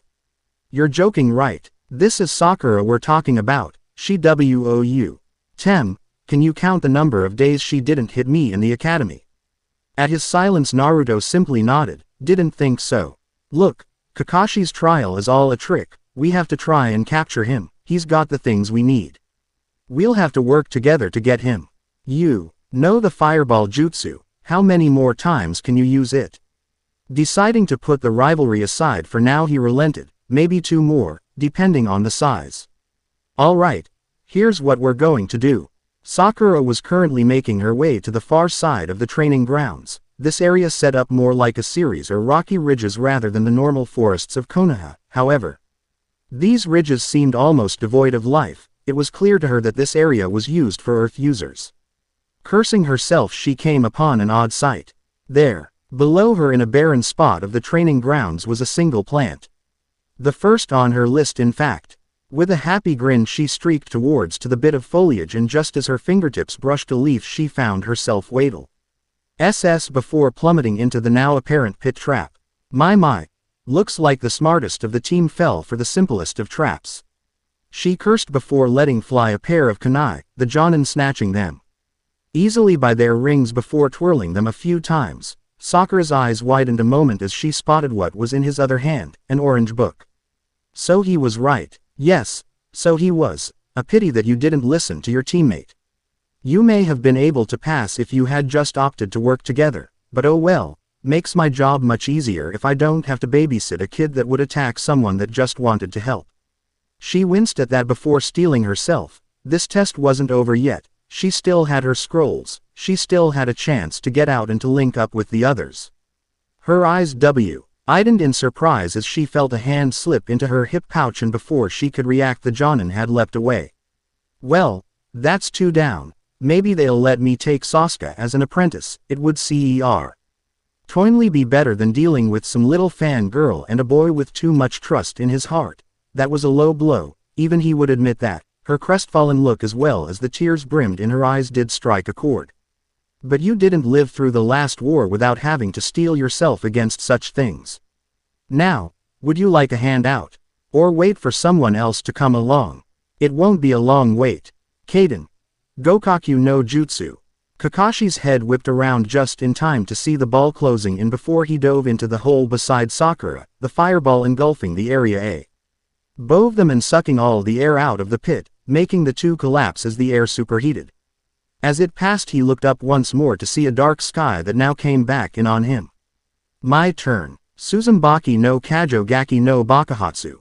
The swarm then shot downwards to Kakashi, the man still woozy from his now recovered breath and winced as the insects began to bombard him, the stingers biting deep before each of the bugs exploded.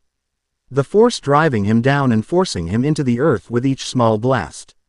Now, Suzumbakazayakoran. The battered Jonin felt himself suddenly shot into the air as the remaining wasps burrowed under the soft earth then suddenly exploded into the small whirlwinds that Naruto had been trying to use on him earlier, the combined force of dozens of the things propelling him into the air. Kaden. Gokaku no Jutsu. Just as the massive fireball was about to impact he suddenly felt himself being drawn away, thrown for a moment Kakashi saw that what should have cooked him was now roasting a blonde-haired teen.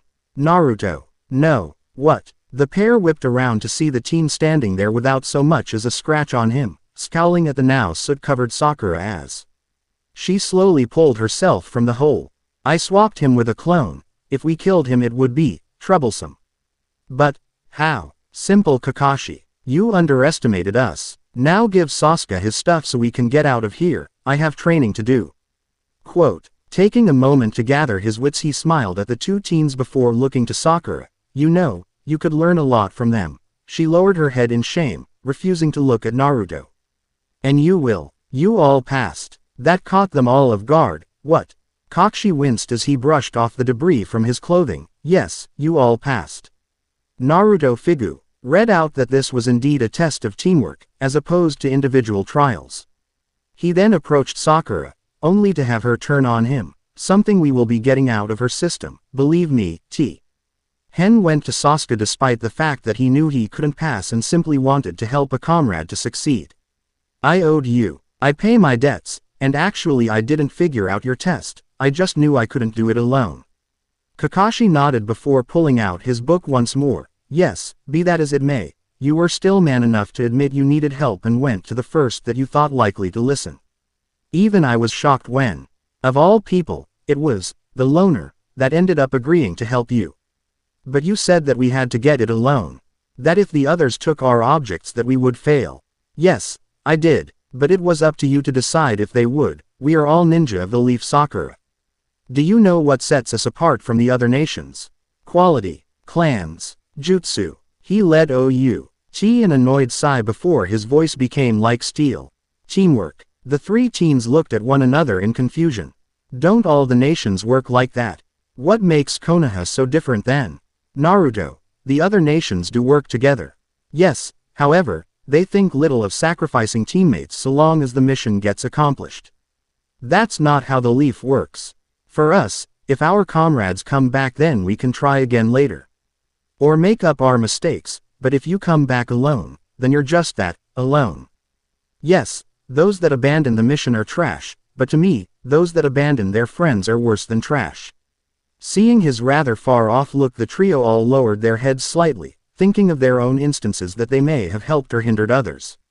Sakura attacking Naruto, Sasuke sending Sakura off, Naruto not giving a damn about Sakura after her attack.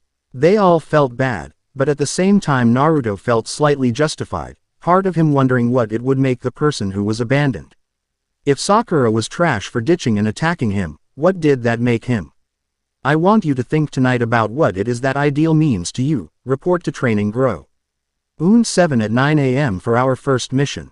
Dismissed. Moving off from the group, Naruto let a small smile form on his lips. He had a pair of scrolls at home with his name on them, and it was finally time to see what they held. The end. I hope you enjoyed this episode. Remember to subscribe and like this video. See you in the next video.